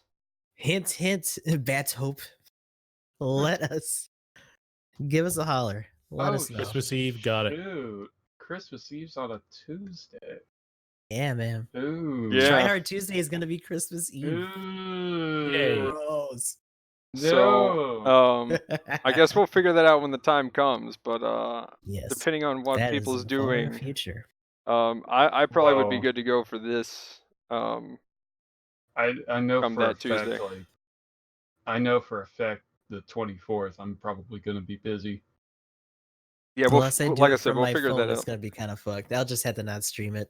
But just for context for everybody, the development letter with Halloween information was released on the 29th, and the stuff started the next day. Yeah. I'm hoping like we get our in all honesty, I hope we get our update for like Christmas events like around like maybe like the 14th or the 15th. So at least we have time. So like just next week or so. But real quick though, as far as the clan rank stuff, I'm curious to know how they're going to do points. Not to get too much back into a point discussion, but yeah, like the I'm ready. But yeah, like the I don't know. Just as far as just the points and how it works right now, like I just don't know how else they would do it better though. Like, I mean, do you have any improvement ideas though over obviously not having the individual score factor in? Like, I mean, at a simple base, like outside of doing that, which I still think would be a vast improvement on the quality of life in the games. Oh, like just simple battle? No, for the ranked. But yeah. I mean, well, here. Like, if you do get rid of the individual score, then just completely get rid of all the score and make it a ladder system. Like, and take out the rival score and make it a standard ladder system for a week or 2 weeks, however long they want to run it. And it's a ladder ranked. That it's like a ranked season that lasts 2 weeks, and you just get plus 10 or minus 10 whether you win or lose. Maybe they put a little bit of an adjustment in there, but not much. And I would say just get rid of the rival point thing altogether, and then wherever you land on the ladder after 2 weeks, that's where you're at. That's a little bit too dumbed down, though. I don't know. I mean, that would be both. That would be both more tough. competitive, and it would get rid of the problem. And that's my two problems with it right now. It's not very competitive. Like, cool, I got top 500. I was like, what, 200 and something? And it's like, I just got lucky and had that really good team at that time. That's the only reason why I was dominating my bracket, is because I had that one 1650 game or whatever, or was it like 1560, something like that, whatever. I had, some pretty awesome scores, but that was just because, like, we were in a 5v5 completely decimating them, and then one guy quit, so we could just, or 6v6 rather. So it was, and then one guy quit, and then we were able to go plant the bomb while still decimating them, and they just kept spawning in like crazy people and bumping our score up higher and higher. Isn't that like kind of the nature though? I mean, like in that setting, wouldn't the only way to really get like I don't know. It seems like to me, like your idea of true competitive is a event. You get what I'm saying? What I'm saying though is like make it more of like just a standard elo system. Like that's my point. Like if they're gonna if they get rid of the individual part of it, if they which I agree, I think that would be the better way to do it. In all honesty, I think just get rid of the individual simple, score. like without going like too far into it, I think the simplest way to make it like less salty and more competitive, or not necessarily more competitive, but make it fit more into like what the game wants to do, which is a team-based battle system. Like just take out the individual thing. Like people are less sweaty, and they and then just push for a higher score. Right, and like you still have the whole team pushing for a higher score, but you don't have to like out your teammates, because when the team wins, everybody wins, and like it removes the problem of having like a flat score for winning or losing with what you're saying, because you still have fluctuations because there's like different points and stuff, so you don't have, so there won't be a situation where like it's probably super unlikely. It'd probably be more like first place would be tied between two people or whatever, maybe. But like you still have that like element of kind of like randomness or whatever, and you can still do a 3-match system, but you just, and like all the individual stats still factor in, so it's not even like you're eliminating it or anything like that. It's just you have win-loss points, and you get points for your total score. Like it incentivizes every aspect of the game, including teamwork. Well, yeah, and bombing. Like yeah, and then that way there would be some reason to actually get that bomb off. Like that's my biggest problem right now, is that there is no reason to get the bomb, and that's one of your biggest even with point the changes things. we were talking about last time, too much either. Gustav, you cut off for a second. You cut out. Yeah. Oh well, even last podcast when we were talking about the changes for the, we were saying that it wasn't really going to change too much either in terms of incentivizing it. And even if you did tie for first, you're doing it and bringing that score to a different bracket more than likely than the other person on your team. So like even that wouldn't be that big of an issue, I wouldn't think. Which I still think I definitely like that better than what we've got. Like any of these changes I like better than what we've got. That's kind of what I was kind of wanting more, is like what other options do we have? But yeah, I would like to see that one. That one, the teamwork thing, that's a big deal. Like seeing people work together more, yes please. Because quite literally with what I said, I would literally downswing somebody just to make sure they had to wait that 3 or 4 seconds so that I could definitely get that kill. I mean, that's how you would have to play. So yeah, that is the big problem with the changes that I was saying. Right now, like just ranked in general is you competing with two different pools of people. Competing with your team against the other team. Technically that's 3. Because you're competing against the enemy team while also competing against your team, so that you can actually like competitively go up against people in your bracket. So it's just 3 different layers to it in general. And also too, the more stuff that you put in that makes people feel more lost, that brings out more tilt. And that's just not good for people's health. Quite literally, I know some people I know some people who have quit stuff like League of Legends and actually have had better, like when they go to get like a blood test at their doctor the next time, they have actually had better results on everything, just because they're not stressed and their body isn't freaking out because they're playing a MOBA. League being a revolving door is why that game has actually survived as long. Pretty much. So I don't know if we could actually try to get that volume of people coming in and out of this game, so they have to be careful about what they implement. Yeah. Right. But yeah, cool. So that's 3 different ways I guess we've come up with for them to change it, because that's kind of what I was curious how you would change it exactly, Emblem, to kind of make a full rank. I actually think I probably would prefer that one. And I said that's just the simplest way I could think of to do it. Like they literally just drop individual. and I think it make it better. Like I'm not saying it's going to be like, bam, we've solved ranked or anything like that, but I just think having the players compete against their own team, taking that out of the equation, and maybe I'm wrong. I mean, maybe taking out doesn't fix anything, but just looking at it and after having played in it, I think just removing the individual like results and that score associated with it would make it better, because you don't have to worry about beating everybody in the game to get higher rewards. Yeah, like that would probably be the best way. Like that's simple fix, quick fix. But the thing I'm kind of sad about is they've changed how they rank you from 1st to 12th. So I feel like that's still going to be a factor, especially At this least time in this around. iteration. Yeah, this iteration Oh, is yeah, probably I going to be a thing. And this is literally like the 3rd iteration game being out for a year and some change too. So like, Which we again, got time, especially if they are going to try to get up to 700. yeah, So- well, and not just that though. Again, they like to change things, which I am so happy that we have a dev set up in this game where they will make big changes to different systems. Like, I cannot emphasize that enough. Like the fact that they'll change maps, change big sweeping changes on things. Who knows what Ruin City is going to look like 2 months from now? Like they could put different sections in or take things out. Who knows? Maybe you can get on the dome. But that'd be interesting. I mean, it's pretty easy to get up on there. It's just that they have to allow you. yeah, exactly. That's what I'm saying.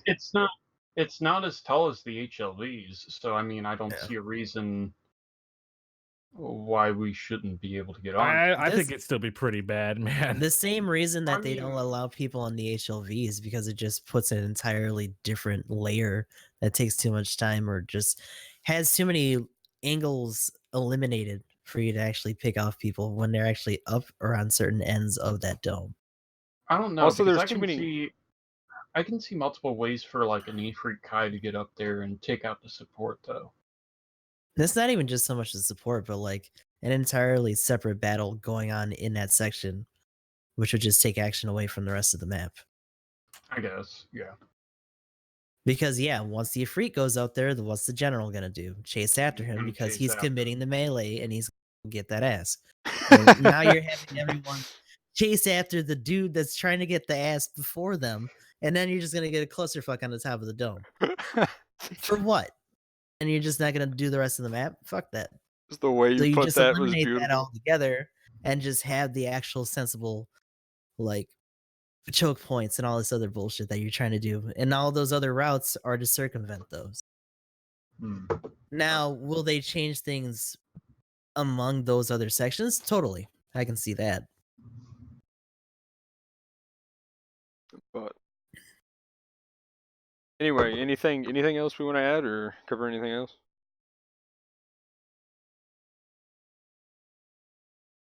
I can't think of anything at the moment. Cool. You guys want to go ahead and start wrapping things up then, right there?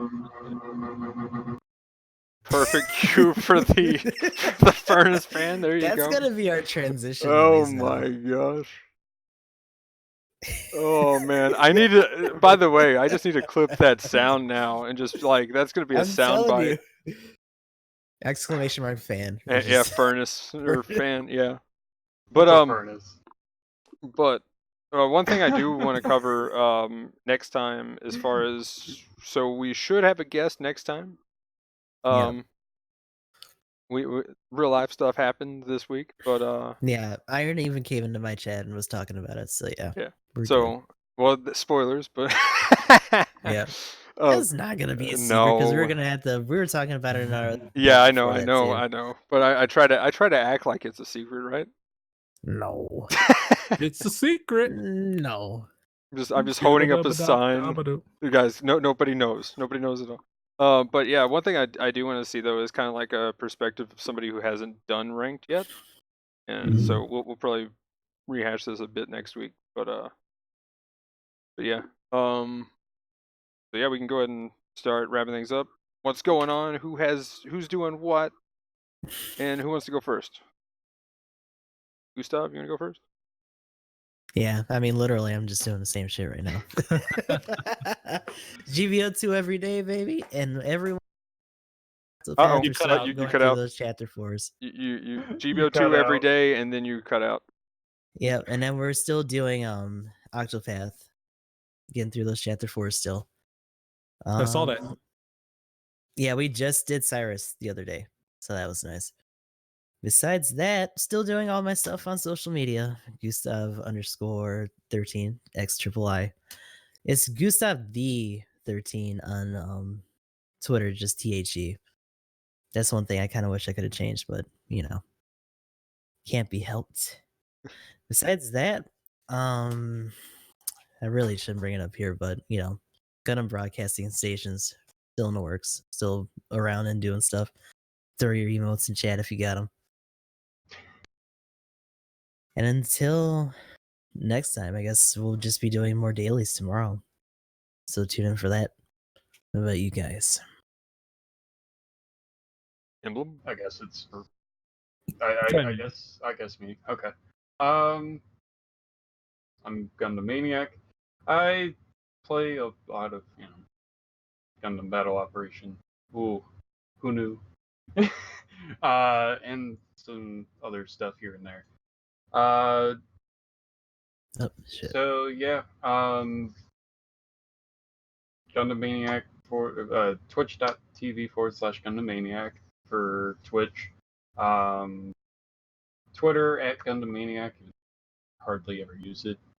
I'm gonna try to stream more often.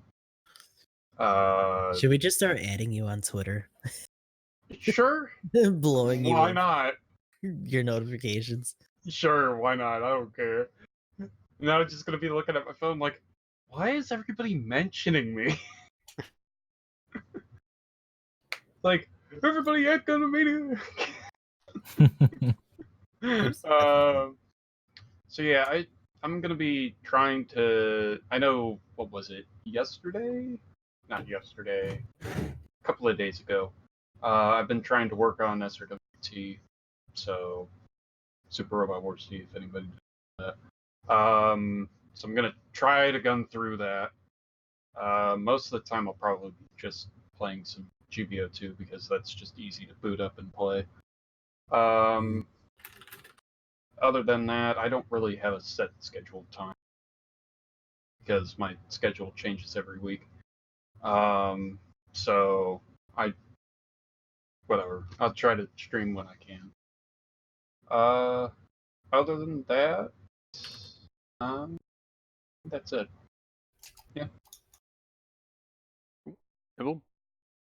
All right, yeah, and I'm GamingEmblem. You may know me as Gaming Who on the internet, but I do stream on the Twitch.televisions and am frequently inactive on Twitter as well. At I was about to say at GndmManiac. Hit him up at GamingEmblem.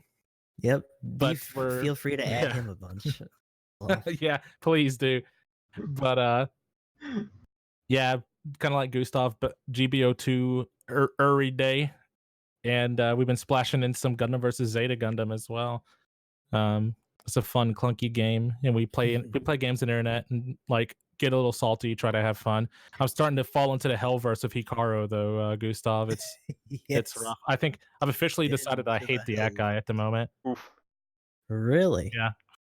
That's I fucking hate that suit right now. I don't even want to look at it.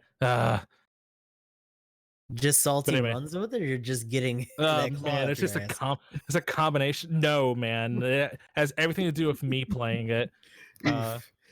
I think people bend my particle cannon, man. Like I feel that. There's just a game. I might have hit his shield, but there's a game where I staggered a guy and I shot at him, and like my reticule's on him, like it's blue, and he's standing still. And I shoot at him, and I swear to God, my beam just like went towards him and just it was like zipped off. It's like, what happened? You just see them put their hands up. Energy. Goodbye. Yeah, man. He did some like Avatar like bending nonsense and just like diverted my laser or something, man. There is a weird but anyway, aiming bug. But yeah, there is a weird aiming bug though sometimes. Like I'll be standing there, and if somebody just hits in front of my thing with the barrage, like missiles will be going straight, and then just like 2 missiles go off into space.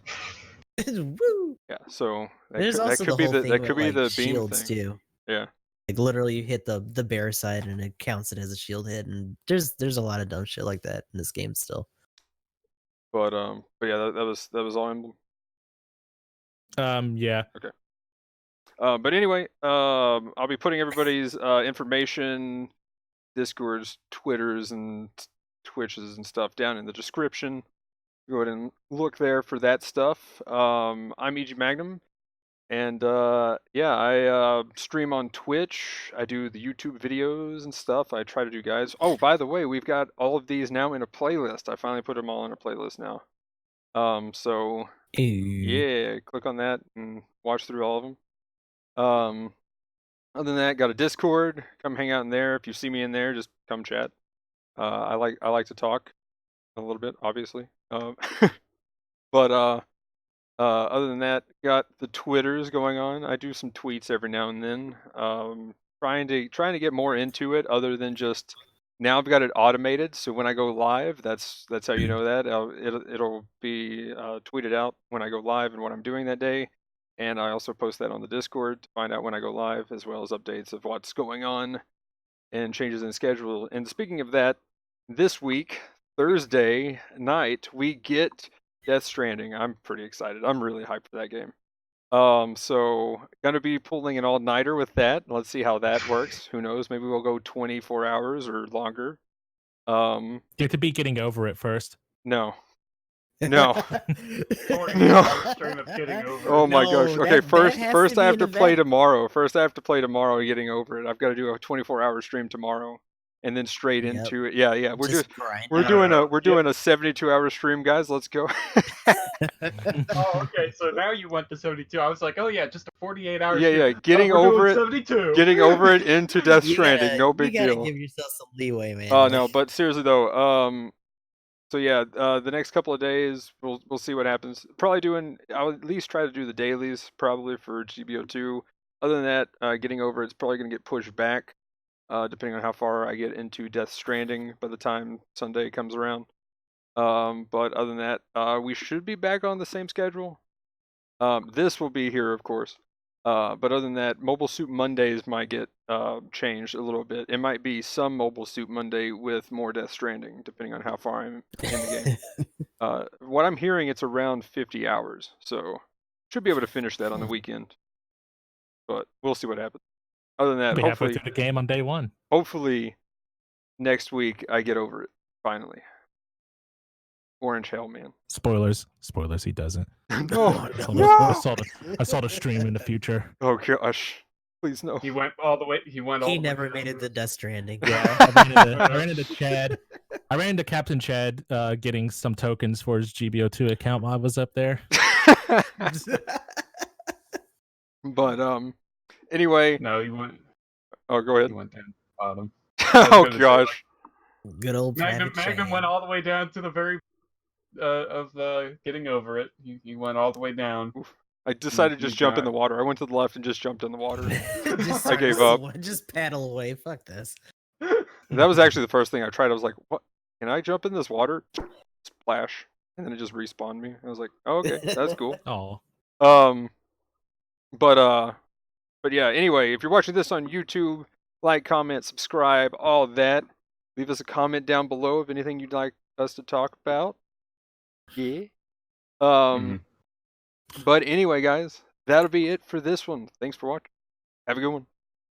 Stay tuned next week for the Not a Zoc.